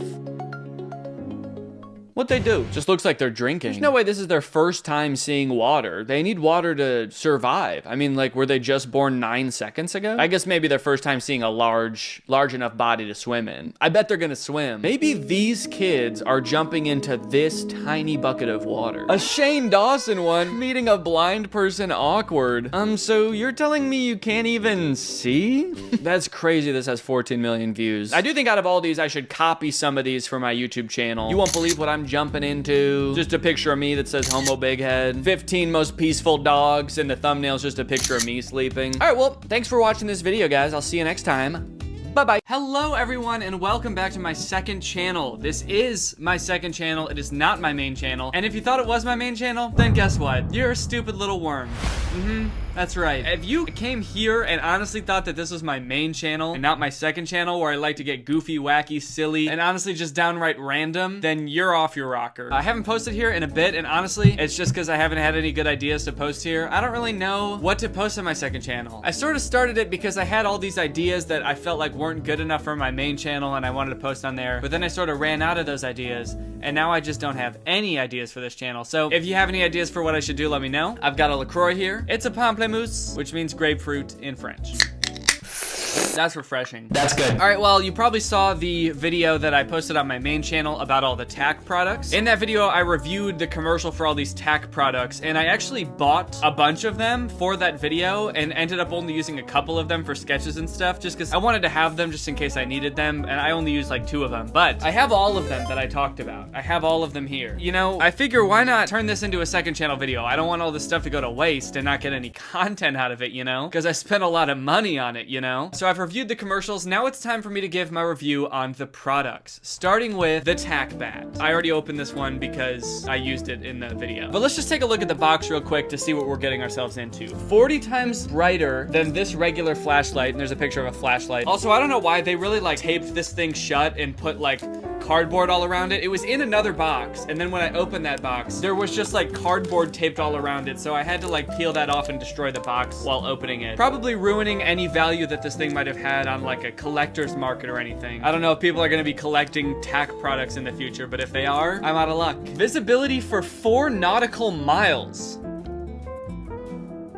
That's crazy. What are nautical miles? Is that different than just regular miles? Does that mean it works underwater for 4 miles? Is this for Navy guys? Let me just Google this real quick. What are nautical miles? Okay, this says that it's 1.15 miles. So a nautical mile is actually more than a mile, if Google is correct. This can actually light more than 4 miles, which is perfect for those situations where you need to see something that's 4 miles away. Oh, and if you're wondering, yeah, this is the 12-inch edition. So we're getting crazy. And ladies and gentlemen, here it is. The tack bat, aka the attack bat. Bing. Oh yeah, it doesn't have batteries in it yet. I gotta put those in. It requires 3 AA batteries. Clink, plonk, clink. And now let's put this baby to work. I'm curious to see how bright it actually is and how good of a weapon it is. It's a tactical flashlight and a tactical bashlight that you could use in a practically brash fight. All right, let's turn this baby on and see. Ooh, wow. Okay, it looks bright. Wow, that's a cool lens flare too. Look at that. I'm gonna light up this back wall, but first, you know what? Let's test a civilian flashlight first. I'm just gonna use my phone flashlight. Pretty standard brightness. Actually, probably less than average brightness. And, okay, that's shining on the wall, but it literally doesn't look like it's doing anything. So that's what the phone flashlight does. Now let's try the tack bat. Holy moly! Jeez, dude. Okay, this thing is bright.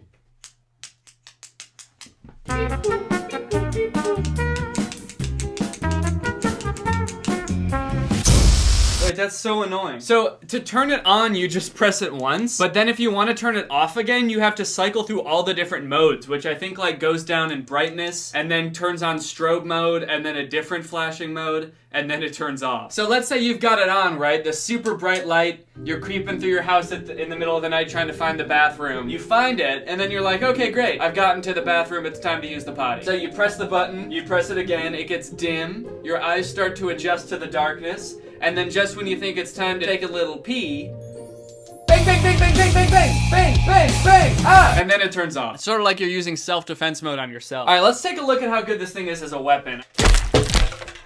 All right, I was half expecting the light to stop working when I hit him in the head, because it just seems like something that would happen, but you know what? This thing's military tough. I mean, say what you want about the commercials, but I'm actually kind of impressed. This is military tough. And I'm sorry that I had to do that to you. Should I try self-defense mode on myself? Should I see if it disorients me? I'm gonna do it, but from a distance. Okay, so this is self-defense mode. I'm gonna set it on my desk and then I'm gonna walk over here, about the distance a bad guy would be, and I'm gonna be doing my little bad guy things, and then I'm gonna turn around and see if it disorients me. No, it didn't. All right, guys, so I wanna test this out in a tactical situation. So what I've done here is I've set up a situation that I think we all pretty much fear in our homes. There's an attacker in my basement. Pretty much everyone's worst fear, a creeper from Minecraft, is in my basement. He's about to attack me, as you can clearly see. He's wild, he's crazy, and he's probably gonna be violent if I had to guess. So I'm gonna act this out as if it's a real life situation, and let's see what happens. Oh no, I hear a bump in the night. There might be something in my basement. Let's look around. We start with a wide beam. Is it you?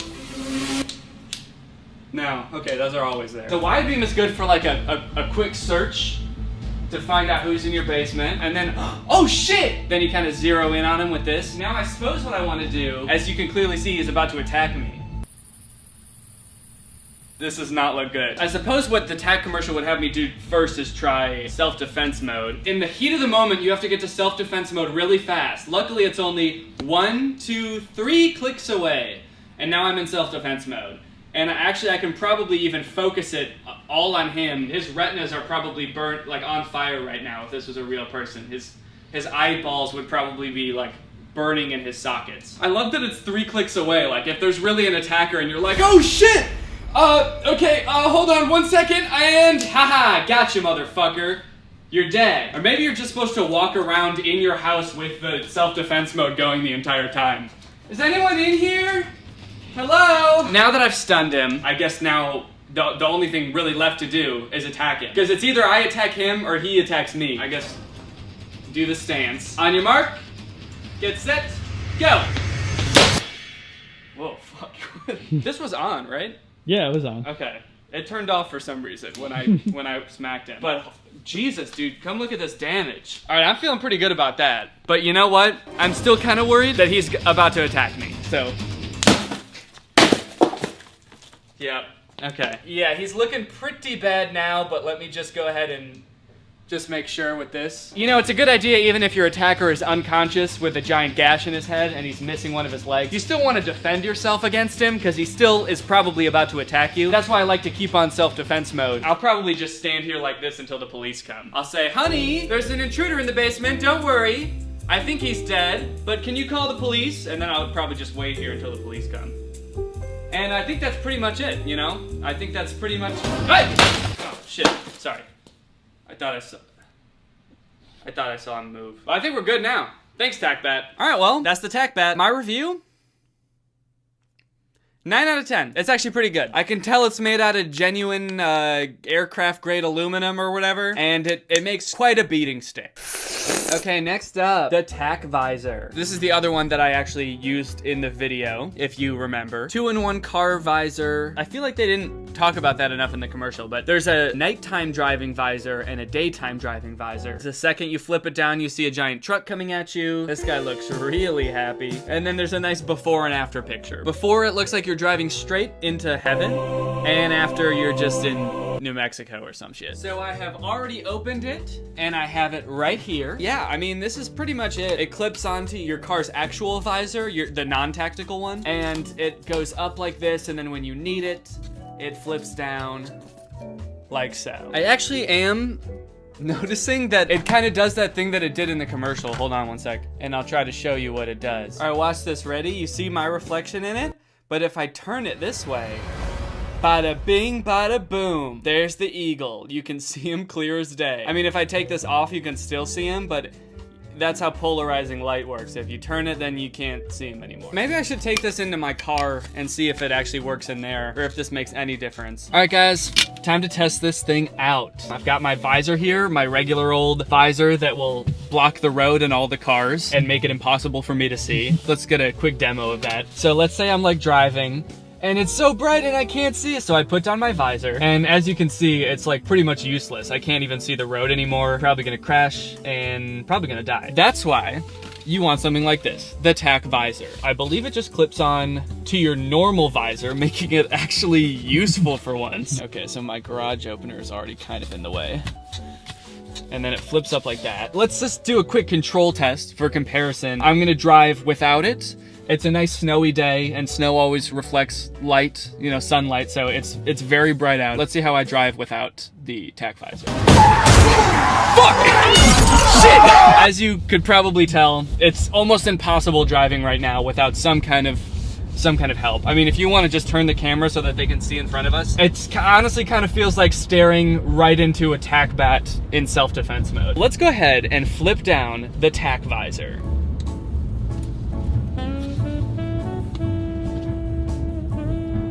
Wow. Okay, interesting. Huh. I cannot tell if this is helping much. I mean, it is making things darker. Because there's like bright windows behind me, like the side windows to the back windshield, I can see all of those reflected in this screen, and it's kind of really distracting. And I can also see like my reflection. I can see my mouth moving in the reflection here. As I said in the commercial, this is basically just like it polarizes the light, which is basically what most like sunglasses do if you have polarized sunglasses. So I'm gonna see. I think that these are better. I think I would just prefer to use these. Using them at the same time, however, this could be a game changer. Actually, I just like lifted my hand up and moved this thing. I feel like that could, whoa. I feel like that could like drastically affect your driving abilities. Now maybe you can tell a little bit better how many reflections there are. And also this is a good example right now because the car's kind of bouncing. This is like jiggling as it bounces. So not only are there like these distracting reflections of things moving behind me, but like this is also bouncing, which is making all the reflections like just go like do, do, do, do, do, do, do. One thing I will mention though, is that someone tweeted me and said that they actually have a tack visor and it's because they wear glasses. And so if they have like glasses, they can't also comfortably wear sunglasses. So that actually makes sense. If I was wearing glasses, I wouldn't want to put on sunglasses also. Tack wallet. All right, this one should be fun. They claim this to be fire resistant and bow and arrow resistant. Let's take a look. Aha. Velcro, very cool. Ooh, what's this? Oh, okay, it's just lists some of the features of the tack wallet. I thought it was gonna be a card to some like exclusive tack club that I was gonna get to be in. But it's just a stupid piece of cardboard. Lame. Oh, came with one of these, which is always fun to. And overall, I mean, this seems like a pretty fine wallet. It's got the lanyard on it, which Nick Bolton really loves, so that it won't get stolen. Oh, this only works if you're wearing a belt though, right? Because the belt has to go through it. So that's not, I mean, that's not gonna really help a boy like me. I don't wear belts often. In fact, it kind of makes a nice little loop for some sneaky little guy to come stick his finger through and just yoink. I think I'm gonna be attaching that. Okay, I don't have like a bow and arrow, but I have a pocket knife. I think this is a pretty valid way to test how resistant it is to damage. I cut through it right away. I sliced right through it. There's a slice. I actually didn't think that was gonna happen. I kind of thought that it wasn't gonna go through, but nope, I'm slicing it right through. It's not often that someone's gonna be going around stabbing your wallet, so I think you're probably good, because I was really digging in and trying to slice it. It's not like I just went like that and it sliced. No, it doesn't. Okay, well maybe it does.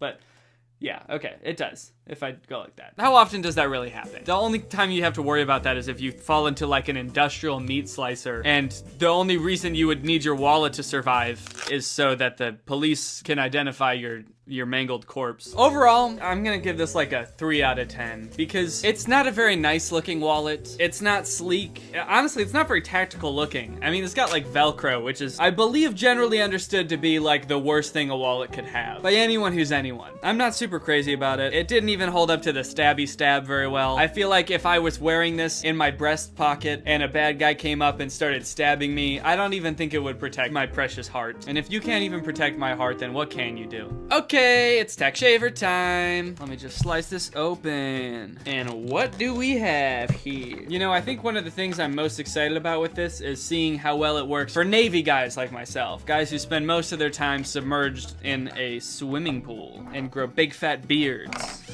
Ooh, damn, it came charged right out the gate. So this, I believe, has a rechargeable battery, so it doesn't take any batteries, and you just kind of shave, you know, like that. And it's got a little trimmer for trimming. Okay, this kind of looks cool, right? When I first took it out of the box, the first impression I had of it was like, this looks like a taser. I would say that that is kind of a tactical look. It looks like you could just kind of The one thing I want to test with this is how well it actually handles in water, because that was one of the biggest claims they made in the commercial. Really, the best way to test this is just to drop it in a glass of water like they do in the commercial and see if that really works. That'll do. Let's just fill up a glass of water and see what happens. I'm trying to think of really like a practical scenario that this would be helpful. And so far, the only thing I can really think of is like, I'm shaving, I'm looking in the mirror, getting a good shave, and then like all of a sudden like, oh no! Oh shit. Oh no! Oh no! I dropped my razor in a glass of water and it's fully submerged in there. And you know what? To their credit, it does seem like it's still working. I mean, it's still making the noise. That's really the only way I can tell. There's little bubbles coming out of the side. It looks kind of like smoke. I think maybe that's just air. Okay, well, it's not actually smoking as far as I can tell. So maybe it was just an illusion. Smoke and mirrors. You know what? Actually, that's a good test for most people. You know, you're doing a shave and you drop it in a glass of water, but that personally would never happen to me because I don't drink still water. I only drink LaCroix. I think you know what we have to do now.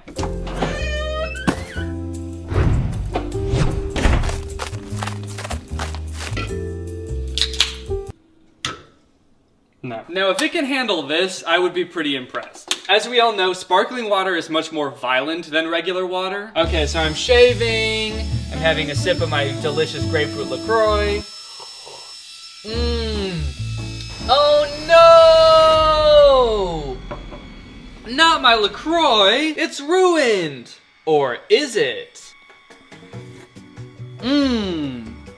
Nope, it's good as ever. And I can still probably shave. Whoa, look at it in there. It's like coated in bubbles. Wow. Well, seemed like that worked too. And I can still get a good shave.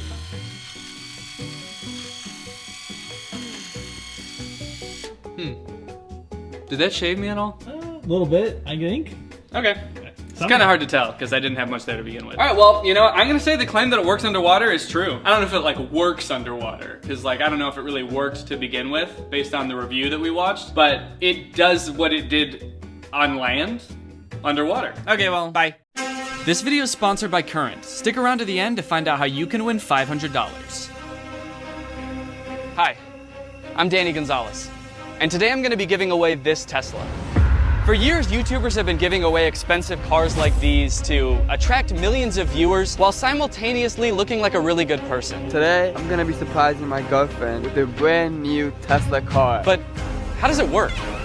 I mean, like seriously, how can YouTubers afford to constantly be giving away super expensive cars like this? And is there a dark side to these videos? Can giving away a Tesla to some random person end up doing more harm than good? Let's find out. Because I'm giving away a Tesla, baby.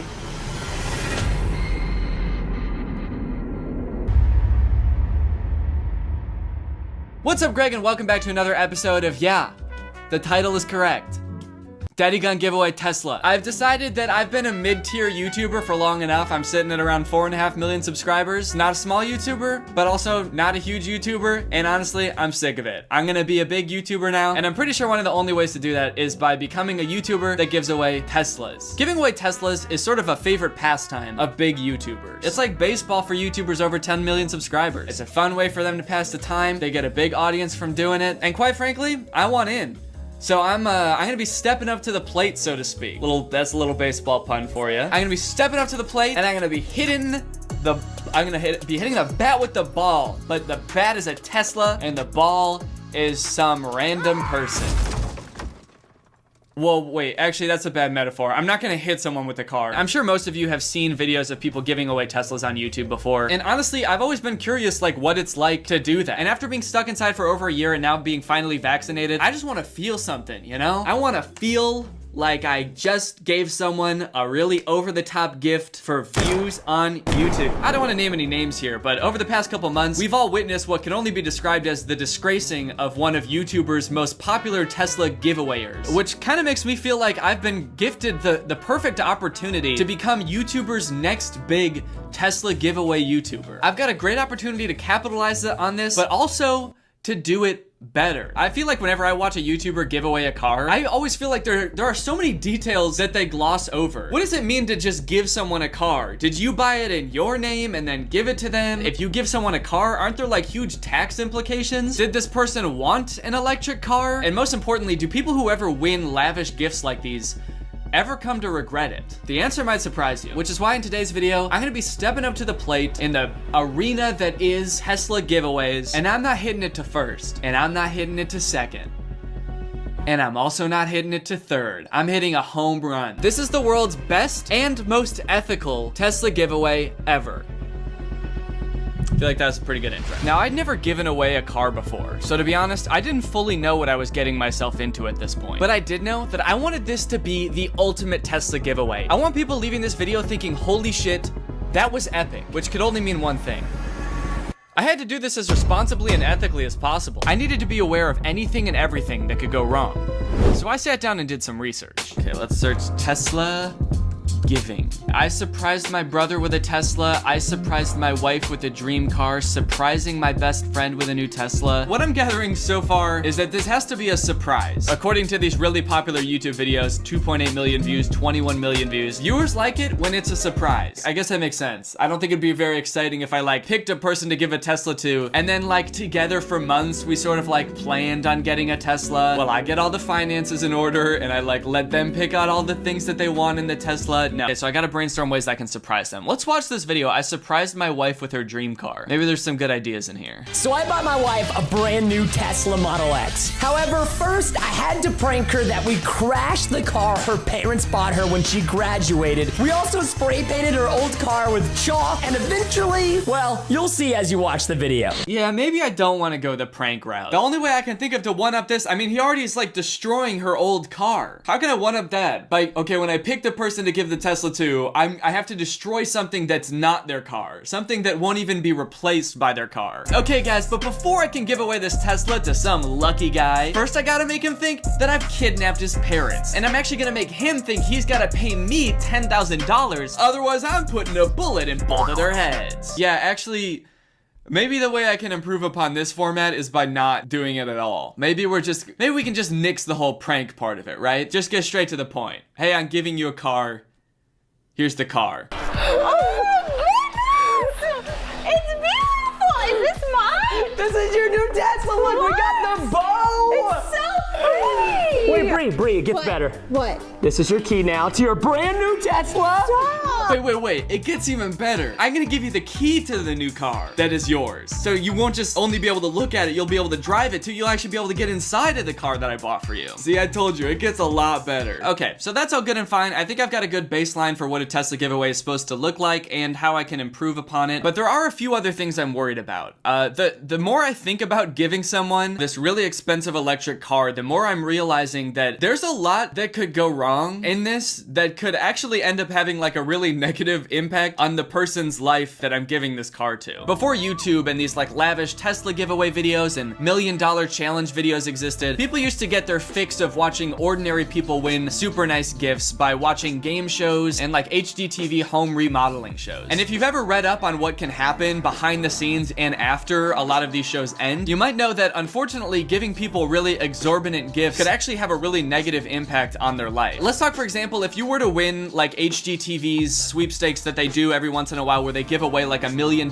smart home. So if you're like a somewhat average person and you make like $60,000 a year and all of a sudden you win $1 million home, in general, the companies and people that run these sweepstakes don't pay for anything except for the house. So they give you the house and then everything else is up to you. So that's like homeowners insurance, property tax, and all of a sudden you've got all of these responsibilities, and even if you like accept the house and then realize what a big responsibility this is, then you have to try to sell the house, which can be really difficult also. Not to mention, when you win $1 million prize, the government doesn't really know how to classify that, so they just classify it as income. So if you make like $60,000 a year and you win this house, all of a sudden the government says, oh no, you actually don't make $60,000 a year. This year, you made $1,060,000. So instead of paying 20% of $60,000, you actually now have to pay whatever the tax bracket is, like 30% of $1 million in taxes. And the same type of thing can happen when you give away a Tesla. One of the big advantages of having an electric car is that you can charge it at home and you never have to go to the gas station again. But if you live in an apartment building that doesn't have a charger installed, you'll actually have to go to a supercharger every time you want to charge it and spend like 30 minutes waiting there for your car to charge, which is obviously a lot slower because charging an electric car is a lot slower than filling up a gas car with gasoline. Plus you have to pay insurance on the car, which for electric vehicles is often more than even a gas-powered car that costs the same amount. It's kind of sounding right now like the point I'm trying to make is that like people who aren't already rich can't win nice things. And that's not the point I want to make. Anybody should be able to win a nice car, but I just don't want to give someone a car that ruins their life, you know?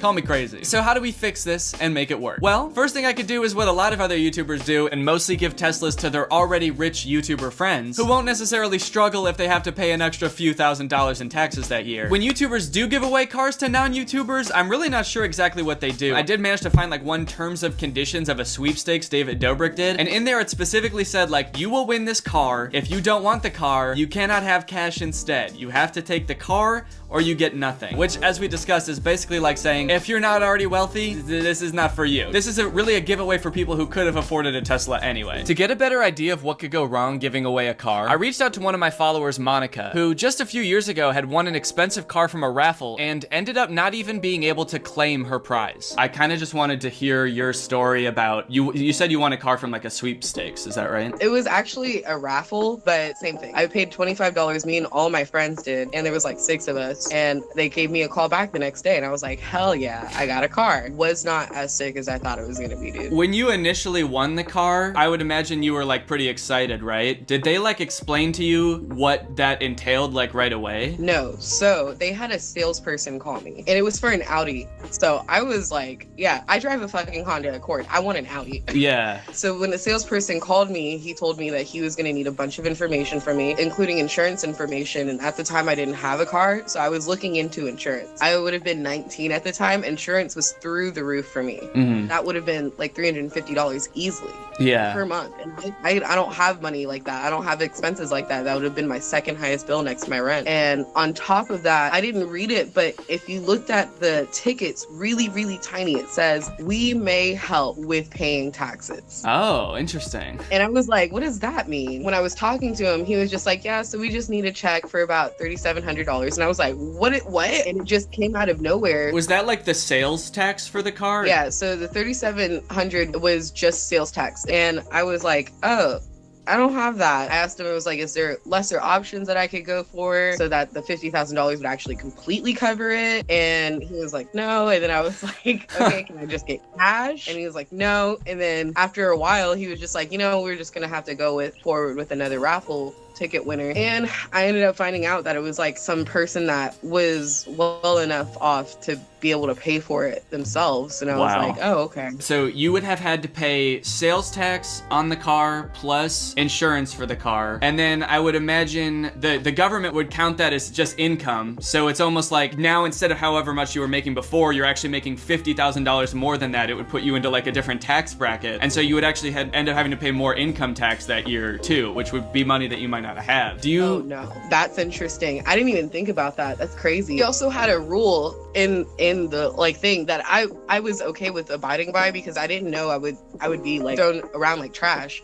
The rule was that you couldn't sell the car for a year. Oh, wow. If you had not really thought it through and you had accepted the car just because you figured it would have been great to have, and then you realize a couple months in that this is like costing you so much money, you wouldn't even been able to sell it if you wanted to. Yeah, I would imagine that if you're gonna give out a car to anyone like under a certain age or anyone who hasn't purchased a car themselves, it should be very black and white explained to them on paper so that it's easy for them to understand what exactly is happening. At the same time, like sometimes people are just so blinded by it, especially when you get a car that can really change your life. All right, awesome. Well, thank you so much, Monica. I really appreciate you doing this, especially on like such short notice. That was very cool of you. Yeah, of course, dude. You have a good one, okay? All right, yeah, it was nice meeting you, Monica. Bye. Bye.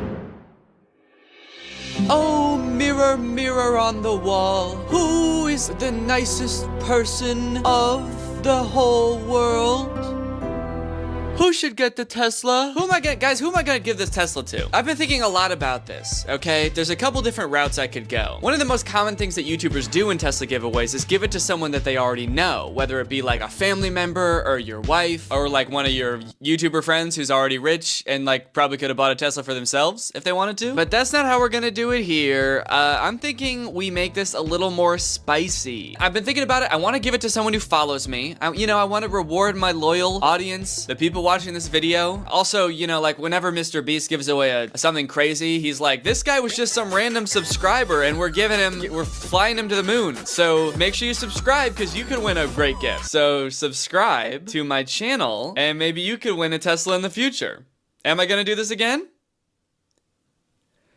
I'm not gonna answer that. I wanna give it to someone who watches my videos, but I also wanna give it to one of my followers with the purest heart of gold. Almost like a fairy tale, He who has the purest heart in all the land that follows the dopest Dan shall win the Tesla. So here's what I'm gonna do. I'm gonna make it look like I accidentally tweeted what was supposed to be an email containing an important login to some account. While a common ne'er-do-well might take advantage of this information and try to log into one of my accounts, someone with a heart of gold would discreetly DM me to tell me privately about the mistake, so as to not publicly embarrass me. So I made a fake email address, that way a bunch of random people wouldn't be trying to log into one of my actual accounts. Bada bing, bada boom, I am now the proud owner of Daniel G Productions 35@gmail.com. And I began drafting the perfect tweet to weed out my knight in shining armor.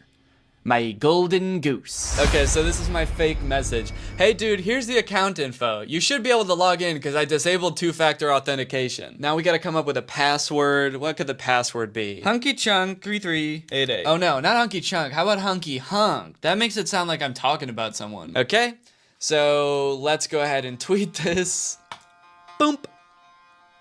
And okay, there it goes. It's getting some likes. It's got a reply already.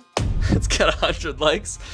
Okay, I'm kind of nervous. I'm kind of nervy. My hands got really sweaty all of a sudden. This is kind of nerve-wracking. I wonder what people are saying. All right, let's click on it. Danny, what have you done? What is this? Literally what? That's dude. What is happening? Okay, not very insightful responses so far, honestly. Nobody seems concerned that I just tweeted my login info. I'm gonna go on Danny's account. Uh-oh. We gotta, what's a synonym for ne'er-do-well? I don't want to keep saying ne'er-do-well. Good for nothing, lazy bones, sloucher. Oh shit, we got a lazy bones in the quote retweet. Do I log in? No! No, you do not log in. I'm sorry, but you absolute loafer, dude. You good for nothing scamp. All right, you know what? Let's check the DMs. Haha, hey Danny, for no reason in particular, what is your credit card number, expiration date, and the 3 ones on the back? Thanks, haha. Whoa, we got a ne'er-do-well in the DMs? Their account even sounds like ne'er-do-well. Never-do-well. That's actually kind of weird. You know what? Maybe I should check the...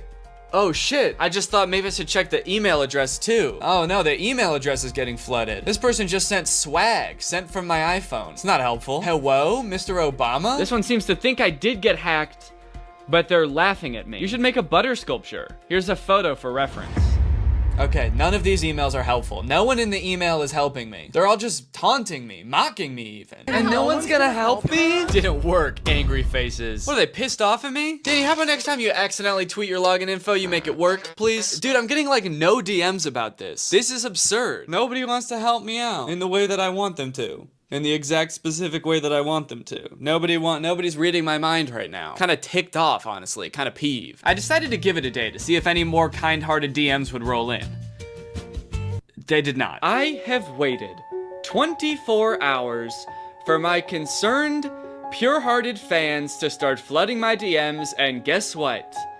I think I've gotten maybe 2, but really neither of them have enough info on their profile for me to determine if they like even live in the US and I can give them the car, or if they are like, you know, old enough to get a car. Honestly, I'm starting to worry that maybe I don't have any followers that have a pure enough heart. This fairy tale is ending in disaster. I feel like the Prince and Cinderella going around with the glass slipper trying to find people's feet to put in it, and no one in the kingdom even has feet. Like, everybody just walks on their hands, and they see me walking around with a glass slipper like, what the fuck are you doing with that, dude? We all walk on our hands here. I don't know.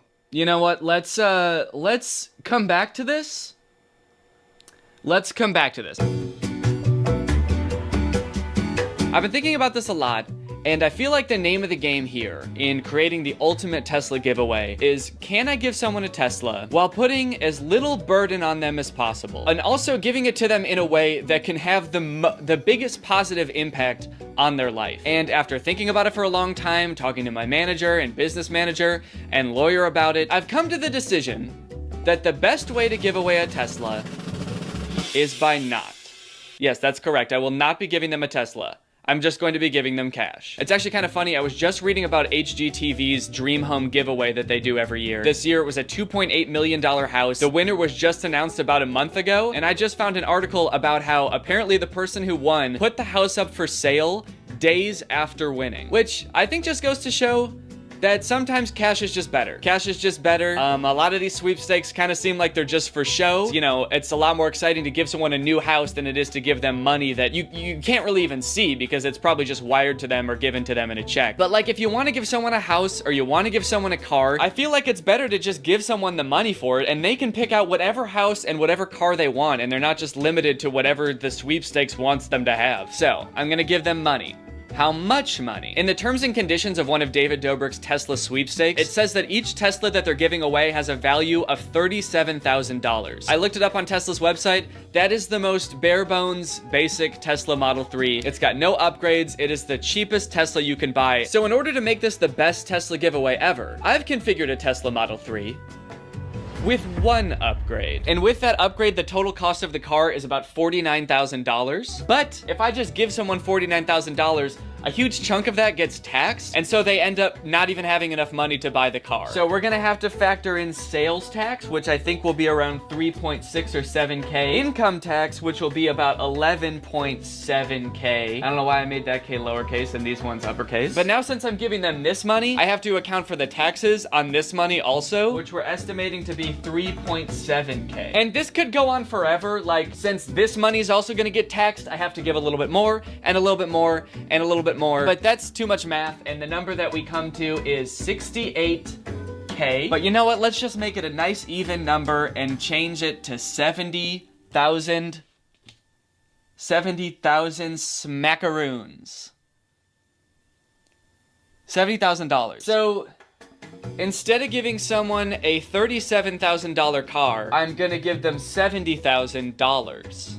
Human dollars. US dollars. Which reminds me, how am I gonna pay for this? Oh, who are you? Current. Oh, Current, like the future of mobile banking, Current? That's awesome. And I'm here to tell you. Oh, sorry. No, I'm sorry. Go ahead. I interrupted you. Sorry. Oh, sorry. That's okay. Just go. I was just gonna say, are you here because you want to pay for the Tesla? Yes. Oh. Hell yeah. This video is sponsored by Current. Current is banking that you can do entirely on your phone. It's simple to use, there's no hidden fees, you can send and request money from friends, you also get a Visa debit card, this is mine, and overall they just take all of the hassle and confusion out of banking. What they're doing for this video is so above and beyond what I would expect from a brand. They've been so cool about this video, they are literally paying for the entire check that I'm writing for the winner, which is insane. But not only are they doing that, they also want to help out the people watching this video. So they're going to be giving away $500 to 10 people who sign up for Current using the code Danny. I seriously cannot overstate how cool it is of Current to be doing this. This is like a crazy amount of money to be helping me with, and also very cool of them to be giving you guys money too. So if you want to check out Current for yourself and sign up using my code Danny, then head on over to current.com/Danny or check out the link in the description. Again, thank you to Current so much for sponsoring this video. And thank you to you guys for checking out Current. It's free to sign up and you could win $500, so really a win-win. And if you like this video, it's also a good way to thank them for helping me out so much with this weird-ass video. So thank you to Current and thank you to you guys. Okay, so it's been another day, and I've been thinking, racking my brain, trying to figure out how can I find someone, one of my followers, that seems like a nice person and deserves a Tesla. I've been thinking of different things I could post. I've been thinking about trying to do the same thing on Instagram, or maybe posting an Instagram story that has like my credit card information in the background or something like that, and waiting to see if anybody DMs me to let me know. I've come up with so many different ideas, but I'm just worried that I'm gonna get the same result from every single one. So I was feeling pretty dejected, and then I realized, what if I have had the right person the whole time? I'm looking for someone who follows me, who's got my back, who's willing to help me out when I need it without expecting anything in return. I think I already have that person. And it's Monica, the person who's I interviewed about winning the car before. Honestly, I don't know why I didn't think of this sooner, dude. She's like the perfect recipient. She was cheated out of a car once before because they weren't willing to accommodate her situation. The car would have ended up actually being a huge burden on her. And my whole thing is I'm trying to do this the right way, where I'm not making the car a burden on someone. And so I feel like the ultimate poetic justice that this video could have would be to give her the money. I think it only makes sense. Now, once I realized this, I started thinking about it, and I also realized that this does complicate things a little bit. First off, I want this to be a surprise, obviously, so I can't just message Monica again and be like, hey, do you want to meet up to film something? It's something I have to do in person for the video where I'm giving away a Tesla. You know how I described the video to you already? And you know I'm giving away a Tesla? Do you want to film for a different part of that video in person? So I can't do that. Giving away a car is a lot harder than I thought. Giving away a lot of money is a lot harder than I thought. Well, I guess to do it on film is harder than I thought. I could just go and give it to someone and just tell you guys like, all right, I did it. Oh, you wanted to see it? Yeah, no, I can't do that, sorry. Luckily, I was able to find what looked like a close friend of Monica's just by going through her tweets and looking for people that consistently liked them. And since her profile said she also lived in Florida, I figured they must be at least somewhat good friends. And with enough luck, maybe they even hang out on the reg. So I spent about a half hour crafting a DM that would hopefully get the friend's attention, but also convey just how secret this needed to stay. I was nervous to send it. What if she read it and immediately showed Monica? The whole surprise would be ruined. But after reviewing the DM a few more times, I mustered up the courage, I sent it, and she never responded. Yeah, she didn't respond to the Twitter DM, she didn't respond to the Instagram DM that I sent the following day because I panicked. In fact, she didn't even read either of them. So then I ended up finding a different friend of Monica's named Shelby, and I DM'd her and she responded right away. And good news, she was on board to help out with the surprise. So with a new accomplice and a vague plan to surprise Monica in some park in Jacksonville, Florida, I packed my bags and headed south. When I arrived in Jacksonville a day before the big giveaway, all I found was problems. While we were originally planning on doing the whole thing outside at a park, it was forecast to rain all that day and the next day, so we had to scramble to come up with a way that we could film all of it in cars so our cameras wouldn't get ruined. On top of that, I got a text from Shelby saying that the storm knocked out the power at her house, and also all of her dogs got out. So we wouldn't even be able to meet to go over the plan until the next day, right before it was about to happen. And that's if she showed up. Like, what if she just bails? What if she just decides she doesn't want to do this and she doesn't want to be on camera? Then what do I do? At this point, I was pretty much shitting my pants. And also, kind of starting to worry that maybe placing the success of the highest stakes video I've ever made in the hands of a complete stranger might not have been my best idea. Maybe not my smartest move. But lucky for me, time flew. And before I even had time to reflect on my mistakes and grow as a person, it was game time. Today is the day that we're giving away the Tesla. I feel like anxious because I want it to happen already, but I also feel a little bit underprepared. It's supposed to be happening in 2 hours. That's what we planned with Shelby, and I haven't met Shelby yet, so that's a little nerve-wracking. I'm hoping that everything comes together. I thought it would be kind of funny if instead of like a big check, you know how sometimes people give someone a really big check when they win a lot of money? I thought it would be kind of funny if I gave a really small check, because when you get a big check, it makes you look like you're like 6 inches tall and holding a regular sized check. So this one will make her look like a giant. I thought it was funny a few days ago. I don't think it's funny anymore, but this is the only check I have, so this is what I'm gonna give her. I kind of felt like everything up until this point would be the hard part, and then like giving away the money, that's gonna be easy. How hard is it to give away money to somebody? But this element of like trying to surprise this person has been the most difficult thing so far, definitely. Yeah, we've had to, I mean, we just went shopping. We got a bunch of stuff to make sure that everything goes smooth. We're gonna have to like hide cameras. I just realized that the current plan right now involves me hiding in the back of Shelby's car. And we filmed a little bit earlier in the Tesla today, and for part of the filming we had to turn the AC off, and I realized how hot it is gonna be in the car. So hopefully I don't faint and die in the back of the car. They just like get in the car and Shelby's like giving me my cue to pop out, and then they turn around and I'm just like dead in the back seat. Yeah, the more I think about it, the more things I feel like I realize can go wrong. I feel like I've kind of been like on edge and shaking all day. But at the end of the day, you know what? We're giving someone a gift and hopefully she'll really enjoy it. So that's really what matters, right? To me. And hopefully this video will get a lot of views too, so that, you know what, that's really what matters. I think at the end of the day, you guys are already here, you're already watching the video, so probably I got your attention and you watched all the way up until this point. I honestly probably don't even have to give her the Tesla at this point. I got the clicks and I got the view time, so I could probably just end the video here. So knowing that, I guess I feel pretty good. So the plan right now is to meet up with Shelby in about 2 hours. We're just gonna go over the plan really quickly, and then she's gonna go pick Monica up, and then we're gonna get it done. We're gonna give her the money. When the world needed her most, Shelby arrived. With just minutes to spare before Monica was expecting her to pick her up, we came up with a plan. Shelby shared her location with me on her phone, and off she went.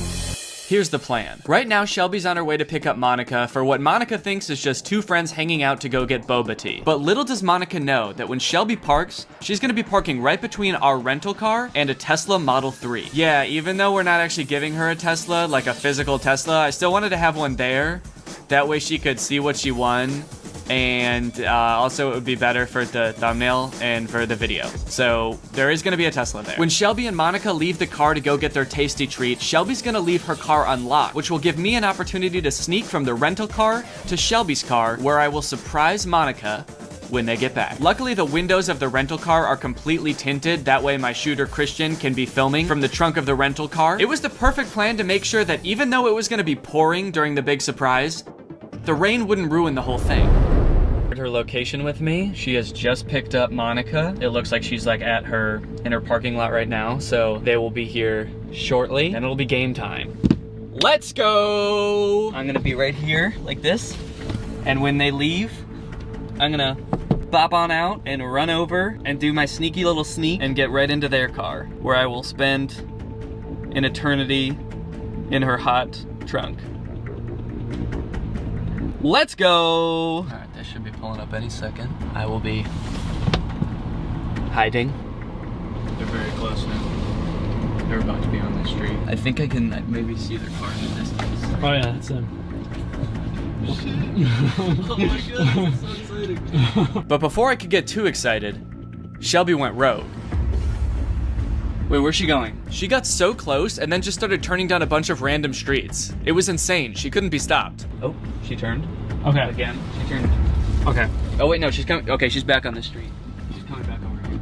So she's coming back. Oh wait, oh, whoa, where the fuck is she going now? Oh my god. Maybe she's trying to play dumb, like she's looking for parking. This is very interesting. Where's she gonna end up? Oh, she just texted me a minute ago. How did I not see that? She said about to be back. What, at 1 minute ago at 5 p.m. She said about to be back. Does that mean she's about to be back at the car, maybe? I'm worried she already parked. Oh no. They've been like stopped right there for a long time. I feel like they probably already parked. I wonder if she, fuck.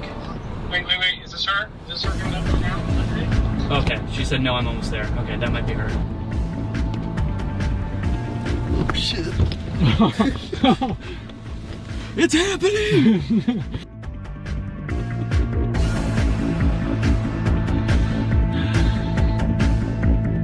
Are they still parking? Yeah. Dude, hell yeah!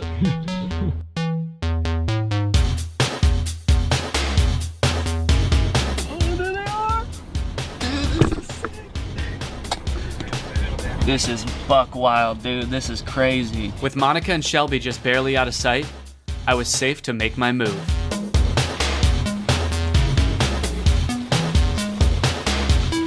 Please leave her car open. Please tell me her car's open. Fuck! No! Oh my god. Fuck! Her car's locked! Dude, I was trying to sneak. Oh no. There's no way if she presses unlock from there, it'll work wherever they are. No, they're definitely out of distance. Oh my god. I hope that she can come up with a natural excuse to like, come back to her car for a second. She did.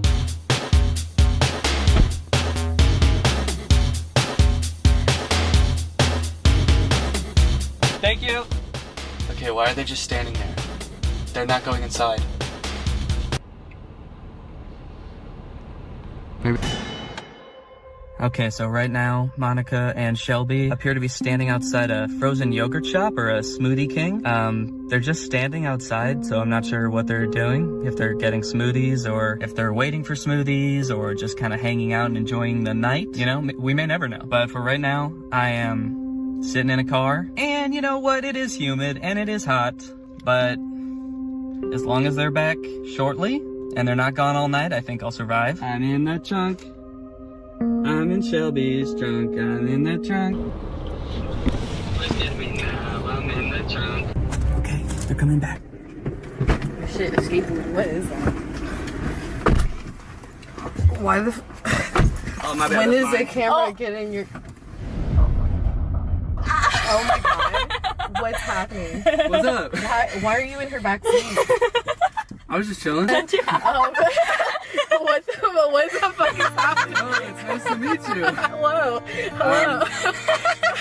Yeah, so thank you for helping me with that video before. Okay. I wanted to thank you for helping me with the video. Uh-huh. So I got you something. You got me something? Yeah. Okay. Can you guess what it is? Is it the $100? You'll get that too. You'll get that too. Oh, what's the matter? You don't get the joke? You don't get the $100 joke? Yeah, that's because That's because I didn't film this part, but when I interviewed Monica before, I asked her to sign a release and she'd get $100 for helping out with the video. But by the time we got to Jacksonville, she actually hadn't filled out like the bank account info, so we hadn't given her the $100 yet. So that's why she made the joke, and it's actually pretty funny if you get it. So I just wanted to let you in on the little joke, and okay, back to the video. Is it the $100? No, it's actually right behind us. It's. What does that mean? Also, can you guys let me out of the trunk? Yeah. Oh my god. Oh my god, what is it? Okay, alright, okay. So, do you remember what the video was about that I was filming? Yeah. Okay, it's about giving away a Tesla, right? Okay. So, I wanted to thank you for helping, and I've been like looking for someone to give this car to, and I figured since you won a car in the past and you weren't like able to accept it, I wanted to get you a Tesla. Do you want to go in and see it? Yes. Okay, let's go. So you push your thumb in on the big part of the... This is the Tesla that you can have, okay? Okay. Oh, so nice to meet you, by the way. This is nice. This is so nice to meet you. So I have good news and bad news. The bad news is you can't have this exact Tesla because we rented this. It's just some other guy owns it. Oh, okay. So we talked about in the video a couple reasons that you weren't able to accept the car before, right? Like it would have cost too much for insurance. It would have cost like a bunch for sales tax. So I want to make sure that all of that is like taken care of for you. So instead of actually giving you a physical car that you'll have to register, and I don't even know if you want a Tesla in the first place, I'm instead giving you a check for $70,000. Oh my god. This isn't real. No, it's not real. I thought it would be...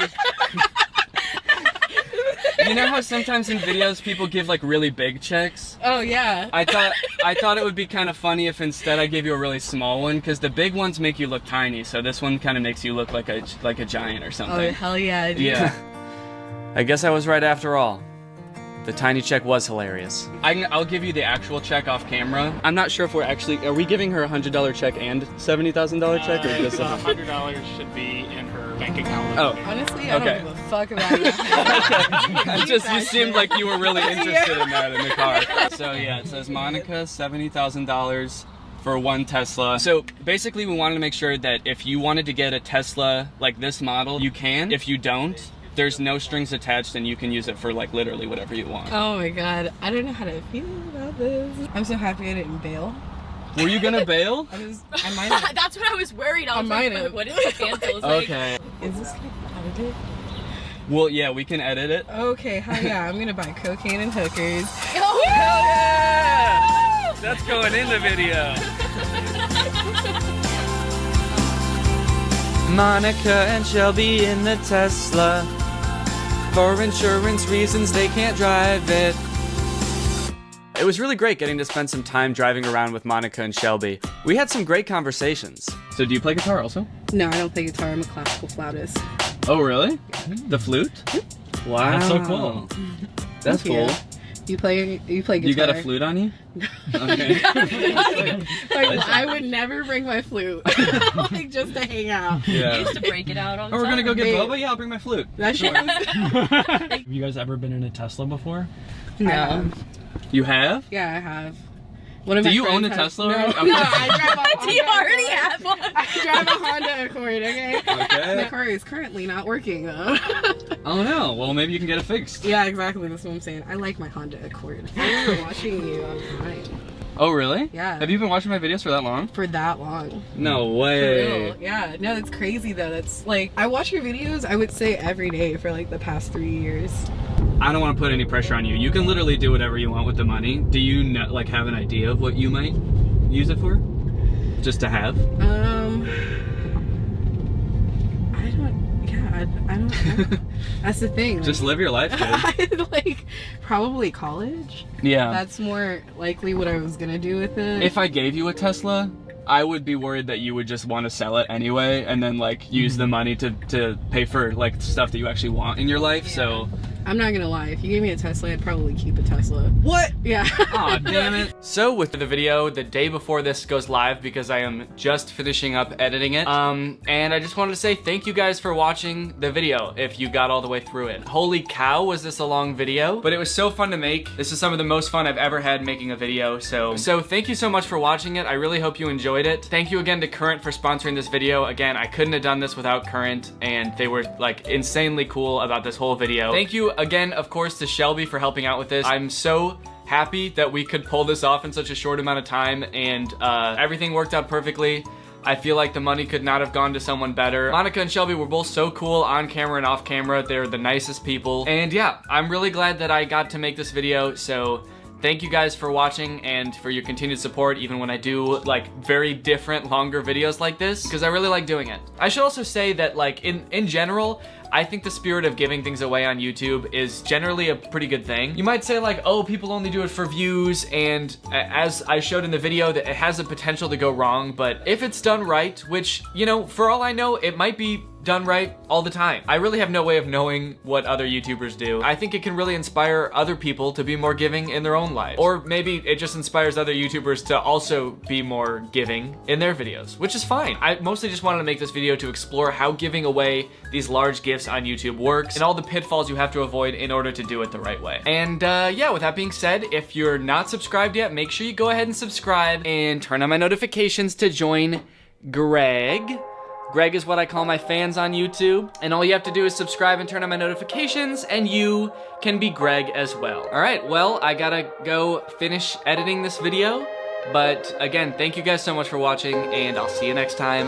Bye-bye. What's up, Greg, and welcome back to another episode of POV, which stands for Pigs on Video. Now, I'm sure a lot of you by now are aware of the POV trend on TikTok, where someone on TikTok will act out a scene and you as the audience are a character in that scene. Some of you may also be aware of the extremely creepy niche within that trend of like daddy POVs. I was originally going to make a video about those, but then I started to realize that they're too creepy to make fun of, and it wouldn't even be funny, it would just be weird. And also by the time I went to go look for them, most of them have been deleted.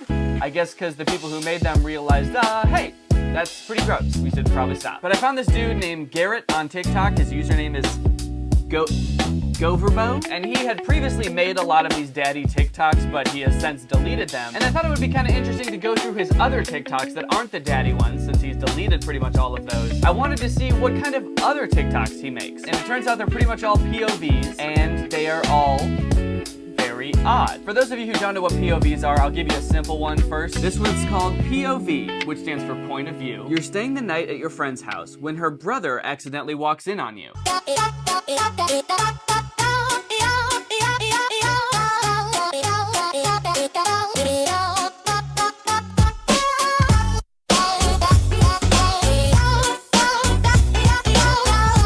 Everyone's fantasy, I think we can agree. You're staying at a friend's house, there's a knock on the door, and their brother comes in, and he like eyes you up and down. I think deep down we'd all like our friends' brothers to undress us with their eyes. Just sounds kind of fun. But I would say that them being that innocent is pretty rare with old Goverbo. For example, this one is called Your Boyfriend Snuck Into Your House After You Ignored Him All Day. Pretty reasonable response, honestly. Let's check it out.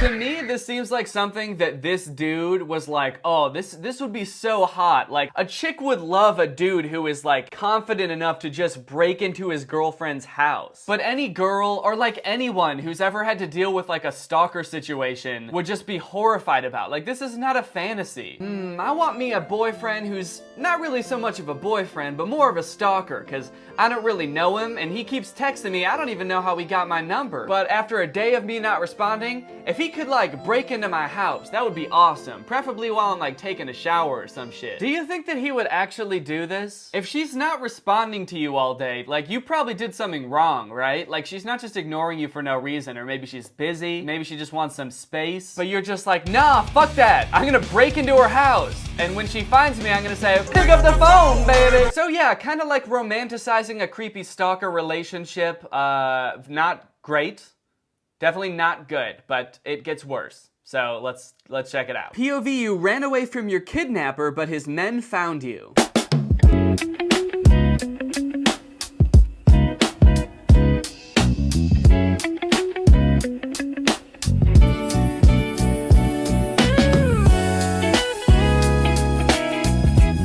That's how kidnapping works. Now you're stuck with me, because I kidnapped you. Really nice of him to spell that out for us. Thank you, Goverbo. I don't get how this is like an appealing situation for anyone. You could make the argument that like, sure, lots of people probably think he's cute, but that doesn't mean that you want to be kidnapped by him. Do you know why people get kidnapped? It's not for good reasons. It's not like this dude is like, sorry, I just wanted to kidnap you because I want to be your boyfriend. I want to treat you really nice, and you're free to go whenever, okay? People get kidnapped for really dark, bad reasons. Like, it seems like the point of this is that you're scared that you got kidnapped, but then he takes off his mask and you're like, woo!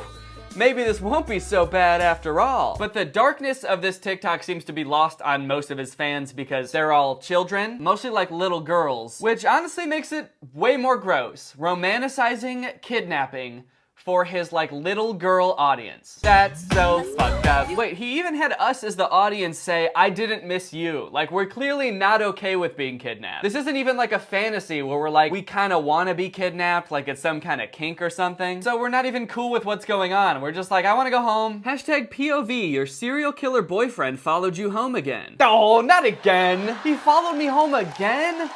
Ugh, when will this serial killer boyfriend learn? I'm sorry, but what the fuck is a serial killer boyfriend? He just kind of throws that into the caption like, we all know what that means, right? We've all had a serial killer boyfriend, or have been a serial killer boyfriend.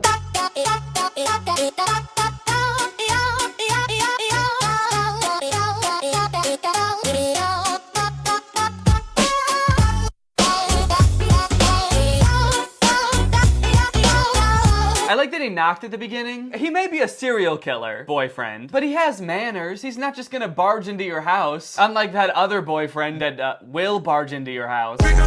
Okay, so like in this TikTok, we're like hiding from our serial killer boyfriend. Is he still our boyfriend? He's obviously done something that has made us want to hide, probably be a serial killer, but he's still our serial killer boyfriend. He's not our serial killer ex-boyfriend. I guess we haven't broken it off yet. We still kind of like can see the good in him, you know? He may have killed 30 people, but I'll be damned if I don't think I can change him. This comment says, when people have literally died because of stuff like this, and that has 24,000 likes. And honestly, I gotta agree with him. It's not even like this. People have died from this.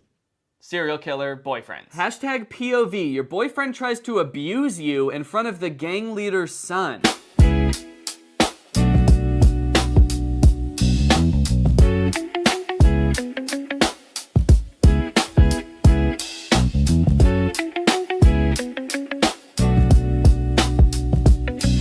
Even mean? I don't understand the premise of this TikTok. So my boyfriend is trying to hit me or something, but then we're saved, and not by the gang leader, but the gang leader's son. First off, are we in a gang? Did our serial killer boyfriend initiate us into a gang without us knowing? This is the first I've heard of it. There have been no other TikToks so far about us being in a gang. So you just have to accept right off the bat, you're in a gang. I really love that it's not the gang leader that's saving us. Like, that would be almost like this. I could understand that being kind of like a hot, powerful position, you know, he's in charge, but instead it's the gang leader's son. I just picture like this 12-year-old dweeby kid, like, listen here, Buster, you don't want to tussle with me. My daddy runs this gang and he's strong as hell. Nothing hotter than a man with a powerful dad. POV, I have no real money or influence, but my dad runs a gang. Hashtag POV, you threaten the new mafia boss's son. Okay, so I guess this is another one about the gang leader's son.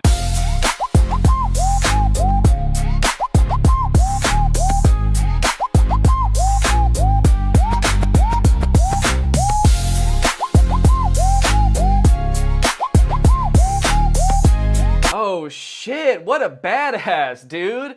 He's got a dad. It's just so funny to act like a badass because your dad's in charge. It reminds me of in elementary school, there was a girl in my grade whose dad was the mayor of the town that I lived in, and sometimes she would get into fights with my friend, and every time she would tell him that her dad was gonna kick him out of town. As if like the mayor of our town would really exile a 9-year-old because he got in a fight with his daughter. Just imagine like a 3rd grader packing up his bag sobbing because he's like, I don't want to leave, but the mayor kicked me out. It's just such a weird concept to flex not even your power, but your imaginary dad's imaginary power on TikTok. I want to see more people doing that. That's a cool concept. I want to see more TikToks of people flexing their dad's power. Ha! Stupid fucking dog. Excuse me, sir. You can't just come in here to scare the dogs. Do you know who I am? Yeah, you're Jeff Bezos' son. You said that like 18 times. My daddy owns Amazon. Yeah, and you've said that like 20 times. What does that have to do with being mean to the dog? Oh, I'm sorry. I'm so sorry. You think that just because I haven't spoken to my father in 5 years doesn't mean I can't get old King Amazon on the phone right now and tell him to make your Alexa evil? I didn't think that until just now, but honestly, yeah, it sounds like you wouldn't pick up. I feel sorry for you. My dad's the richest turtle in the world. He'll ruin your life. Turtle? I said man. I'm sure you meant man, but you said turtle. My dad doesn't look like a turtle. This one is one of my favorites. It's called #POV. You tell your vampire dad about the boy who hits you at school. So get ready for vampire dad. Go back.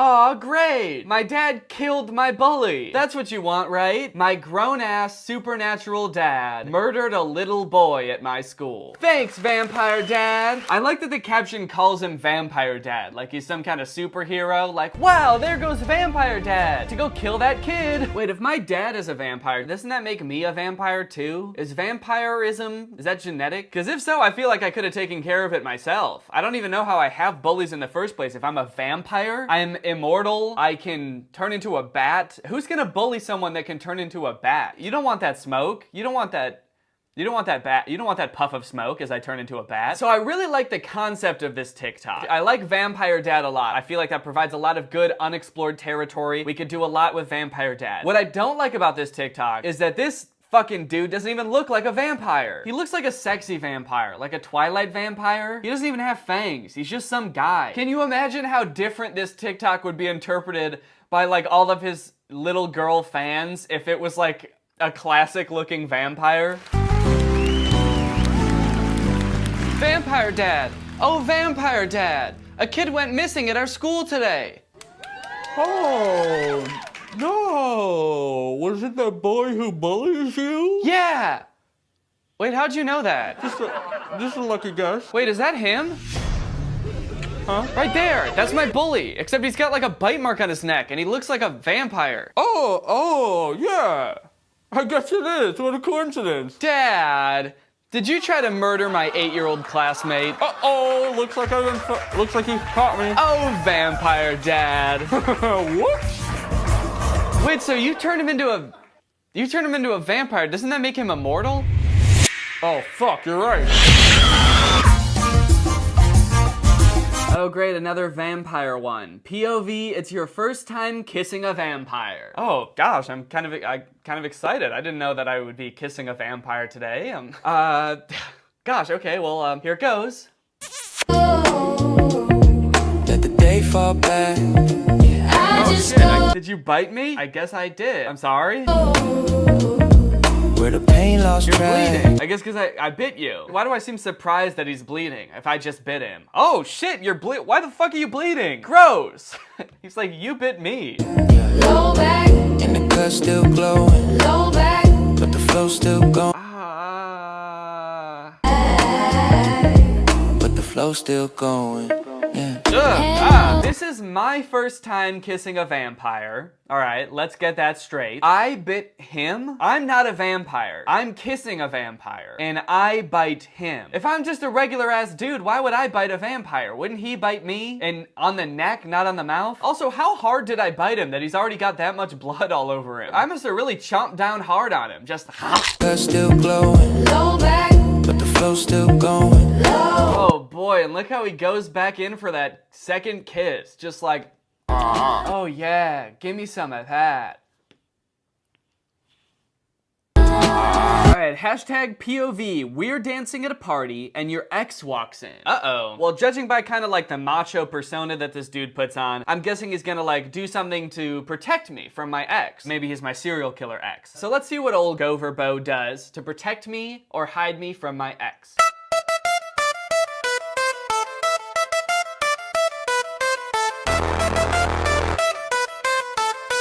If this is from our point of view and we're his girlfriend, then who is he kissing? He kisses someone to the left of the screen and then looks at us like they're two different people. Is he kissing our ex? And then he looks right at the camera, right at us, and says, "Can we help you?" What the fuck, dude? I'm dating you and my ex walks into the party and I'm like, oh no, it's my ex. And you kiss him and then look at me and say, "Can we help you?" Not cool.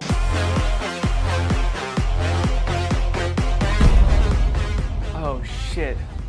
Serial killer babe? My ex is here. Don't worry, sweetheart. I got this. Thanks. Hey, fuckface. Oh, what's up? Babe? Hello? I'm right here. Hey, can you shut up? I'm trying to smooch your ass. Yeah, seriously, you think we give a shit about you? Get out of here. I'm trying to get some serial killer action. Yeah, go home. Oh my god, you're the worst serial killer boyfriend ever. That's not what your serial killer ex thinks. He's right. That's it.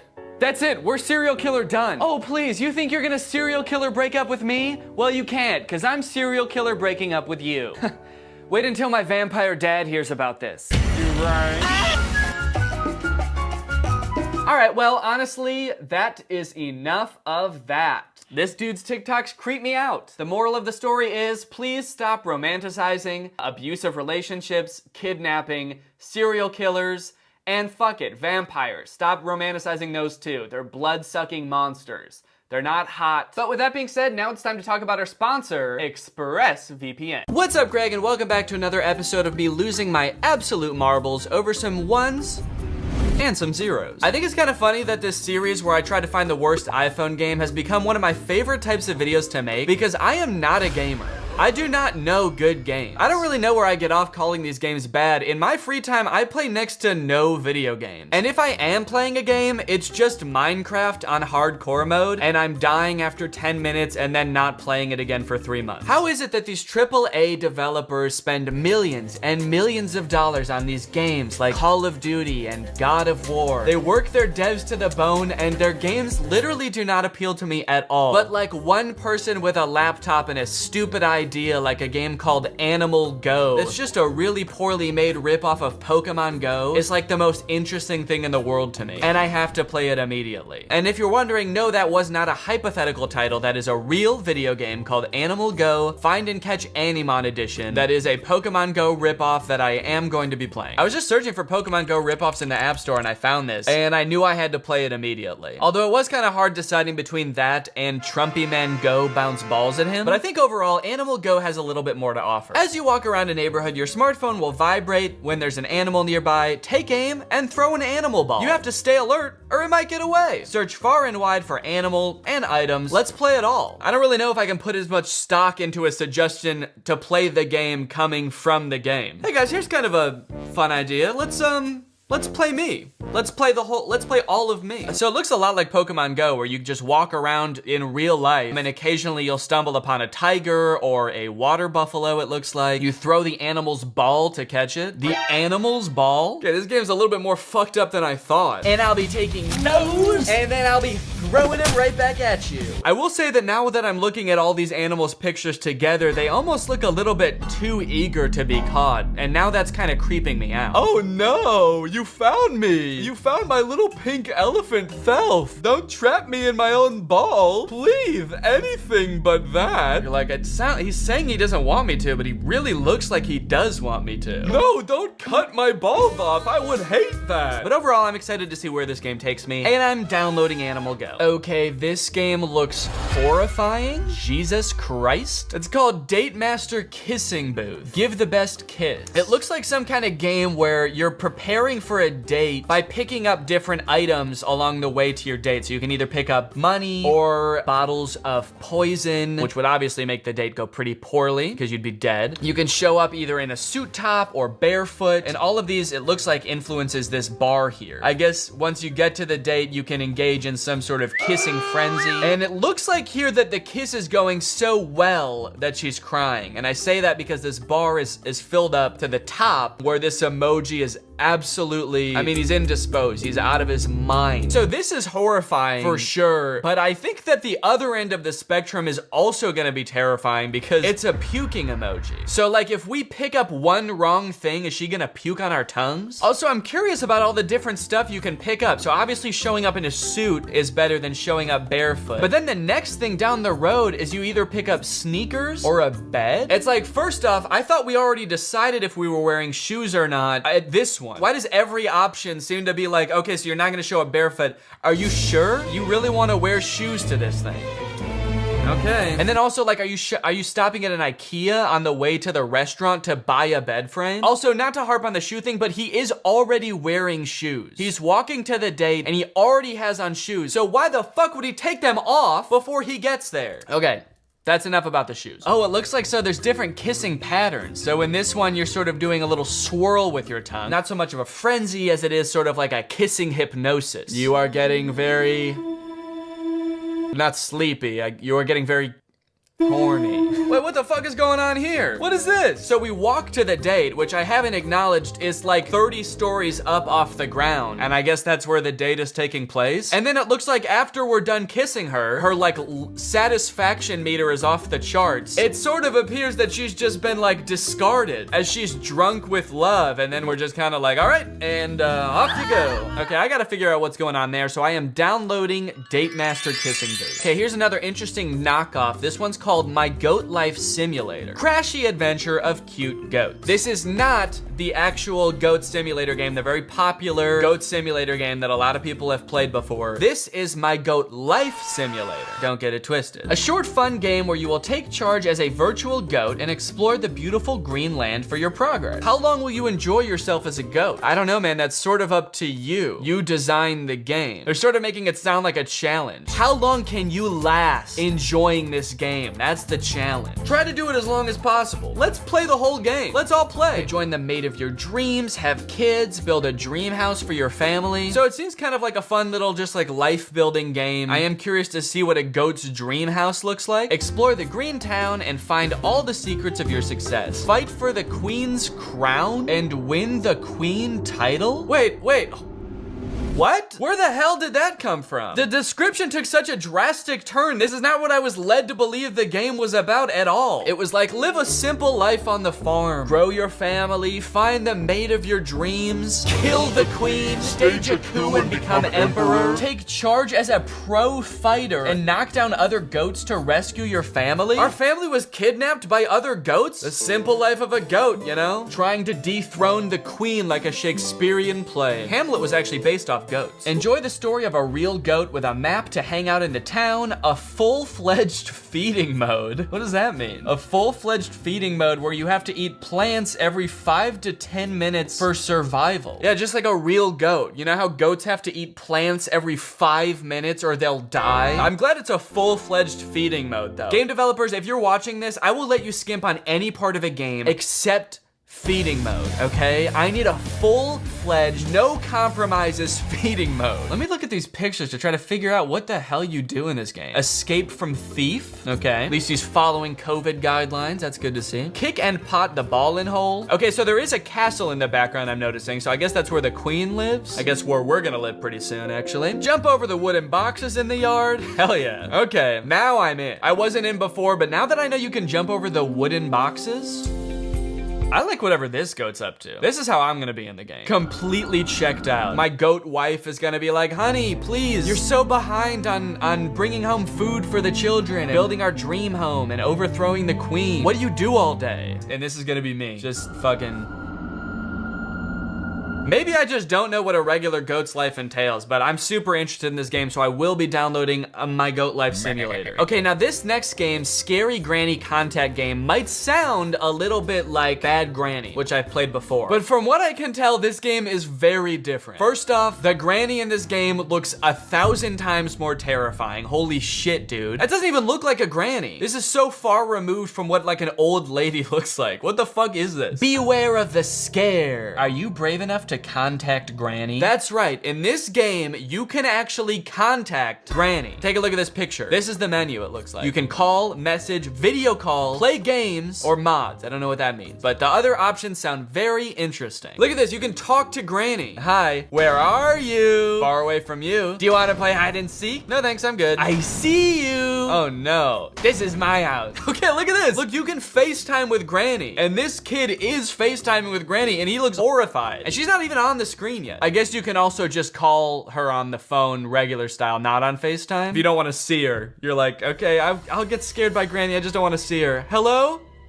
Oh fuck, it's Granny! That's scary! Disclaimer, don't play this game if you are easily scared. Calls, video calls, and chats inside the app are fake. Granny must say some fucked up shit, dude. If they have to be like, it's not real, okay? We swear. She's like calling in bomb threats. Hello? Oh god, you guys, it's Granny! What spooky thing is she gonna say? She says she's gonna do a terrorism? The fuck does that mean? And I am downloading Scary Granny Contact Game. All right, guys, we have a great lineup of games here. So without further ado, let's get ready to rumble! Wait a minute, gaming? On an empty stomach? I don't think so. You know, I might not know too much about gaming, but I do know that trying to game without a delicious and nutritious meal in your stomach is a big mistake. But luckily, today's video is sponsored by Factor. Factor delivers fresh, never frozen, dietitian-approved meals right to your doorstep. You guys know I'm not a huge fan of the hassle of grocery shopping, which is why I like HelloFresh so much, and Factor is actually owned by HelloFresh. And I think where Factor really comes in handy, for me personally anyway, are those times where I want a meal at home, I want to eat healthy, but I also don't want to whip up a meal from scratch. Factor takes the guesswork out of everything, they take the prep work out of everything by giving you the meal in its entirety, ready to go. All you have to do is heat it up and you've got a delicious and nutritious meal. Factor offers keto meals. They offer calorie smart meals, chef's choice, vegan, veggie, pretty much any type of meal to fit any type of lifestyle Factor has. Their plans range from 4 to 18 meals per week, so however many Factor meals you want in a week, they can fit your lifestyle. They've also got a bunch of fun add-ons like these smoothies, which are very tasty. So if you want to check Factor out for yourself, then head on over to factor75.com or click the link below and use my code Danny50 to get 50% off your first box. That's factor75.com. Use my code Danny50 for 50% off your first box. Thank you to Factor for sponsoring this video. Thank you to you guys for checking out Factor. Now let's get ready to rumble! All right, boys and girls, it's time to play Animal Go. When I first opened the app, I was greeted with a very fun character creation page. There's a little player on the screen and it's telling me to enter my name. And the player is sort of dancing like this. Okay, what should I make my name? What is the name of someone who would go around catching animals? Cruella de Vil? Yeah, my main objective in this game is pretty much to skin every animal alive that I find. The first thing I noticed as my character was plopped into the world was a button at the bottom of the screen that said free animal balls. So I pressed it and it turns out the way you get animal balls in this game is by watching ads. A task that is significantly more embarrassing to do in public. You know, the nice thing about these games, you know, people say it about Pokemon Go too, is they get you out, you know? They get you out and about, walking into random fields, holding your phone like this. It's been a long winter and I haven't spent a lot of time outside lately, so it is kind of nice to just be walking around, I'll give them that. When I arrived at my first animal, it took me a second to figure out how to interact with it. Come on, dude, get to him. Jesus, is he running away? The hell? Wait, actually, is he actually running away? How do I get to him? Wait, oh, I passed him. But eventually I clicked on it. Do I have to click on him? And it was go time. Animal Go would like to access my camera. Hell yeah. This elephant had the upper hand immediately. Despite being right in front of me on the map, to my surprise, he was right behind me. And to my terror, he was in the sky. He's in the sky. Oh my God. I do have to give the game some props though. I really didn't think that there would be any kind of like augmented reality aspect to this game like there is in Pokemon Go. It just seems seems like something that's kind of difficult to figure out, and I think I'm right because they didn't really figure it out because the elephant was in the sky. But the elephant is firmly planted in the world. It's just not in the right part of the world. It should be on the ground, I think. So herein lies the first problem. There was absolutely no instructions on how to catch this thing, on how to capture this angelic sky elephant. I did not know what I was doing. So I just kind of fucked around for a while. I flicked the screen. I tried tapping the elephant until the game, I guess, just decided, no, you're done. It's not gonna happen today. You're not gonna catch the elephant, so you're done. Did I get him? It went back into normal view. Did I catch him?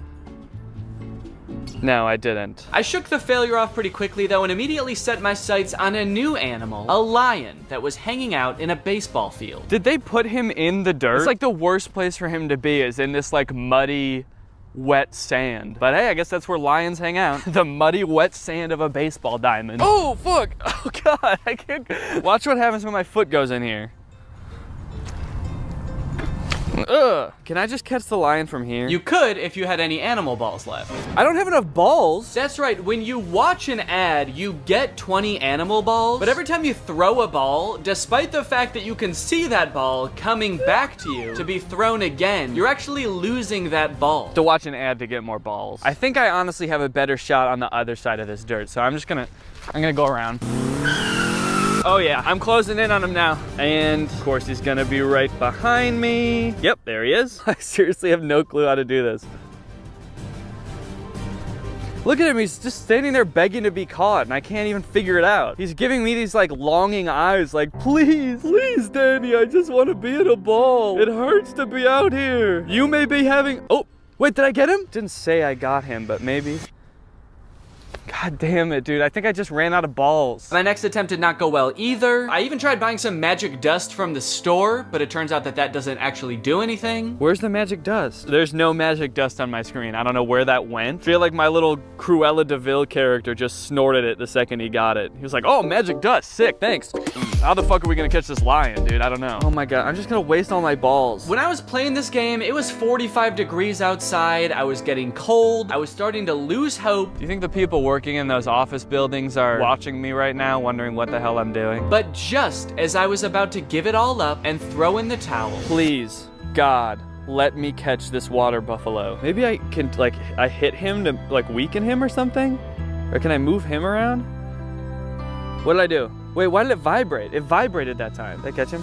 Dude, I got a Bakoko! Needless to say, I was pretty much on cloud 9 after catching my first animal, but don't worry, I didn't get too cocky. Because I actually had no idea how I did that, and I couldn't do it again. I could not replicate my success. To the point that for the remaining half hour I spent at this park playing this game, I could not catch a single other animal. Touch, touch, touch, touch, touch, touch, touch. No, okay, that didn't work that time. There's one right here. There's another Bakoko, I think. Tap, tap, tap, tap, tap, tap. Don't have any fucking balls! I don't know what it was about that Bakoko that was so eager to get caught, but the other animals did not share its sentiment. So, I packed my bags, I went home, and I gave up. Until I was sitting on the couch a few nights ago, and I decided, you know what the heck, let me give this game a second shot. Let me see what animals are around my house. And immediately, I caught an El Coro, and that's when it clicked. In order to catch an animal, you have to get the ball's trajectory to peak right where the animal is. So I tried again. I caught a Libum. I was ecstatic. And after that, I was on a roll, dude. I couldn't believe it. I couldn't believe how many animals I was catching. I caught another Bakoko, a Bucarita. I evolved my elephant into an Elkadar, my lion into a Libusha. Can you believe it? Little old me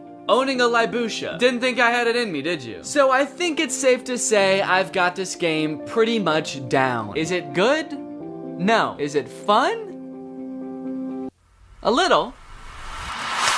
Date Master Kissing Booth was next. Luckily, I could play this one from the comfort of my own home. I would rather get trampled by an Elkadar than play this one in public. Certainly don't want this game sending me notifications. Certainly don't want it tracking me. Hey, Date Master Kissing Booth is tracking your location and we noticed you're on your way to a date. Do you want to swing by an IKEA to pick up a bed frame on the way? Maybe a shoe store? The game mechanics of this game are pretty much exactly what you would expect based on the pictures of this game in the App Store. Okay, so I'm this stinky, flea-ridden man. Oh, and I am wearing no shoes. There's no sound in this game, so you just silently walk down this road in the sky, picking various options on the way to your date. And then you get to the kissing portion. Since it was my first time, I wasn't necessarily in a rush when I got to this part. I was more so marveling at how upsetting the visuals were. Oh, gross, dude. Oh, but apparently you have to be pretty quick during this part. An oversight, which I was severely punished for. Did you see how she got mad when I took too long? Okay. Oh, oh, what the fuck? Wait, oh God. Is she gonna puke on our tongues? She threw up because I took too long to move my tongue while kissing her. What's taking this fucker so long? But that's arguably less disturbing than what happens if you kiss her correctly. I'm not gonna make her throw up this time. Why did her tongue vibrate just then? Did anyone see that? Okay. And kissing frenzy. Oh my God, dude, she's crying. I'm sorry. Okay, whoa, what the whoa! Oh my God, what the hell? Dude, that was scary as hell. She turned into a rag doll. It was like her bones were breaking in midair. Under some kind of demonic love curse, my date is cast into the air, mouth agape, bones squishy, honestly. Looking like a character in Stranger Things getting their soul eaten by Vecna, or whatever Vecna does in Stranger Things. Remember that? And then I guess whatever she lands on determines how well you did on that course. Your soulmates. If I was really soulmates with this girl, I could have shown up without all of the extra shit. I could have showed up without the suit jacket, and she would have loved me anyway. I'm not buying this whole soulmates thing. After a while of playing this game, I started to feel like the choices you make along the way don't have much of an effect on your final score as long as you do well in the kissing section. So on the next go, I purposely picked a few of the bad options like a bucket hat and jeans, and I still did pretty well. Instead of soulmate, I landed on beloved, but I mean, honestly, that still sounds pretty good to me. Like, it still sounds like she likes me, you know? She wouldn't call me beloved if she wasn't like a little bit into me. When I tried purposely picking every bad option, however, I was not met with such grace. I was met with a Fortnite dance, actually. She Fortnite danced at me and called me a bad date. Anyway, I think we're done with this game. What do you say? All right, guys, let's take a trip out of the city and into the countryside. And also out of a man's body and into a goat's. So I thought this game was going to be kind of like an open world game where you can live out the life of this goat as you see fit, but it's actually a very straightforward story type game that takes place over the course of 6 levels. The first couple levels of the game just get you acquainted with the general vibe and mechanics of the game. You pass through tires, you climb up a tower, all things that get you familiar with the controls. Your goat also has a pretty sick jump. Whoa, wait. Oh my God, oh shit. Can I like fuck with these goats over here? Can I, whoa, sort of like grind it along the goat, like a skateboarder. Let's attack a horse. Whoa. And speaking of the goat's jump, I don't know what happened, but this is not the same game that it was advertised to be on the App Store at all. Half the things it lists on the App Store you can't even do in this game. Things you can't do in this game include jumping over crates. They had 2 pictures where the goat's jumping over crates in the game. You never do that. Escape from thieves. There are no thieves. This little goat golf game. You also never get the chance to rescue your family from the goat kidnappers, or whatever it said in the description of the game. That never happens. The first half of this game is pretty lame, honestly. You're just stuck in this small little pen. You can't even leave the pen for most of the game. Things you can do in this game that aren't listed in the App Store. Pop a ball. Jump and knock red ball. Oh, I don't know how this happened. How did the description of the game end up so drastically different than the game? Did whoever made this game get in some sort of horrible accident between completing the game and putting it on the App Store and developed amnesia so they just had to like guess what was in the game? Anyway, the story really starts to pick up around level 5 when we're told we have to go pay the queen a visit. Level 5, give Goat Queen a visit. Queen guards are causing a great deal of pain and disturbance to your yard animals. Go talk to her strongly. Talk to her so fucking jacked. Your Highness, I would like a word. Could you please keep your guards out of my yard? And while that did sound pretty fun, after a few very boring levels of being trapped inside this pen, I started concocting a different plan. Okay, now, hear me out. I could go to the castle, but this is the first time I've been let out of my pen ever. I might not get another chance like this again to escape and just start a new life entirely. So maybe I want to do that. So with nothing on me but the horns on my head, I made my escape. Oh, fuck! What the damn it, dude. Look, there's an invisible wall right here. Like 2 feet away from where I was supposed to go. What about this way? Yep, okay, there's an invisible wall there too. What the hell, man? Now I do want to kill this queen. I feel like she's behind it. Let's go talk to her jackedly. Okay, so then I storm into the castle. I give the queen a piece of my mind. My queen, your guards are disturbing my animals. So what? I ordered them to do it. She ordered her guards to just disturb my animals? Hey, go down there and disturb those motherfuckers, dude. Then you are a bad queen. Who the hell are you to judge me? I like that their body language doesn't match the growing intensity of the conversation at all. The queen is just like laying. Who the hell do you think you are anyway? Eventually we decide talking isn't gonna cut it. We need to fight. So let's check out the combat in this game. Fight with the queen guards. Oh shit. Oh my god. Maybe I'll jump over and get on the other side. Sort of a cat and mouse chase now. We're all going in circles, trying to catch each other. One of these days, I'm gonna catch you, motherfucker. And when I do, I'm gonna grind over top of you so hard. So this little chase, this little sort of playing hard to get, makes up about 90% of the combat in this game. The reason it happens is because they made your goat's turn radius really wide. So if you want to face your opponent to attack them, you have to do a little circle. And then if your opponent wants to face you to attack you, they also have to do a little circle. So before you know it, instead of fighting the queen's guards, you're sort of engaged in this fiery dance of passion with them. Anyway, I killed all the guards, and then I killed the queen. Oh, she's dead. And you might think this would solve all our problems, yes?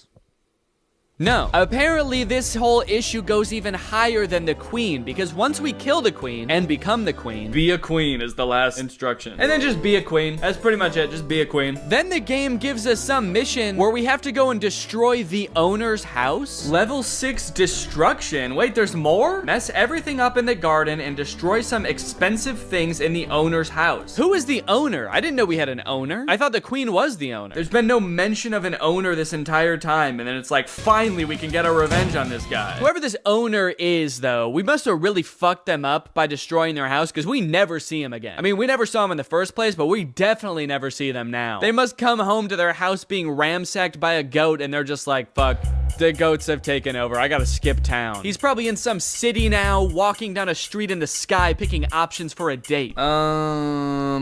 Okay. Level 3, feed your family. So I already played this level. I mean, I'll do it. Don't get me wrong, I love feeding mode. After you beat the game continues to present you with levels that you already played. I think in hopes that you won't realize that you already beat the game and you'll just keep playing it over and over. So in order to avoid accidentally playing this game forever, I think it's time this goat's life comes to an end. And who better to kill it than a scary granny. Now, before I talk about scary granny contact game, I should probably say that if you don't want to get jump scared by a scary granny, then you probably shouldn't watch the rest of the video. I'm gonna do my best to not make it like super loud and startling when it happens, but Granny is a very mischievous woman. She likes to pop out when you least expect it. She's kind of a sick little freak like that, so just be warned. I like that before we've even started playing anything, Granny is already trying to communicate with us. She's just whispering, "I see you," over and over. You ever pay $6 just to get screamed at by an old lady? I have. Because in order to even select the play game option from the menu, you have to pay, you guessed it, $6. And all the play game option is like a fake trivia game that lulls you into a false sense of security, and then Granny pops out at you when you're least expecting it. And I mean least expecting it, dude. I was sneezing when it happened. Oh, fuck. Oh, shit. Jesus Christ, dude. Okay, so the whole play game thing is just to, like, fuck with a friend, I guess. You're like, hey, play this fun trivia game I found. Hold on, let me just open it up real quick. And you open it, and they hear creepy music and, like, a granny whispering, "I see you," while you get it set up. And then you're like, okay, here you go. How long did the 100 Years War last? It's not suspicious. Calling Granny is a little bit lackluster. The first time I contacted her, she was hellbent on playing hide and seek. Do you want to play hide and seek? But then when I finally agreed to play hide and seek with her, she hung up. Are you coming to find me? So we didn't agree on when and where we were playing. She just hung up and I never saw her. Maybe she's hiding, I guess, and I was supposed to go find her, but I still don't know where she is. The second time I called her, she was just like breathing heavily. She was out of breath. She sounded like she was on death's door. Granny, are you okay? You do not sound too good, Granny. Either that or, I don't know, I guess maybe she is playing hide and seek and she's in her hiding spot and she's like so excited for me to find her that she's panting basically. Can't wait for this motherfucker to find me. I'm gonna scare her. I'm so good. I'm a crazy grandma. Okay, let's message her and then we'll do the video call. Unfortunately, messaging Granny is much the same. I really thought this was gonna be some kind of AI chatbot where Granny is responding to what you're saying. And if this is some kind of AI, it's an AI that is designed to mimic a scary old woman that doesn't give a shit what you have to say, because she's gonna say what she wants to say whether you like it or not. And what she has to say is she wants to play hide and seek. Do you want to play hide and seek? This kind of seems like the same conversation we were having on the phone. This is my house. No, I'm at my house. Ah! Jesus, man. FaceTiming Granny is pretty funny, though. Granny game would like to access my camera. Okay. Hey, Granny. Granny, flip the camera around. I can't see you. Granny. Oh, look.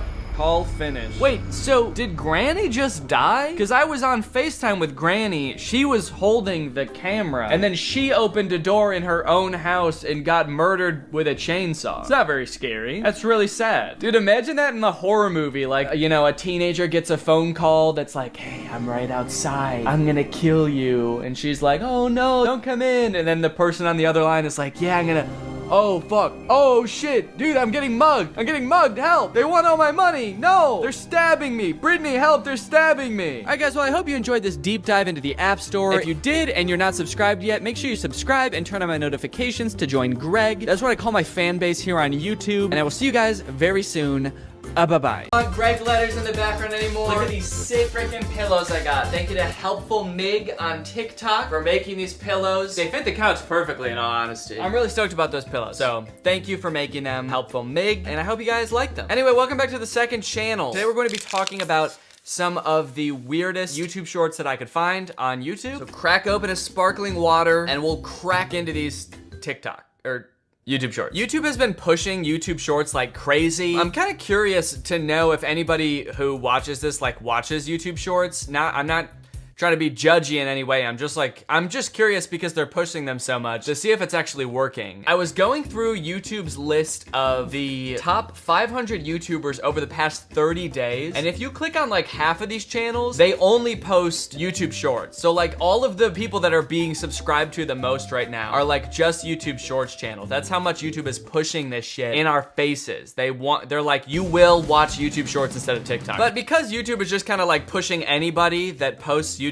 Shorts, there's a lot of weird channels that end up doing really well on YouTube now just because they're like one of the few that are just cranking out YouTube Shorts and posting them on YouTube. So I just scrolled down this list of like the top YouTubers over the past 30 days and I clicked on some of them that just post YouTube Shorts. So let's get into them. First of all, these folks called Moni Lena now have 6.5 million subscribers. They created their channel in May of last year and they already have 6 million subscribers. That's how hard YouTube is pushing YouTube Shorts. So let's go ahead and check out some of their TikToks and find out, like, is YouTube's heavy endorsement of YouTube Shorts paying off with some quality content?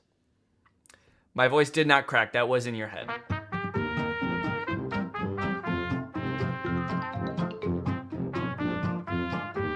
What did she think was gonna happen? She's like, okay, I'm eating ice cream and my husband is handcuffing me. And then she gets handcuffed and she's like, wait, now I can't move my arms independently of each other. What the fuck? How did you do this? You wizard. You tricked me. She could have moved her hands away if she wanted to. That didn't restrict her from moving her arms at all. She could have just gone like this and been like, no. He could have gotten the ice cream by just grabbing her hand and putting it in his mouth because he is already grabbing her hand anyway. So he could have just done that without tying her up first. I guess his aim was to humiliate her and then take her ice cream. Is this an ad for this ice cream? Why is this laying out like this? I don't know about you guys, but I'm about to freaking fly to Russia and buy one of these because I'm being advertised to so hard. Is this Russian? We'll never know. OMG, left without candies. Okay, so the guy's moving around the bucket. She's got to pick which one has the lollipop in it. She picked the wrong one because that one doesn't have the lollipop in it.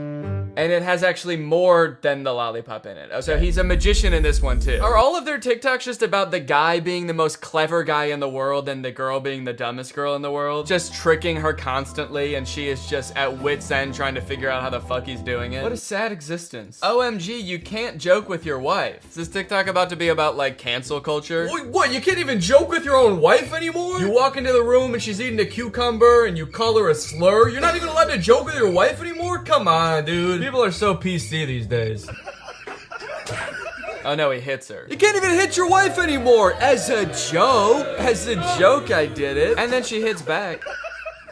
So you can't even joke with your wife anymore because she might hit you back. The lady is cute and good looking. Yo, dude, is your wife single? Because I think I have an interested party here. I am done, dude. I am done joking with my wife via flip-flop violence. Okay, well, you know what? She actually seems to be the clever one in this TikTok, so I guess they do kind of go back and forth. Sometimes the guy has 100 IQ points on his wife, and sometimes it's the other way around. Sometimes it is the guy getting slapped with the cucumber, that age-old saying. One interesting thing about YouTube Shorts is that when you click on one and then you scroll, it just starts playing random shit that you're not interested in at all.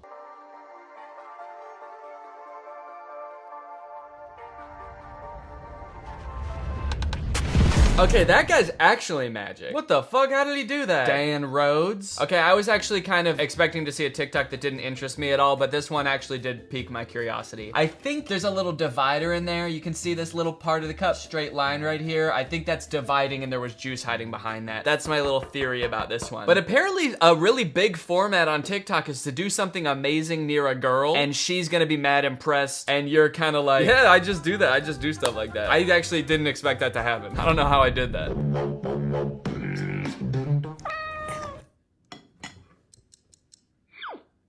Wait, what? So is this a cat trying out viral life hacks or something? I don't guess it's not a life hack. How to make a squishy carrot. You know, you always want to do that, but it takes forever. Here's sort of a DIY life hack way to do it. Okay, but the cat is clearly pouring in Coke and it's said to do Pepsi. So actually, we're not sure if this one works. What a strange idea for a YouTube channel. That little pup. He just tries out viral things. I don't even know how to classify these. Life hack crafts. They're just like things that you can do. Viral things that you didn't know you could do. And also that you can't do. It doesn't work. The people who make these videos must have like little fake cat paws that they use to do all this stuff with. That's kind of strange. I mean, I guess more power to them. They're probably literally raking it in because they make YouTube short. Yeah, they've got 10 million subscribers and this cat is basically a celebrity now. Okay, back to Moni Lena, the Mona Lisa. OMG, he thought the snake was his wife.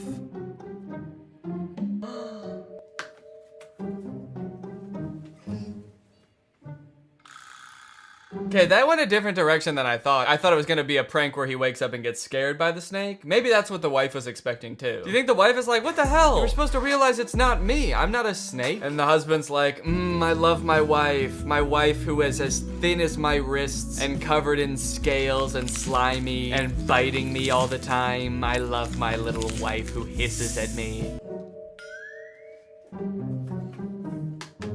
Oh yeah, she is pissed off. The whole family is mastering pranking each other after seeing their all videos. Conclusion? Their daughter will be a great prankster in the future due to genes of parents. Damn, Zafar, are you a doctor? How do you know that? We got a doctor in the chat. Already diagnosing their daughter with being a genetically pure prankster. Have scientists figured out yet if being a good prankster is genetic or is that like a learned behavior? I think they're still trying to figure that out actually. I think that's a big field of study right now. Let's maybe look at like one of their most viewed videos. Oh my god, dude, 280 million views, 160 million views. They have so many videos with over 100 million views. OMG, pee prank with shaving foam. What do you mean pee prank? Do they mean like piss prank? Or is that just a typo? Like a little stutter? Oh my god, a prank! They're so scared while writing it. With shaving foam!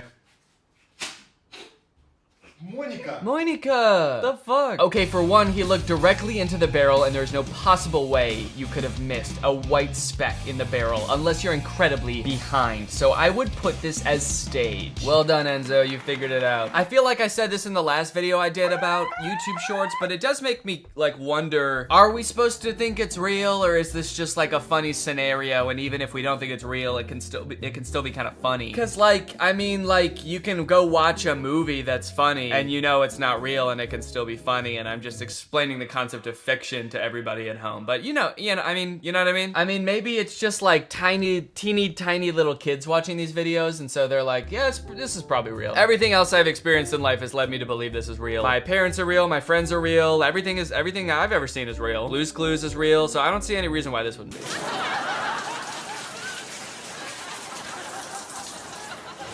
The fact that they added a laugh track into this one, it really says a lot, I think, honestly, about their process in making this video. Do you think they filmed this and they were like, oh, this is gonna be fucking hilarious, just as is? And then they watched it back later and they were like, wait, there's actually like not really a joke in this. There's actually just like a weird, unsettling video. Do you think we should try to add in some kind of indication that it's supposed to be funny? And so they just added people laughing in the background. It's funny, yeah, it's funny, it's okay. We're fine. Mentally, we are okay, so you don't have to worry about us. It's funny. I'm washing his jacket.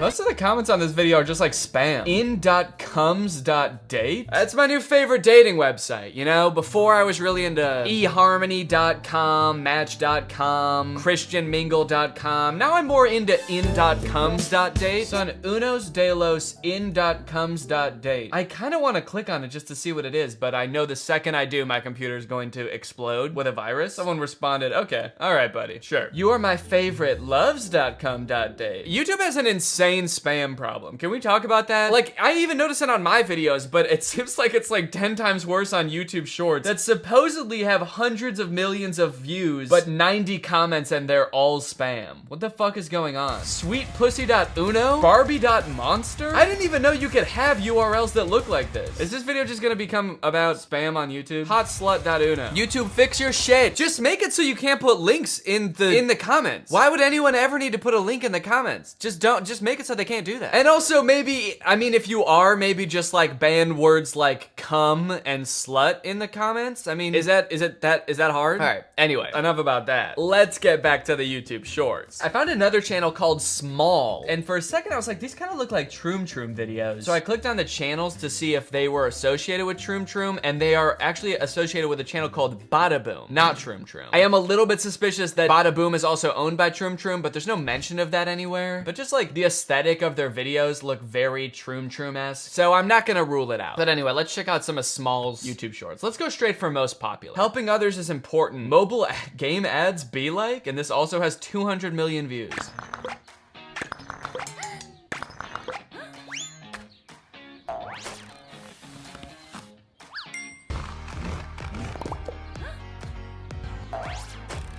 This is like an insanely well-produced version of those videos that I made a video about with Drew and Curtis. But these ones actually look very well-produced and well-animated. I'm also noticing that the last YouTube channel we were looking at had like 90 comments on some videos. And this one has like a similar amount of views and has almost 6,000 comments. That's a little bit odd. Weird ways to sneak food into the movies and not get caught. Edible hair. I'll give it to him. That is a weird way to sneak food into the movies.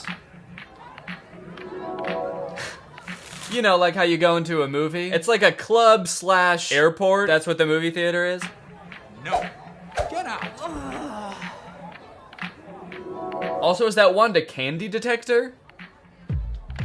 Oh shit, now he's in the movies. In the movies, you know, where they play loud music and you dance and get fucked up? The movie theater. Okay, I'm so confused because it's a club. They're in a club. But then why didn't they just make the title Weird Ways to Sneak Food into a Dance Party? Maybe they filmed this and then they were about to post it with that title, but they were like, wait, you actually can just bring a snack into a dance party if you want to. That doesn't make any sense. Why would you need to sneak food into a dance party? And so they changed it to the movies? Honestly, even though you can bring food to a dance party, this still is a weird way to sneak food into a dance party. It actually makes it weirder that you don't have to sneak it in. The fact that you could just bring the food and instead you like made a wig out of Twizzlers or whatever. You were like, no, now nobody's gonna know. Nobody's gonna know when they brush up against me and I'm sticky and smell like strawberries. That my whole hair is made out of candy. Oh, now it's gonna show us how to do it? I think I figured it out. I think you kind of put it on your head and you put a hat on and then you've got candy for hair. Amazing balloon trick number 4. A little too excited about that water balloon. Not necessary. I'm so on the edge of my seat, dude. What is this amazing trick gonna be? Is it just that he built it up that much? That is pretty cool.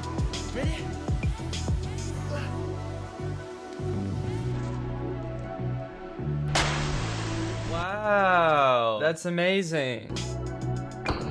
Okay, that actually is pretty sick. The slow-mo shot was cool. I'll give him that. I just thought it was gonna be like a trick shot. Imagine if Dude Perfect videos were like this. They're like basketball trick shots, and it's just them throwing the basketball off of a large thing onto the ground, and it just hits the ground. Whoa, gravity still works. That's awesome. I was worried they were gonna stop doing that. Upside down prank. Dude, this channel is all over the place. Dude, they know what types of videos they make? What does the description of this channel say, actually? Hello, everybody. We are short, funny, and humorous videos on a variety of topics. You can say that again. If you like magic tricks, pranks, life hacks, vines, challenges, ASMR, and much more, then join us. We will not let you get bored, be sure. We will not let you get bored. If we even sense you starting to get bored from one of our videos, we're gonna come over there, strap you to your chair, we're gonna handcuff you with a belt, and we're gonna entertain you with some amazing water balloon tricks.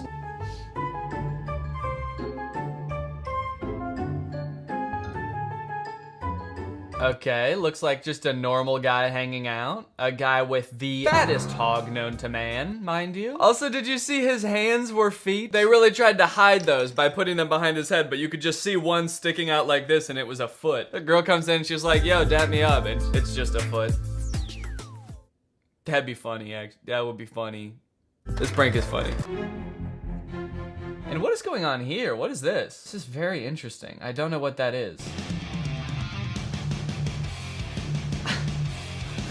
All right, that actually is fucking terrifying. I'll give him that. It's a good prank, okay? If you could actually get someone to fall for that, that's fucking terrifying. You see how that body was moving and convulsing on the bed? All right, thank you for watching. Bye-bye. What's up, Greg? So I'm a big fan of the Bachelor and Bachelorette series. And by big fan, I mean I watch it and complain the whole time because it's not exactly how I want it to be. But lately, I've been feeling even more so like the series has just taken a bad turn. There's really dumb producer-created drama on the show. Because of this, I've sort of been on the lookout for new reality dating shows to watch. I found out that MTV has a bunch of old dating shows that I've never seen before. I've heard people talk about them, but I've never actually watched them. Curvy girls make my junk twitch. And I've sort of fallen down a rabbit hole, but this one in particular, it's called MTV's My Own, has been keeping me awake at night. Welcome to my palace of pink. The concept for this show is so bizarre. Before I tell you what it's actually about, I want you to picture what you think would make a successful dating show. Like, what would actually lead to a relationship that lasts longer than just the episodes of the show? What do you think is most important? I personally think the main person, the person that everyone's trying to date,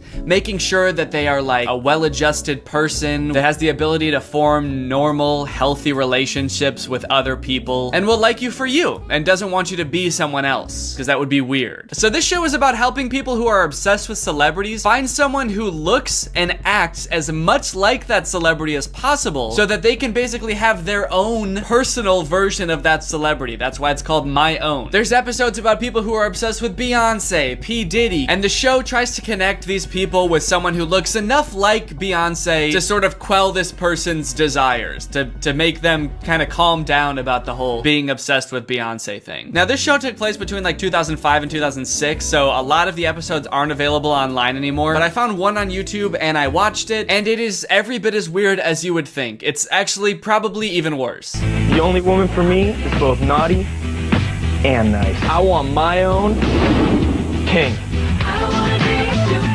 So at the beginning of the episode, we're introduced to the main character, Nick. Nick isn't looking for a Beyonce or a Kanye West. He's looking for his own pink. He wants his own personal pink. And this whole intro segment where they introduce this guy is just them sort of like listing and showcasing a ton of red flags. You and me, Friday night. What do you say?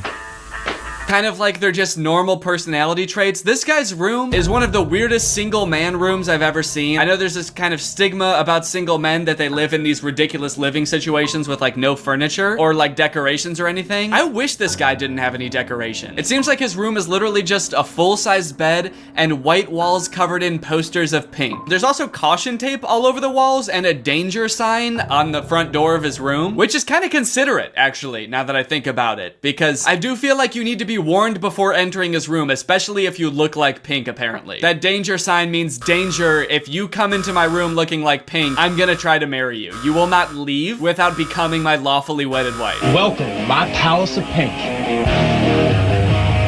There's so many things that I love about pink. She can sing. She's animal friendly. She does gymnastics. And she's the type of girl that I want around with my friends. Those are the things you like about Pink? Those are the only things this grown man who's obsessed with a female celebrity likes about Pink, really? It's kind of funny how they're trying to make it seem like he doesn't just want to sleep with her. They're trying to make it seem like he's into other obscure parts of her. He says she's good with animals. Is that something she's known for? I guess I don't know that much about Pink, but really? He's just like making stuff up? Yeah. The reason I want to meet Pink so much isn't for any creepy reason. She's so charitable and she's honest. I've never heard her lie. She never lied to me. She never talked to me. She's never seen me at all, actually. But I've seen her every day outside her house. This is my hermit crab, Pink. Ow! Ow! Fucking bitch-ass crab! Ugh! Pink would never do that, dude. Known Nick for like 15 years, one of my closest buddies. Then we're introduced to some of Nick's friends who give us a little bit more perspective on who Nick is as a person. Help us find Nick his own Pink. I'm just trying to picture this show like approaching his friends to be on it as well and telling them like, hey, we're making a show about Nick. We're kind of exploring his obsession with Pink. And they're like, oh my god, thank god, finally! Are you gonna help him? Are you gonna try to get him help so that he can move on with his life? And the show's like, no, actually, we're gonna make it way worse. I don't remember the last time Nick got a date with a girl, but his obsession with Pink is definitely getting in the way of his love life. And a show like this definitely will not help if he realizes there are women who are willing to be his personal Pink. Also, even ignoring the Pink thing, I feel like that might not be the only reason he hasn't had a date in years. I think there's a good chance he has more going on, and the Pink thing is just kind of like the most obvious, glaring issue. Like, if you took away all the Pink posters in his room, he would still have just an empty room with a bed and a crab. So I think it's safe to say that there's more going on. I met Nick when he was the captain of our football squad back in high school. Nick's living on another planet, and it's Pink. I feel like they skipped a lot of the story there. I met Nick when he was the captain of the football team. He had a lot going for him, man. And basically, to make a long story short, now he can't leave his house because he's too busy staring at posters of Pink on his wall. This show might as well be called What If We Ignore the Real Problem? So they put Nick and his friends in the car, drive him to the studio, and they get ready to meet all of the contestants. One thing I'm noticing is that The Bachelor and Bachelorette are usually filmed at this like nice mansion in Malibu. It's a very romantic setting. This is filmed in like an office building. What is this place? This does not look like the type of place you would want to go to find love. This looks like a FedEx. All right, let's meet these contestants. You know what? It's time to bring the ladies out. What do you say, guys? Let's do it, baby. Let's do it. Come on, ladies. Yeah, let's bring the ladies out. Let's see these ladies. They better look like Pink. So the ladies come out. They each give like a short statement on who they are or why they think they would be a good Pink for Nick. What's up? My name's Lacey, and you need to pick me to be your own Pink so we can get into some trouble later. As these women come out and make their little jokes and vie for Nick's love, I have to wonder, what reason do any of these women have for wanting to win this show? I feel like the prize in this show would make your life worse. Having to be this guy's Pink? What girl dreams of marrying a guy who's obsessed with another celebrity to the point where the only reason he even likes you is that you kinda look like her? You're just gonna spend the rest of your life knowing that, like, sure, you look kinda like Pink, but you're not Pink. My name is Chriselle, and you should choose me as your own Pink because I am the ultimate rock star, and I'm gonna rock your world. Rock it, baby, yeah! Oh no, dude, he's already too excited. Rock it, baby, yeah! Gets one glimpse of a girl that reminds him of Pink, and he loses it. Yes! Yes, finally! So from here, the girls have to compete in a series of challenges to see who would make the best Pink. Drop it like it's hot, dude. I'm bumping the rock. Guess I won't be getting in any trouble with her. So I thought it was gonna be like going on a date with him to see how he vibes with them, see if they remind him of Pink at all. But the first challenge really threw me for a loop. So let's get started with a few trivia questions for you. In what state is Pink's hometown, Doylestown, located? Okay, wait, so they have to know personal details about Pink? Pennsylvania. She's got it, guys. She's got it. And they do know personal details about Pink? What does Pink's husband, Carrie Hart, do for a living? A dirt bike rider? How do they know this? Wait, so they don't just have to like look and act like Pink. They have to know intimate details of Pink's life. Why is that important? It's kind of making it seem like they don't just have to seem like Pink. They have to actually pretend to be Pink. Because once one of them wins the show, they might be out to dinner and Nick might be like, hey, what's your favorite kind of candy again? And they'll just have to pull it out of the tops of their heads. Nerd ropes.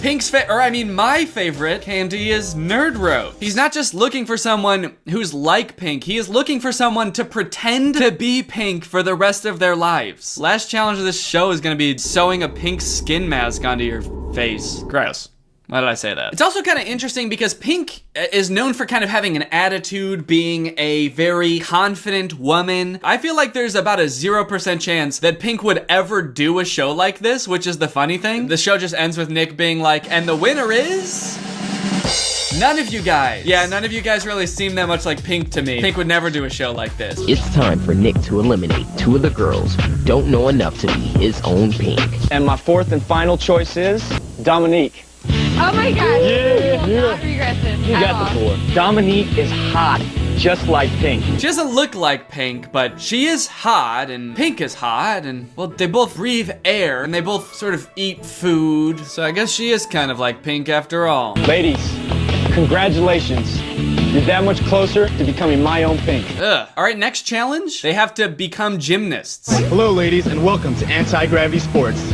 Before Pink became a rock star, she spent her childhood as a gymnast, and now it's your turn. That's right, apparently Pink did gymnastics when she was little, and so these girls have to also learn gymnastics for some reason. I guess maybe it might come up on a date at some point in the future with this guy, like, hey, Pink did gymnastics when she was little, so she should probably remember some gymnastics, like a little bit of gymnastics. And he might want his girlfriend, who is pretending to be Pink, to do a little bit of gymnastics.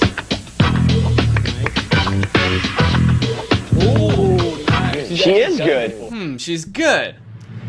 Too good. Not like Pink at all. Pink is not very good at gymnastics anymore. You're out of here, dude. So then they compete in some gymnastics, and based on that, Nick makes a few more eliminations. And my third and final choice is...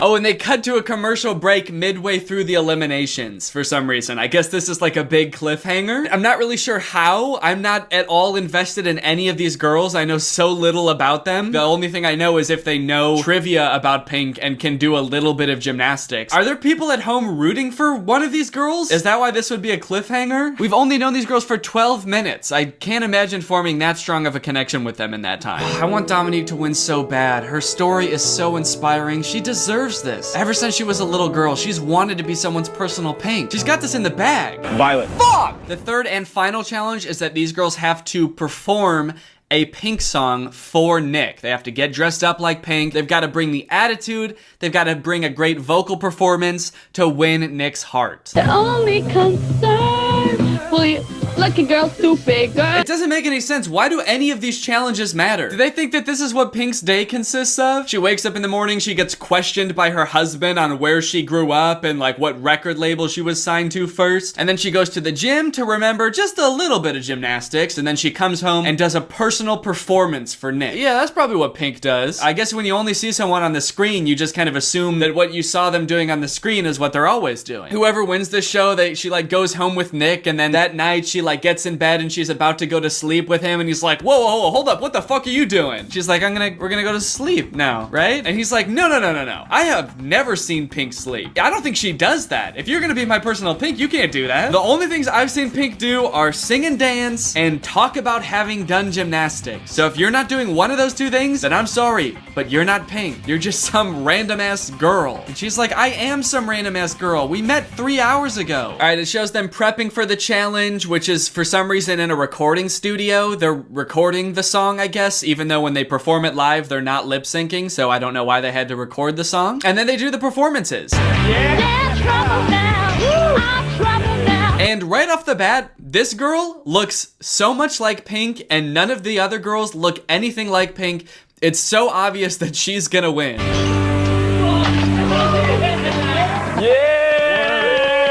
But they put her first and then make the other two girls try to follow that up as if they have any chance of winning against this girl that actually looks like Pink. They do okay given the circumstances. I mean, they're probably just confused, perpetually confused about why they're here and what choices in life led them to be here. But maybe this is what they want. Maybe they have like pictures on their wall that just say like, guy that is obsessed with Pink. And that's their dream guy. That's who they've always wanted to be with. But even if that is the case, they definitely squander the opportunity. Maybe if I act like that guy will call me back. do not impress. It's time for Nick to bring down the lights on two of our hopefuls, as he picks his very own pink. All right, it's time for him to pick his pink. Who's it gonna be? Ladies, all these performances were great. No, they weren't. Unfortunately, I can only pick one of you to be my own pink.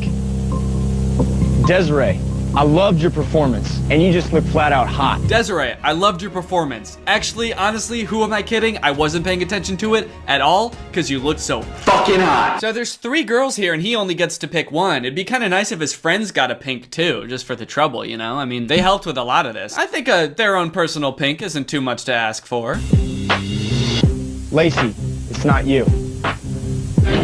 I like how the contestants who get eliminated don't leave once they're eliminated. They just get the lights turned off on them, and then they get to watch in the dark as the only girl that looks like pink wins. Violet, it's not you. Desiree, congratulations. My own pink. Oh, that's awesome. I'm so happy for them. Can I go home now? Desiree impressed me from the start. She looked like an Olympic athlete, and she rocked it on stage with her performance just like Pink would. Now that Desiree is my own pink, I'm looking forward to getting into some trouble. The ending is pretty lackluster, honestly. It just kind of like ends right here with them walking off together. We don't know what happens next, if they go on a date or anything like that. Honestly, maybe a good thing, because I'm not really sure if I want to know what happens next. I feel like best case scenario, and probably most likely, they walk off of this stage with their arms linked, and then once they get backstage, they just sort of split up and walk in opposite directions, don't even look at each other, and just never see each other again. It's either that, or this girl probably has some really weird stories to tell. So I guess it's just kind of up to our own interpretation. It's kind of like the end of Inception. You kind of get to decide what you think happened next. Do you think they got married, or do you think they're both dead? I don't know. Anything's possible. Guys, I've never really been the type of person to want to spend all my money decorating my living space with pictures of a celebrity that I adore, but honestly, thanks to today's sponsor, Current, managing my funds is so easy that I really feel like there's no reason not to. That's right, I went to Walgreens, I took my Current debit card, and I bought a picture of Tom Holland. I printed it out, I made the poor sap working at the printing station print out a big old picture of Tom Holland for me. Got my poster. And now I'm gonna put it on my wall. For those of you unaware, Current is banking for the modern age. It's banking entirely on your phone. I also bought this Scotch tape with my Current card. Current is hassle-free. They've got no hidden fees, no annual fees, nothing like that. They don't try to hide things from you like a traditional bank. They're very transparent, and it's totally free to sign up. You sign up, everybody gets a Current debit card, just like this one, so you could go and you could buy your very own Tom Holland poster. My favorite thing about being sponsored by Current is their generosity during these integrations. They're always giving away money to my followers just for signing up for Current. In fact, just over the last year, Current and I have given away $25,000 to people who watch just my videos. And today, we're giving away another $5,000. Shouts out to people in the past who have won before. People such as Stephanie Rod, 85, Stephanie Santo, 9, Linda Rebecca, Very Not Straight. All of these people have been paid by Current. How cool is that? Today we're going to be sending 10 people who use my code, Danny500, to sign up for Current. $500. They'll be chosen at random, so you don't have to be quick or anything. Just head on over there, sign up. In a couple weeks, we will select the winners and send them $500. Nothing else to it. So thank you again to Current for sponsoring this video. Very cool of you guys. And thank you to you guys for checking out Current. Thanks for watching the video. If you're not subscribed yet, make sure you subscribe and turn on my notifications to join Greg. We are the fastest growing army on all of YouTube. Please do not look that up. And I will see you guys next time. Goodbye. Howdy, Greg. Apologies for the delays in posting this video. I know it's been a while. I do explain later on in the video why that is. But I wanted to really quickly announce that I have some stand-up shows coming up on December 11th at Zany's in Rosemont, Illinois. The last shows I did were so fun, so I want to do it again, and we've got some really funny comedians on the lineup. If you want tickets, the link is in the description, but if not, then just enjoy this video, guys. This one's on me. What's up, Greg? Look, we all know the handful of social media apps that are popular today. You got TikTok, Instagram, DoorDash. You guys might not think that DoorDash is very social, but I like texting with the drivers and, I don't know, trauma dumping on them. But lately, I feel like something's changed. All of the popular social media apps just aren't doing it for me anymore. I'm tired of Instagram. I'm tired of TikTok. I'm banned from DoorDash. So I was just sitting here thinking, what about all of the not popular social media apps on the App Store? Surely there are more apps out there than just a handful of popular ones, right? So I just searched social media on the App Store and I found a bunch. There's an app where you can post videos and go live like TikTok, but instead of a real person, you're a customized animated character. There's an app that only has 1,000 ratings, but somehow promises everybody who uses it will go viral. There's even a social media app for UFO sightings. Guys, there's a whole world of apps out there. So I downloaded a bunch of these apps, and I'm going to try them out in order from the most popular one to the very least popular social media app I could find on the App Store. Starting with the most popular one, Zepeto. This is an app where you can go live, make dance videos, connect with other people, except the whole time, you are a custom animated character. This is the most popular app I'll be talking about in this video. It has 465,000 reviews on the App Store. I'm very curious to see how crazy I can make my character. Like, can I design like a Smurf? Can I go viral as Papa Smurf? All right, let's open up Zepeto and see what happens. Let's create your avatar. I mean, I'll give it to him. All these ones look cool. And I feel like that's probably the point of this, is to like kind of look cooler than you look in real life. Like you want to create the version of yourself that you wish you were. I want to create like a horrible monster that I am glad doesn't exist. Ugh, why do I feel like that actually kind of looks like me? They were like, we're gonna start you off with the most basic looking person possible. You know, obviously nobody really looks like this, but you can customize it. And I'm like, no, that actually kind of looks like me. Okay, we got kind of like a swaggy Peter Griffin situation here. All right, after much deliberation, I have finally settled on a look for my little character here. Everybody take a look at this guy. Yo, look at this little freak. Blue skin, short as can be. Might be a witch? You know what? I started designing him as a joke, but I kind of really like him. He's a cute little thing. Also, I think I need to make a username. I think I'm gonna name him Baby Bug Bug. I made my profile name Baby Bug Bug and my username Baby Bug Bug. It also wants me to come up with a job. My job is Baby Bug Bug, and I made my bio, help me get to 10,000 followers so I can get back to my home planet. Some interesting Baby Bug Bug lore there. I'm trapped on Earth and they won't come pick me up unless I have 10K followers. It's a very exclusive planet. Initially, the only reason I wanted to download this app is so I could go live as some little freak. But upon entering the app, I realized you need at least 100 followers before you can go live. What? Reach 100 followers and start your Zepeto live? I can't even go live until I have 100 followers? What the heck? In hindsight, I guess that makes sense, because like, who would I be going live for if I had no followers? So I just decided to make some videos. Okay, so it looks like they have trending templates here, and so if I just click on one of these, is my character gonna do it? Look at Baby Bug Bug go! And I can change the background too? Oh, Baby Bug Bug is getting into it. I like it. I must have been really enjoying the experience so far, so much so that I began to identify as Baby Bug Bug. I didn't even realize I was doing it at the time, but I stopped referring to Baby Bug Bug in the third person and started referring to him as me right here. So I got this video of me dancing in a spaceship. I'm gonna caption it, I'm an alien. Follow me so I can get back to my home planet. Done.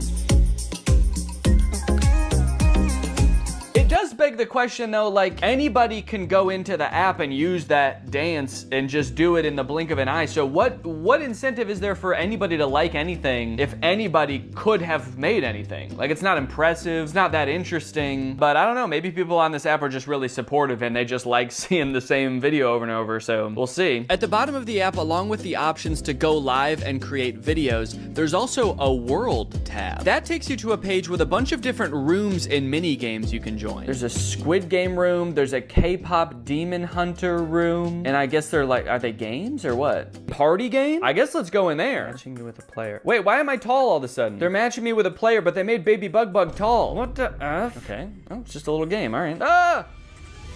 Did I get shot? Oh! Oh my God, they're gonna kill Baby Bug Bug. Run, Baby Bug Bug. Honestly, that was kind of messed up. I don't like what they did to Baby Bug Bug. They shot him, but even worse, they made him tall. Okay, let's go into M's room. Jump together. This room doesn't exist. Oh, okay, my bad. It's just that you offered it to me, so kind of seems like that's your problem. Yo, do you want to go into M's room? Yeah, sure, I'd love to. Well, there's no such thing, so why would you want to go in there? Okay, so I'm at a pool. This room seems more chill. Maybe I can go ask these people if they want to follow me. Okay, there's people. Whoa! Oh no! People are talking over here. Hello? Hi. Hi, I'm Baby Bug Bug. Do you need followers? You literally have 0 followers. Yeah, I need followers so I can get back to my home planet. I'm Baby Bug Bug. I'm from a planet where you have to have 10,000 followers, otherwise they kick you out and make you go to a different planet, so. Hold on, let me just be a demon thing that my cousin wants me to beat 3 seconds. Hold on. You gotta be a demon for a second? Is that what you said? Yeah, because I'm a demon boy. That's alright, man. I go demon mode sometimes too. Oh my god, no, literally, I'm a demon. I'm a literal demon. Yeah, me too, man. I metaphorically am a demon sometimes too. Oh! It's a demon! So I want to try to get like 100 followers so I can go live. Do you know how what's the best way to do that? I got 103K followers on here. You have 103K? So do you get followers by like posting videos, or like what do you do? Or you just like meet people? By being who I am. I get followers by becoming everybody's friend. Yeah, I mean, you are pretty friendly. I'll give you that. You're the friendliest demon I've ever met. All right, well, I guess I'm gonna keep exploring. Thank you guys for the advice, and thank you for being so friendly. Well, those kids were super nice. I can't believe that kid has 100,000 followers just from like hanging out with people. What the heck? Okay, great. I have 3 followers now. So pretty close to the 100 I need. None of them have watched my video. That's cool. And unfortunately, the players in the next room I went to were much less friendly. Whoa, what's going on, guys? What up? I'm Baby Bug Bug. I'm an alien. I'm a baby alien. I'm gonna follow everybody in here. If y'all wanna follow me back. Anybody think that's cool? What? Wait, who nicknamed me Butt? Who gave me that nickname Butt? Whoever did it, I think they left. That's not very swaggy of you guys. The next day, I decided to check out some live streams on the app, which mostly consisted of completely silent gift battles. Is there audio in this live stream? Man, I don't understand what's going on at all in this. There's no audio. And everybody in the comments is just begging for follows. Follow for follow, follow for follow. Hey, can you guys follow me? Let's see if I get any followers from that. I bet everybody's gonna be jumping at the opportunity to follow me after that message. Did I get any followers? Oh wait, shit, did I? I have 16 now. How did that happen? Should I just go into live streams and ask people to follow me? Okay, wait, why can't I hear any of it? Is this my problem? Okay, I'm saying, can you guys hear? It's silent for me. Oh, someone said me too. Your voice is not audible, girl. Oh, okay. Now everybody else is chiming in, being like, hey, wait a minute, why can't we hear this girl? Nobody thought to talk about that before I got in here, or what? Wait, even the person streaming also said same. Same, dude, I can't hear shit either. I'm talking with my mouth, but I can't hear shit coming out. Do any streams have sound? I'm just gonna keep going through streams until I find one that has sound. Surpass me. Oh! Hello. Finally, a stream with audio, dude. Hello. Hi, Pooja. Hello. What's up? Okay, their talking is kind of just like the same kind of discourse as the comments of just people being like, hey, hi, how's it going? Hey, hi. Hello? So there's some kind of gift battle going on. I wonder if I presume they're making money from this. I wonder if they're making a lot. There's 38 versus 6. So I don't know if that's like dollars or cents or millions of dollars. Do you make a lot of money doing this? Bro, I don't make any money doing this. They don't make any money doing this? It's just a gift battle, but nobody gets to keep any of the gifts? Dude, you should come over to my place for Christmas. We're doing kind of like a white elephant, but at the end we just throw all the gifts in a fire. All right, guys, well, that's about all the patience I have for this app. There's some nice people on the app. I think the real shining star is the worlds that you can go into and actually interact with other people. So if there's one redeeming quality of the app, I would say it's that. All right, next up, we got Zigazoo. With 33,000 ratings, Zigazoo is described as safe social media just for kids. And I don't know about you, but my first reaction to this concept is, I mean, don't get me wrong. If young kids are gonna be on social media, I guess it's good that they have like a safe app to use. But like, the age for this app is 4 and up. 4? I mean, what about infants, man? Come on, what, you're too good for infants? Okay, Zigazoo, let's get in here. How old is your child? Will it actually let me enter 4 as the age for my child? 4. Oh, okay, yeah. Okay, what is your child interested in? I mean, they're pretty much mostly just interested in yum and vibes. Select a username, be creative and fun, and no last names. Okay, first test. Can I put my last name as my username? No, I can't. All right. Can I put a somewhat offensive word as my username? Gun. No, okay, I can't. Or maybe that username's already taken. Goo Goo Gaga 9000.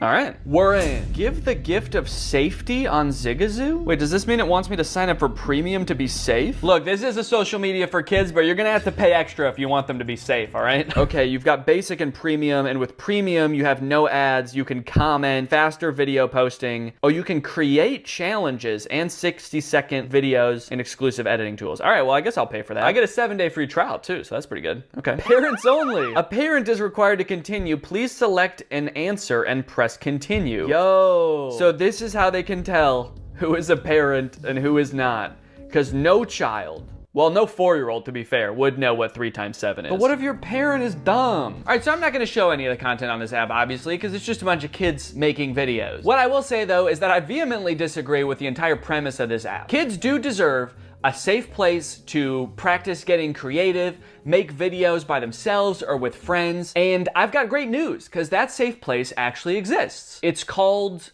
In Real Life, with their friends and their family. Why do kids need to be posting videos into the ether for strangers to see and judge them at all? Kids have a hard time navigating the opinions of their direct peers in their own community. Do we need to expose them to everybody in the whole world? Do we need kids to learn at a young age what it feels like to get 0 likes on a post that they worked really hard on? Anyways, I wouldn't download this app for my kids. Also, the app makes my phone like boiling hot, so all in all, I just cannot recommend it.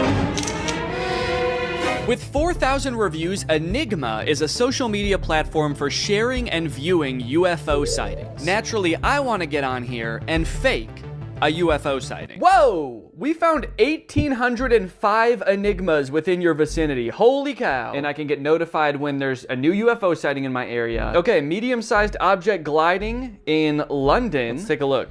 Let's see what we think. Yeah, I'm gonna say that is 1,000% an airplane, right? Yeah, that's just a plane. The top comment is an airport nearby. The person who posted said, yeah, I think so. You can check, there's London City Airport nearby. That looks like a plastic bag to me. What the hell is that? It's a plane. Got another one in London. Large silver disc flying away. Okay, let's see. Ooh, okay, this one is interesting. Look at this. There is a plane in the sky. You can see that in the background. But then there's also a large silver disc. Let's see. Large silver disc flying away. Curiously, it does seem to be moving at the exact same speed as the plane. Maybe it's running away from the plane. It's an alien who came down to Earth and it's like looking around from the sky and then a plane comes from behind. It's like, oh, what the fuck is that? Ah! You can see the string on the balloon, for God's sake. Come on, people. This is not a UAP or drone. Oh. Yeah, I can see like a faint string-like entity, but you know, that could be anything. That could be some kind of alien technology, a probe, it could be a tentacle, it could be that thing's dick, I don't know. Yeah, this video also seems like it might have a string. Okay, you know what? I am starting to think that it is clearly a balloon. Okay, here's one of the audio-only posts for some reason. Let's see. Boomerang-shaped object with red lights flying. Sitting at this graveyard in a church. And I'm staring at the sky, watching the stars, and I'm with 2 of my friends, or one is my brother, one is my friend. 2 of my friends, or actually one of them I fucking hate, he's just my brother, and the other one is my friend. The other one's cool as hell. And we see this boomerang-shaped UFO. Okay. Yeah, I mean, that's definitely a spooky UFO sighting. Maybe it was a drone, maybe it was some kind of spacecraft. Why were you hanging out in a graveyard with your friend and brother? That's like what I want to know. What kind of person are you? Right, I want to see some like really good convincing stuff. Where's the really good stuff? Small metallic object flying. Okay, let's see. See, now I'm just gonna think every single one is a balloon. I'm like, that's just a shiny balloon. It's a balloon. Yeah, okay, so the people agree with me. The fact that the comments say Myler balloon makes me believe it isn't. That along with my own eyes watching the video. Okay, so there's some people on the app that think everything's a balloon, and other people on the app that are like, I'm gonna believe the opposite of what everyone else says. You know, I'll be honest, I was kind of expecting to get onto this app, and it would be kind of just like an echo chamber of everybody being like, on every video, oh my gosh, UFOs are real. The government is really hiding it from us, but there's a lot of very skeptical people on here. You can't just upload a balloon on this app and expect people to buy it. Honestly, they might even be more skeptical than me, because that first one that was a balloon, I didn't even notice the string. I was just like, whoa, that's crazy. I was about to throw my whole life away and go search for UFOs. And the comments actually kind of talked me down. It does look like there's actually a lot of sightings around O'Hare Airport, which is kind of funny. What the fuck is that thing in the sky? It's landing at the airport! This app kind of sucks to use. It's like really laggy. I'm pressing the button to go to the comments on this one. It's like,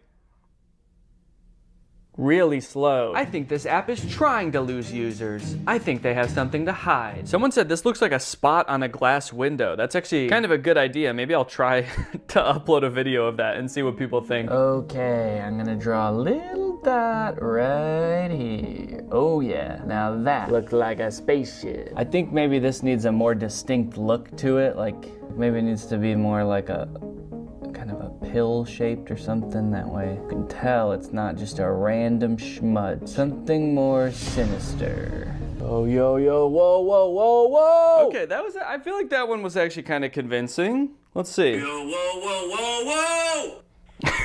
Freaking the heck out as this thing just kind of meanders gently through the sky. Yeah, this looks totally fake. I'm not even gonna pretend it looks real, but I'm just gonna post it and see what people say. And I swear to God, if they try to gaslight me into thinking it was a balloon, I know what I saw. Oh, it's under review. Under review. I wonder who reviews it. Bashar decided that your video's fake, so we're actually not gonna post it on the app. Does a physical person have to look at that and decide whether it goes up on the app? I don't know if I like that. I don't know if it's actually gonna get approved now. But good news, guys, after just a couple minutes, I got a notification that my video was approved. So I went into the app to check it out, and my video was clearly labeled denied. I don't know why they had to lie to me about it. That makes it hurt even more, but they saw right through my charade and they denied my video, guys. All right, so I went out and I created what I think is a much better UFO sighting video. Here's what I did. I went to Walmart, I found myself some shiny balls, and I took them to a field. My plan? To throw them as far as I could. So I spent a couple minutes throwing these shiny balls, and then I got home and I just edited myself out of the video. So now it looks like was taking a video of the beautiful day in the forest preserve. I didn't notice until later some object flies by. It looks like it might be spherical, question mark. It didn't make any noise, otherwise I probably would have noticed it, and it must have been pretty high up, otherwise I would have seen it while taking the video. Next. That's my story, man, and I'm sticking to it. You could torture me and I'll never give you the real one. How many objects did you see? 1. What was the shape? Sphere. Did any sensors detect the UAP? What if I was like, oh yeah, I totally forgot. I had my sonar, radar, night vision, and infrared all out, and they saw it. Are you any of the following? I am a scientist. That seems like probably the only one of these that I can pretend to be without like breaking some kind of law, so I'm gonna say that. Okay, here it goes. Finished. Let's see what happens. I'm nervous. I want to get some feedback on this one, man. I hope it actually gets on the app. And wouldn't you know it, guys, it did get approved, and it even got 2 comments. One of them said, I can't see anything. And the other person said, good catch. So after all of that, I have successfully fooled 1 person. And guys, that's just kind of the master prankster that I am. All right, this next app is one of the most curious ones yet. It's called Waveful, and it claims that you'll gain followers and views at lightning speed. You'll get unmatched engagement, and you can even make money on here. But the weird thing is this app only has 1,000 ratings.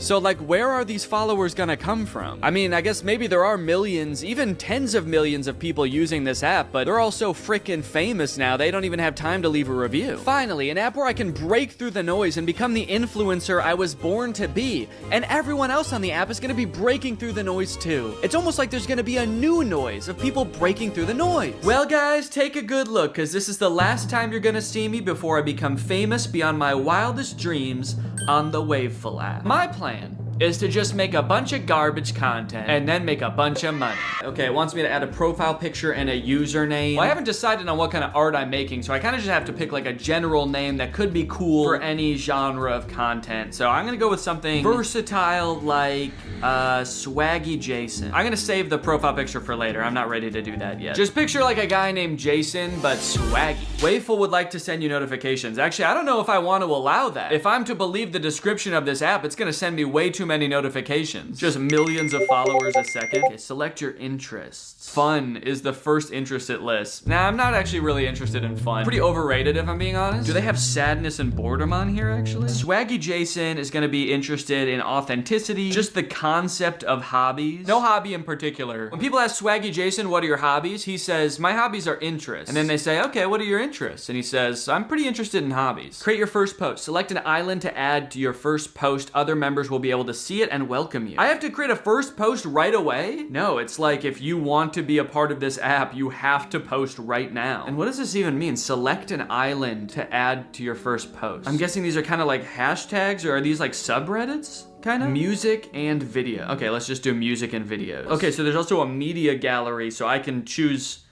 other people's images to upload. Are these all AI images as well? They kind of look like it. Man, this really does make being a creator easy. I can just post somebody else's image, still can't tell if that's AI, and I can caption it. Whoa!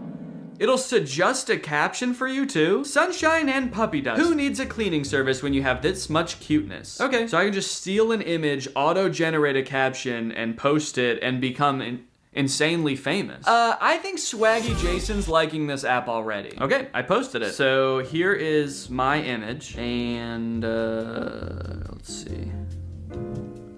It already has 4 views? Guys, it's been like 20 seconds and this already has 4 views from people I don't. Wait, why is my name Danny on here? I didn't approve that. Excuse me. It never even asked me my name. Get that out of here, dude. I'm Swaggy Jason. Okay, now my post has 6 views already. That's crazy. Now it's got 7 views, 8 views. Holy cow, dude. Me and this puppy are going to the moon, baby. 12, 13. Holy cow, dude. We're going viral. Look at this. What? How is it doing that? I already have a follower. All right, let's check out some of the content people post on this app. I'm curious what else is going viral on here. Just a video of a barbecue happening. Just a bunch of cooked meats. That's cool. 49 likes. A picture of roses. 257 likes. What are the comments on this? Beautiful roses. Nice roses. Absolutely beautiful. Absolutely beautiful. Just a picture of these 2 ladies. 113 likes.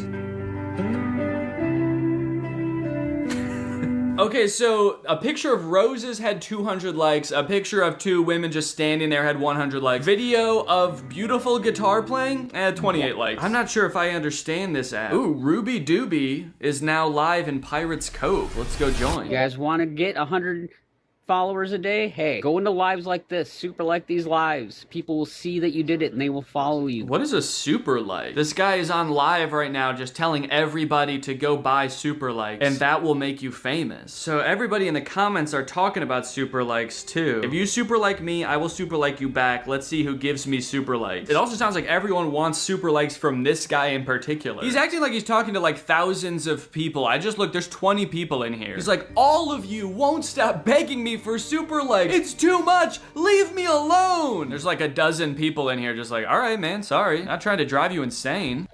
He is shaking this juice, man. I think it's shaken up by now. Okay, so it looks like you can give regular likes and then over here on the other side, there's super likes. And in order to do that, you have to buy them. And then I'm assuming since super likes cost money, if you send them to somebody, they get a cut of the revenue from that super like. And that's how you make money on this app. So it seems like just from my limited experience on this app, everybody is kind of trying to trick everyone else to send them super likes. Like that guy in the live stream was like, guys, if you want me to give you a super like, all you gotta do is give me super likes, all right? Why would I give you a super like when you haven't even given me 10 super likes yet? Dude, my video already has 300 views and 24 likes. People are loving this dog. Wait a minute. I'm noticing some of the same comments over and over. Aw, so cute. Aw, so cute. Cute overload. Cute overload. Well, I know for a fact there are at least some real people on this app because that dude who was live was definitely real. Ruby Doobie or whatever his name is. Since this is an app full of low effort stolen content, I figured if I come on here and make some original music, people are gonna be blown away. They'll have never seen anything like it. So Swaggy Jason got out his guitar and started strumming. Swaggy Jason's coming. I heard him knock on the door. Swaggy Jason's coming. He's gonna swag on the floor. Yeah, well, hope that captivates some people and gets their attention, and we'll see how that does. Swaggy Jason's coming. All right, I'm officially pissed. It's been about 24 hours, and I thought by now I would surely have hundreds, if not thousands of followers. My song would have rocketed to stardom, but the video only has 30 likes and 4 comments. Now that might seem pretty good for my first, actual post ever on the app, but my real first post, just the static image of a dog, has 47 likes and 11 comments. Everybody is losing their mind over this dog, posting the same 3 comments over and over. Still not sure what's going on with that. Anyway, I do have one positive thing to report, and that's that my song did get 1 super like somehow. So even though people were far less impressed by this one in general than the dog picture, there was one person that was like, this is probably the coolest song I've ever seen. I gotta spend money on this. Also, I do have 39 followers now, which is pretty good for having only posted 2 things. I mean, I gotta say, I don't think that would really happen on any other app, so that's cool. I want to figure out what to post next, and I'm really having to like resist the urge to put a lot of effort into something that is gonna yield no rewards. Plus, I want to see how famous I can get by putting in the bare minimum amount of effort. Maybe if I go into the music category, I can look at what else is popping off in here. What kind of content on here is getting super likes? Okay, man, what? This dude just posted a static image of his face, and he got more likes than me. Everybody's saying he took a great photo. Okay, I've got this picture of my face, but I'm gonna edit a little bit before I post it. That way I'm not so immediately recognizable. So let me just do that real quick. Okay, I made a nice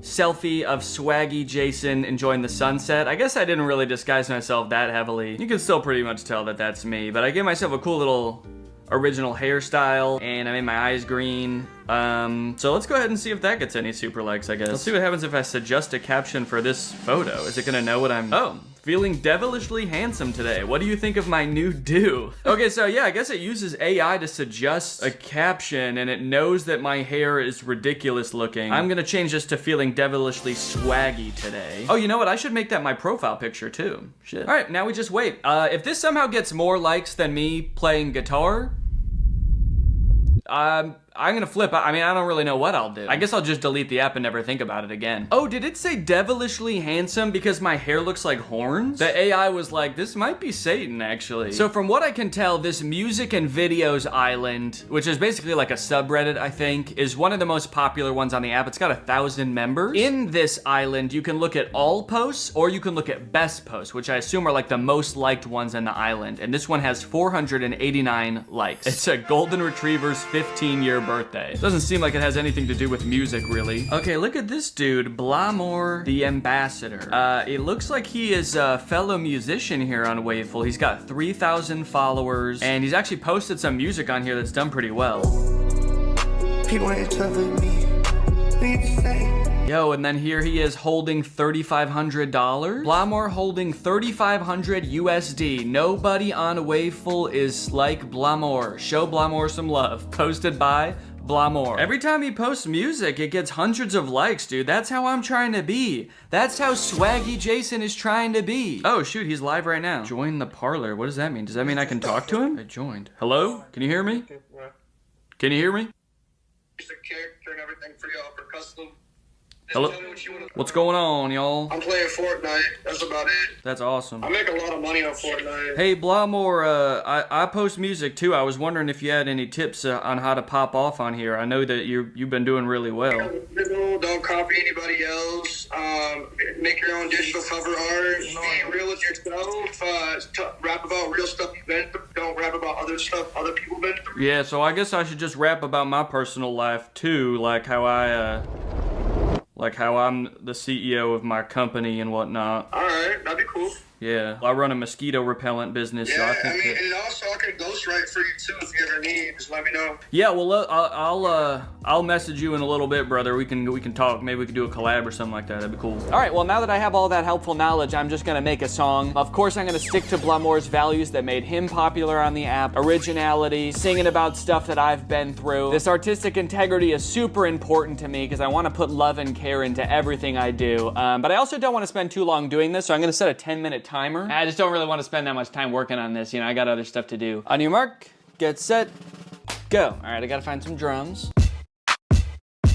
I want it to be kind of an emotional ballad about my struggles as Swaggy Jason, I guess. Oh, Swaggy Jason's been through it all. Swaggy Jason's been through it all.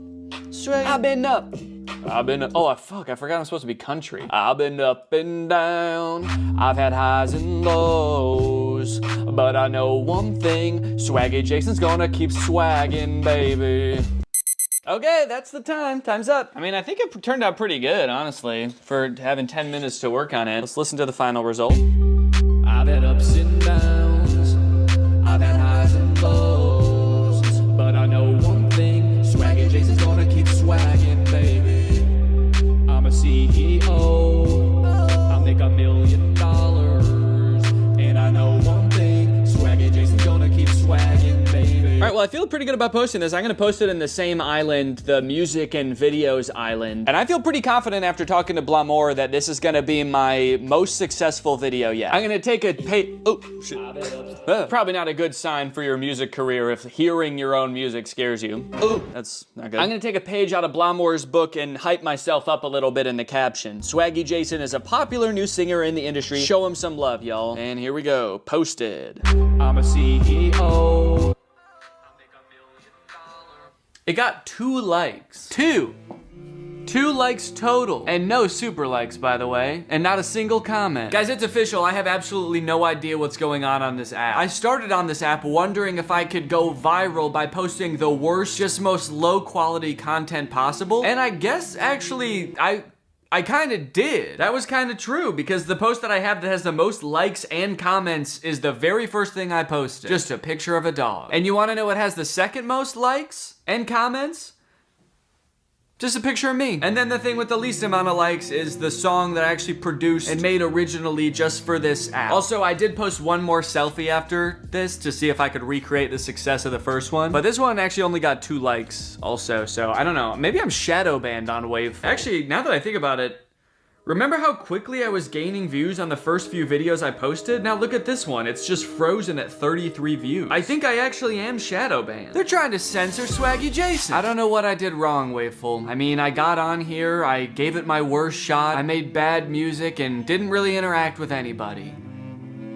So why aren't I famous yet? Lastly, we have Clear Social. This is the fewest ratings I was able to find on any social media app on the entire App Store. As far as any of us know, only 3 people in the world have ever downloaded this app. As far as what the app actually is, I'm not really sure. The descriptions are super vague. Participate in the trendiest of trends, right on your feed. Finally, trends on my feed. Usually I gotta go to Timbuktu to find these trends. Watch more videos, consume less data. Don't know what that means. Don't just watch, chat with your favorite creators. All 3 of them. So it kind of seems like the most generic social media app ever. However, all of its 3 ratings are 5 stars, so the people are loving it. My goal on this app might be really easy or really difficult. I guess it depends how things look once I get in there. But my goal is to try to become the most followed person on this app. I want to be the King Batch. I want to be the Mr. Beast of Clear Social. Clear Social would like to send you notifications. Absolutely. I'm gonna need to know when I'm blowing up on here. Okay, you can view reels shared by other users here. This is actually kind of weird. It's like giving me a tour of the app and the only option is to skip the tour. There's no like next button. I don't even know where I tap, like how do I continue the tour? I feel like this app has such a low self-esteem. It's like discover hashtags and watch reels, but you probably don't care about any of that. You think I'm stupid, don't you? Looks like the first video it's showing me was maybe posted by the official Clear account. And it's got 0 likes, so that's great. That's a good sign. And you know what? I'm kind of sick of coming up with aliases and fake names on these apps. On this one, I'm just gonna be me. It's called Clear Social, you know? Maybe it's all about being transparent, being the real me. Type username. Actually, this is a good opportunity. There's so few people on this app, I could probably get a really good username. I wonder if I could just be D. Okay, sick. I got the username D. I like that it really zoomed in on my picture. It was not that zoomed in when I took it. All right, well, let's explore what videos are on my feed. Okay, we got like a cool baseball video with 0 likes. We got, whoa, a guy riding around on a motorized recliner with 0 likes. A like and 2 comments. It seems like the vast majority of videos on this app have either like 0 or 1 or 2 likes. The most followed person I've been able to find so far is this dude, Ask Dom That, and he has 13 followers. That's the most followers I've seen on this entire app, so if I could get 14 followers, then I would be the new king of this app. Even this account called Trending, which seems to be like an official Clear Social account, only has 6 followers. So there's not a ton of competition, but I guess that also means there's not a ton of people out here who are even following people. There's also this chatter section of the app, which I think is basically just like a Twitter. And it looks like nobody's even posted anything on here since July 24th, which right now is 7 days ago. And then the post before that was in May. So I don't even know if people are on this app that often. But I guess there's only one way to find out. I'm gonna try to create some posts that appeal to the widest range of people possible. Maybe I'll start out on this Twitter section. Can I just type a little chat. One thing I've learned from Mr. Beast, you gotta hype yourself up. That dude is always talking about how his chocolate is like the best chocolate in the world. We all know it's not, but that doesn't stop him from saying it and tricking 8-year-olds into thinking it. So I'm just gonna post, hey guys, I'm new here. Follow me to see some incredible stuff. Really hyping myself up here. Okay, post. After I made that post, I decided to take a break for a couple days. And when I say a couple days, I mean more like a month and a half.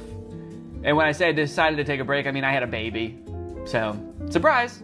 I have 2 kids now. So I've been pretty dad-pilled the last month, not really thinking much about Clear Social. I decided to open it up for the first time today to the bitter realization that that post did not really work at all. I still only have 4 followers after all that time. So right now I'm just kind of pissed off because it's like I had that whole month, and what do I have to show for it outside of a beautiful new life entering the world? Anyway, it was time to get back into Clear Social, so I came in today with a plan. My plan to become the most followed person on Clear. There's not many people who are active on Clear. In fact, since I made that post, there have only been 6 different posts in the chatter tab, and 5 of those have been from the same person. So it kind of seemed like it was gonna be a challenge to even find active people to follow me. So what I did was make a video where I said I would be following back anybody who followed me. I posted that video, it got 0 views.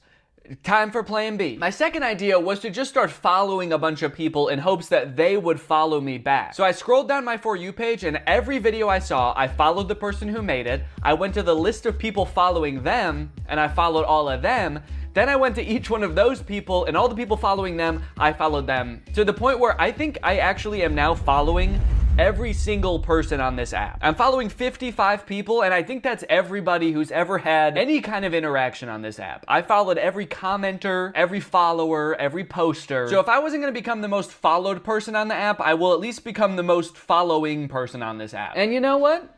My plan kind of worked because I gained 1 follower. So now I have 5. It made me wonder, like, who are these people? How did they discover this app? This is at the very depths of the App Store. Like, I would never have heard of this app if I wasn't searching for the least popular social media app.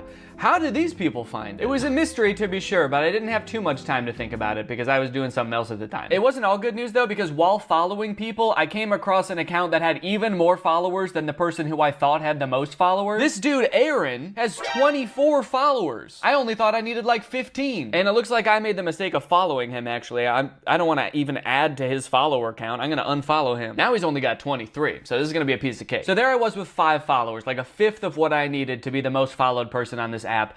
And I was running out of hope, but I did have one more idea. What if I just make 20 accounts, 20 fake accounts, and follow myself using all the accounts? So yeah, I did. I spent like an hour just creating fake accounts, and you can see them now in my following list. Danny fake account 1, Danny's fake account 2, Danny's fake account 3, Danny's fake account 4. I was having a blast. You can tell, you can even see in the profile picture, I was having a lot of fun at first. Then it ended up kind of taking longer than I thought, so as you scroll down, you can tell I'm really starting to get bored with the process. But eventually I perked back up again, and by account number 20, I did it. I was happy again because I knew that after I followed myself 20 times, I now have 25 followers on the Clear app. I am the most followed person that I've seen, and I think I've pretty much seen everybody on there. So, and I actually thought that guy had 24 followers because I didn't realize I was following him. So I actually have 2 more followers than him now. So for the first time in my social media career,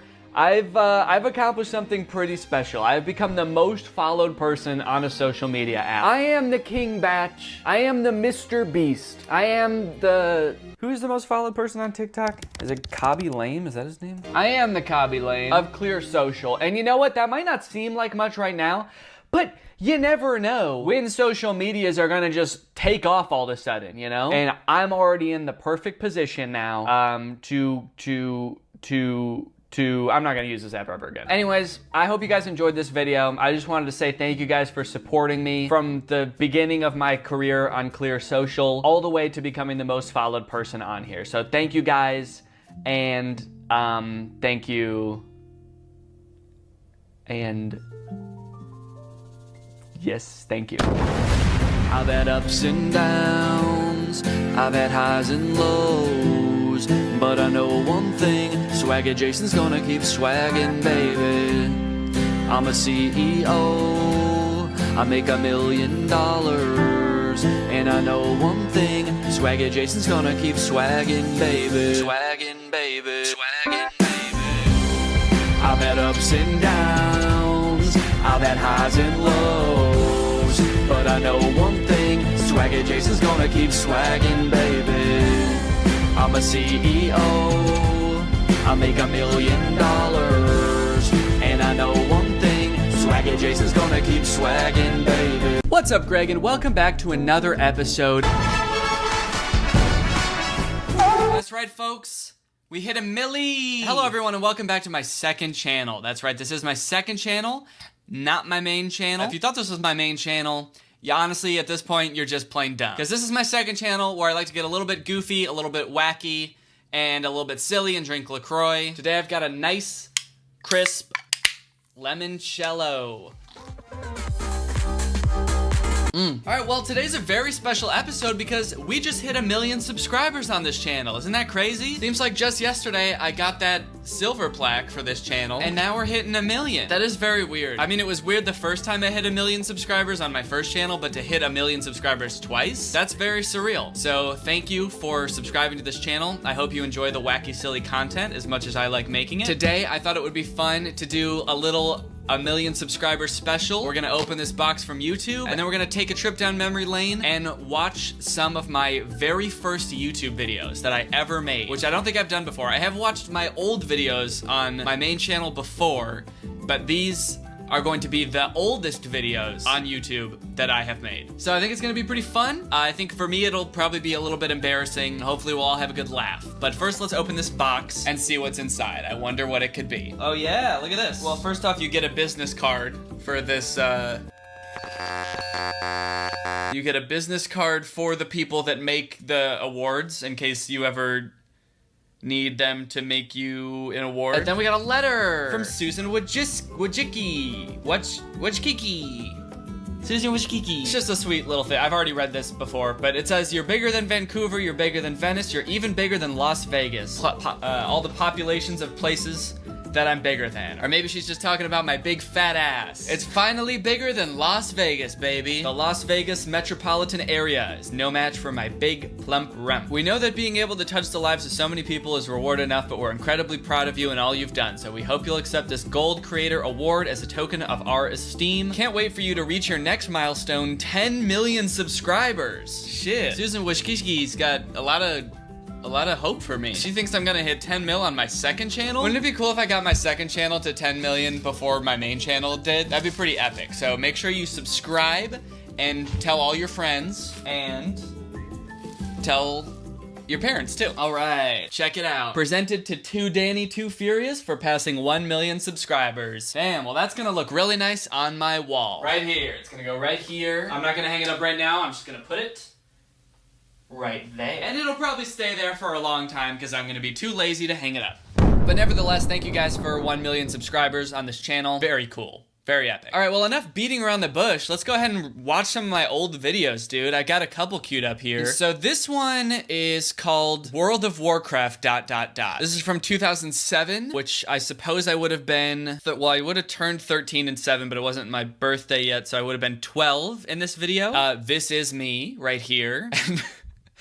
Right off the bat, you can tell that I was very small for my age. This is my friend. We are still the same age. He hasn't out-aged me. We were the same age at the time, and we still are to this day. And I was very small for my age. I believe this video, I haven't watched this video in a long time. I believe it's about having a friend that is addicted to World of Warcraft. World of Warcraft was like big in the zeitgeist of 2007. As you can tell by the like to dislike ratio, we pretty much nailed it. Pretty much made a great video. All right, well, let's check this shit out. What do you say? Hi, I'm Danny. And I'm Nico. We used to have a friend who was very near and dear to us. He loved to play with us and hang out. Aww.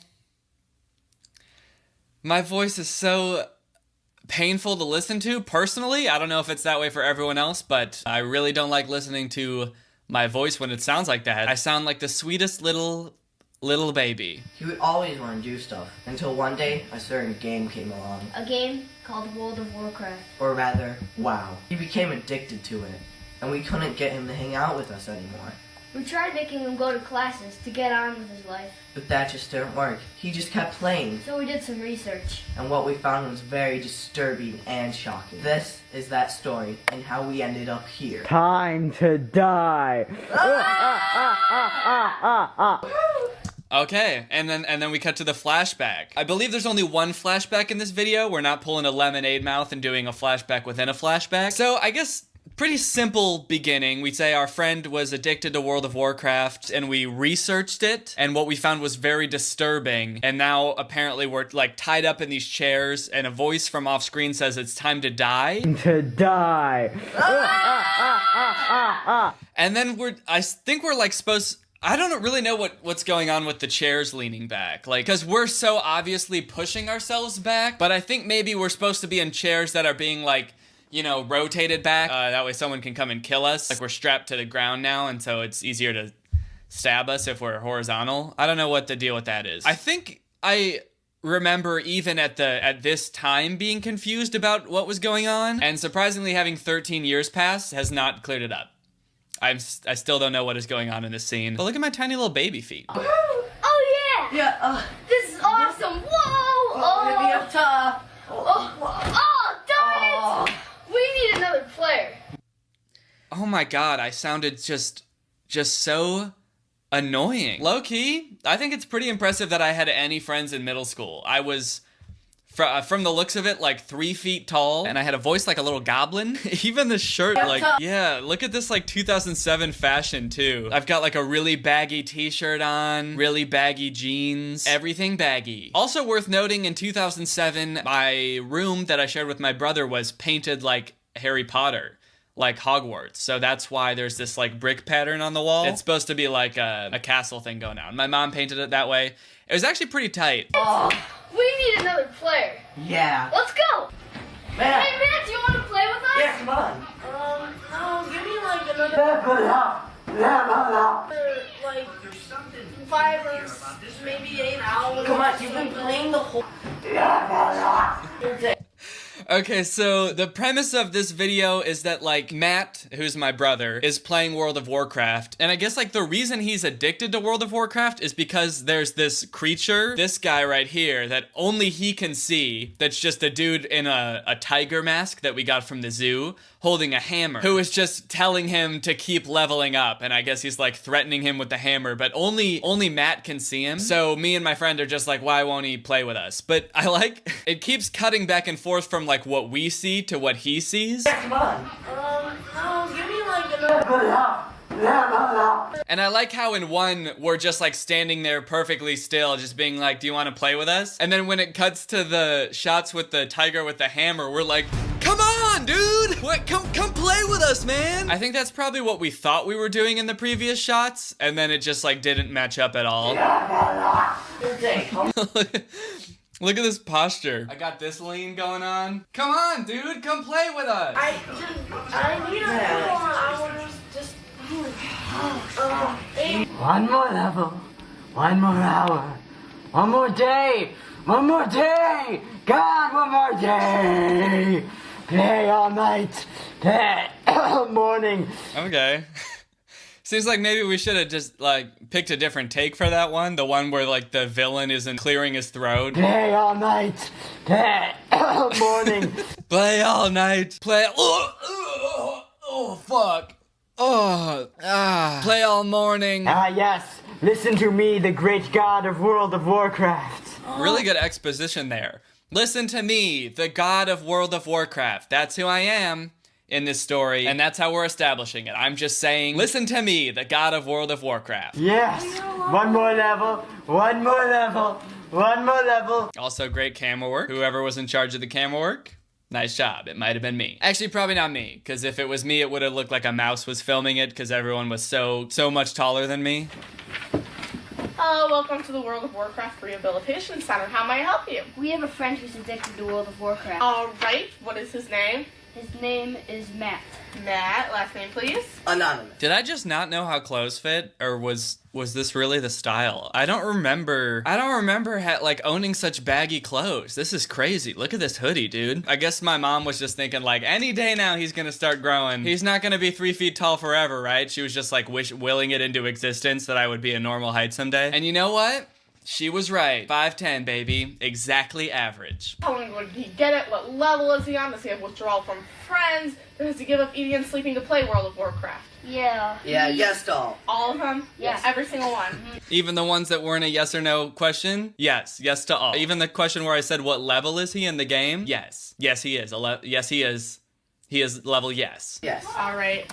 Just check a few things here. Oh, I'm very sorry.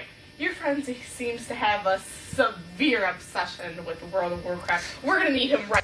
Why does she need to type into the computer to see that? Like, we said yes to every question. I think it's pretty clear that he's addicted. Okay, yes to everything. He's having withdrawal from friends, and he won't come play with you, and he's been playing for a long time. Okay, no, he's actually fine. Yeah, he's good. You said, yes to everything? Yeah, it says he's fine. So don't worry about it. That's what the computer says. Right away. I was hoping you would say that. I'm sorry. Let's go get him. Come on, I'm trying to steal people from this. You need to quiet down, sir. Sir! Pretty glad that I don't sound like that for the entire video. That's, I don't think that I would be able to make it through this video if I sounded like that the entire time. So I'm glad I'm pretty sure I only do that once. Okay, so she says we need to bring him in, and then we're like, oh. I was hoping you would say that. And then I pull out a toy lightsaber, and my friend pulls out a GameCube? I'm sorry. That's just a straight up GameCube that he's holding by like the handle on the back of it. And I actually remember filming this because he hit the ceiling of his basement with the GameCube. Let's go get him. Quiet down, sir. Stop playing. You have to go to a class. Yeah. Going. No.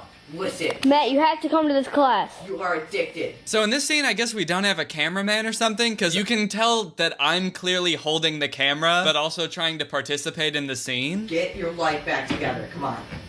No, you must level up or face the hammer. What do you? Matt, come on. I feel like I'm not even participating in the scene at all. I'm just like occasionally echoing what other people are saying. Matt, come on. Let's go, Matt. Seriously. Okay, Come on. Jeez, Matt. We expected better from you. Yeah, we expected better from you. Me, the camera guy, the sound guy, the director, the writer of this video, we all expected better, dude. Even though we wrote this scene for you to be like this, we all expected better. Where's your friend? He wouldn't come. Who is that? Who's that? This is one word. Failed patience. He never seen the grand finality. He played night and day. There's no horde around here, Dave. Yeah, I definitely feel like this part might be a little bit insensitive to people who have actually dealt with real addictions. In fact, you know what? Maybe the whole video is. I only have one advice for him. Beware of the tiger with the hammer. Tiger with the hammer? Well, it's the god of World of Warcraft. Only true addicts can see him. I'm ashamed to say this, but I myself used to be an addict once. And once you see him, there's no turning back. I can never see the tiger with the hammer again. No!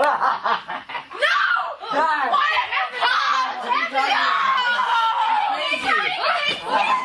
Shit. What if he just like beat her to death with the hammer? I don't want you to play World of Warcraft anymore. I'm just here to kill you now. Okay, so let's skip ahead a little bit. We do some research. We're looking on the computer. We're looking at CDs. Maybe some of these CDs can help. Looks like the only way we're going to be able to see the tiger with the hammer and then defeat him is to play World of Warcraft ourselves. Oh shit, okay, so the plan is the only way we can see the tiger with the hammer is if we play World of Warcraft ourselves. So that's our dangerous, daring plan. Alright, Matt, let me play. No. Come on. No, let them play. Let them play. Let them join the brethren. Okay, Level just up. go over there. Oh shit.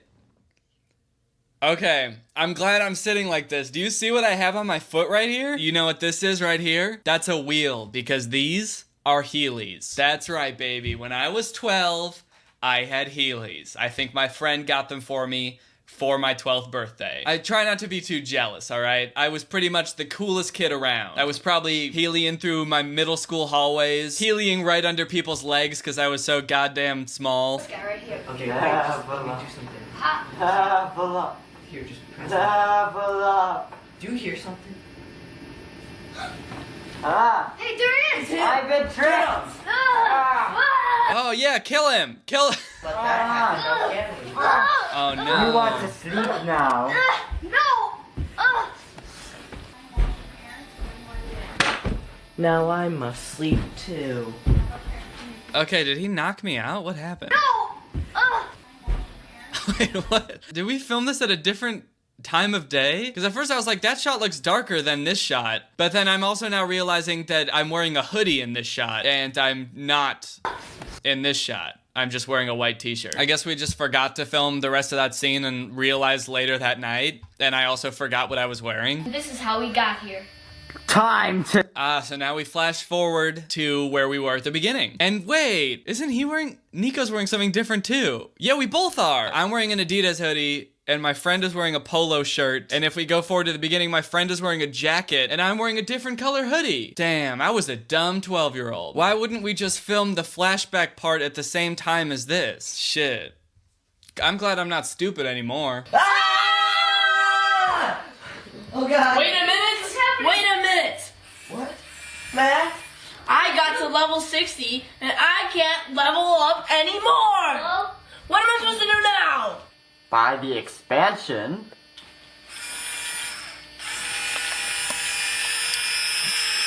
Stand in the rain! Alright, well, that's the end. That was a nice little zinger at the end. Buy the expansion pack for World of Warcraft? Some solid World of Warcraft humor. This video might seem like we were making fun of World of Warcraft, but we all played World of Warcraft. So I think we were just like really into it and wanted to make a video about it. Also, the comments are turned off now. I think because YouTube has since made it so that any videos made by kids don't have the comments turned on. But at the time, I'm pretty sure this video only got one comment and it was just douchebags. So, I mean, when you look at that and you look at the like to dislike ratio, I think it was pretty easy to see right from the start that I would someday have 1 million subscribers on 2 channels. All in all, I like watching my old videos. It's kind of sweet. It's kind of fun to look back at them and think about a time when I just being a YouTuber was just a pipe dream of mine. And I didn't even probably know if like being a YouTuber was a real thing. I think probably the only YouTubers I knew about were Smosh. And it was just me making goofy videos with my friends. And now look at me. I'm making goofy, wacky videos by myself. I think it's pretty crazy. I think that if little 12-year-old Danny could see where I was right now, if he could watch this video right now and see that I've got 1 million subscribers on not 1, but 2 channels, I think he'd be pretty upset about the way that I was making fun of him in this video, honestly. I think what I said about him being short would have really gotten to him, and probably what I said about his voice too. But then once he got past that, I think he'd be pretty excited. So anyway, thanks for watching this video, and thank you again for 1 million subscribers. That's very cool. I do have some newish merch, some pretty fun stuff that is up on my merch store now if you want to go and snag a couple pieces. It's up at dannygonzalez.store, so if you want to go ahead over there and check it out, I would greatly appreciate that. But hey, no pressure, man. You do you. Anyway, that's the end of the video. Hello everyone, welcome back to the second channel. Boy, do I have some interesting news to go over today. It's just come to my attention that Andrew Tate, who you may remember from my video about the Alpha Male Club, that like insane business / degrading women / firebending club, the guy from that video is apparently under investigation for some absolutely devious acts. And I should probably say before I get into what they are, be warned that this video is going to cover some heavier topics such as potentially sex trafficking and abuse. So I would definitely steer clear of this video if you are sensitive to those things. And that is because this article from the Daily Beast came out that said police raid MAGA king of toxic masculinity, which I suppose is Andrew Tate, in human trafficking investigation.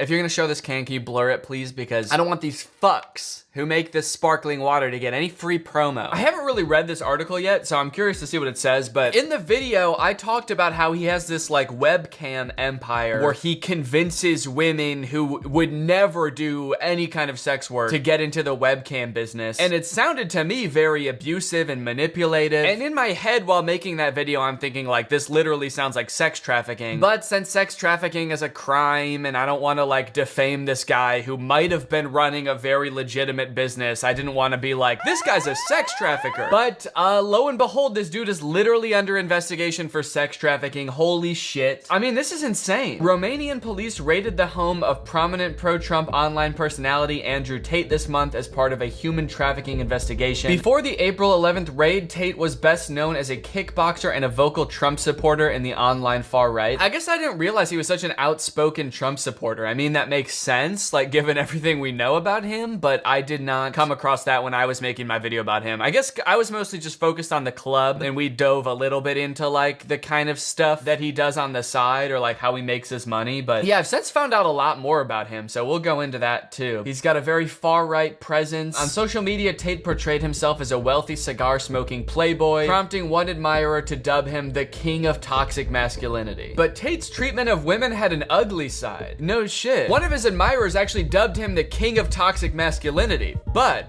get this, he actually didn't treat women too well. This is stuff that I didn't know either. In 2016, he was booted off the British version of Big Brother over a video of him hitting a woman with a belt. Jesus Christ, dude. Am I allowed to even say this in a YouTube video? It's just crazy that like, a lot of his followers probably don't know this about him. I feel like a lot of people are just like, no, this guy just like gives dating advice. And sure, he's a little bit harsh sometimes, but like, he doesn't hate women. He's not like an abuser. And then lo and behold, he's being literally investigated for human trafficking. Also, 6 years ago was booted off a show for beating women. Let me see if I can find him on Big Brother at all. I don't watch Big Brother, so I didn't know anything about this. Andrew Tate enters the house and causes chaos. Yeah, that sounds like some shit he would do. Oh, there he is. Look at that fine specimen. I am kind of curious to see him interact with other human beings, because he's usually like alone, surrounded by only cars. The only things that truly understand him, cold machines. They're going to be like, well, who the hell's actually nominated him in here? He gets on with everyone.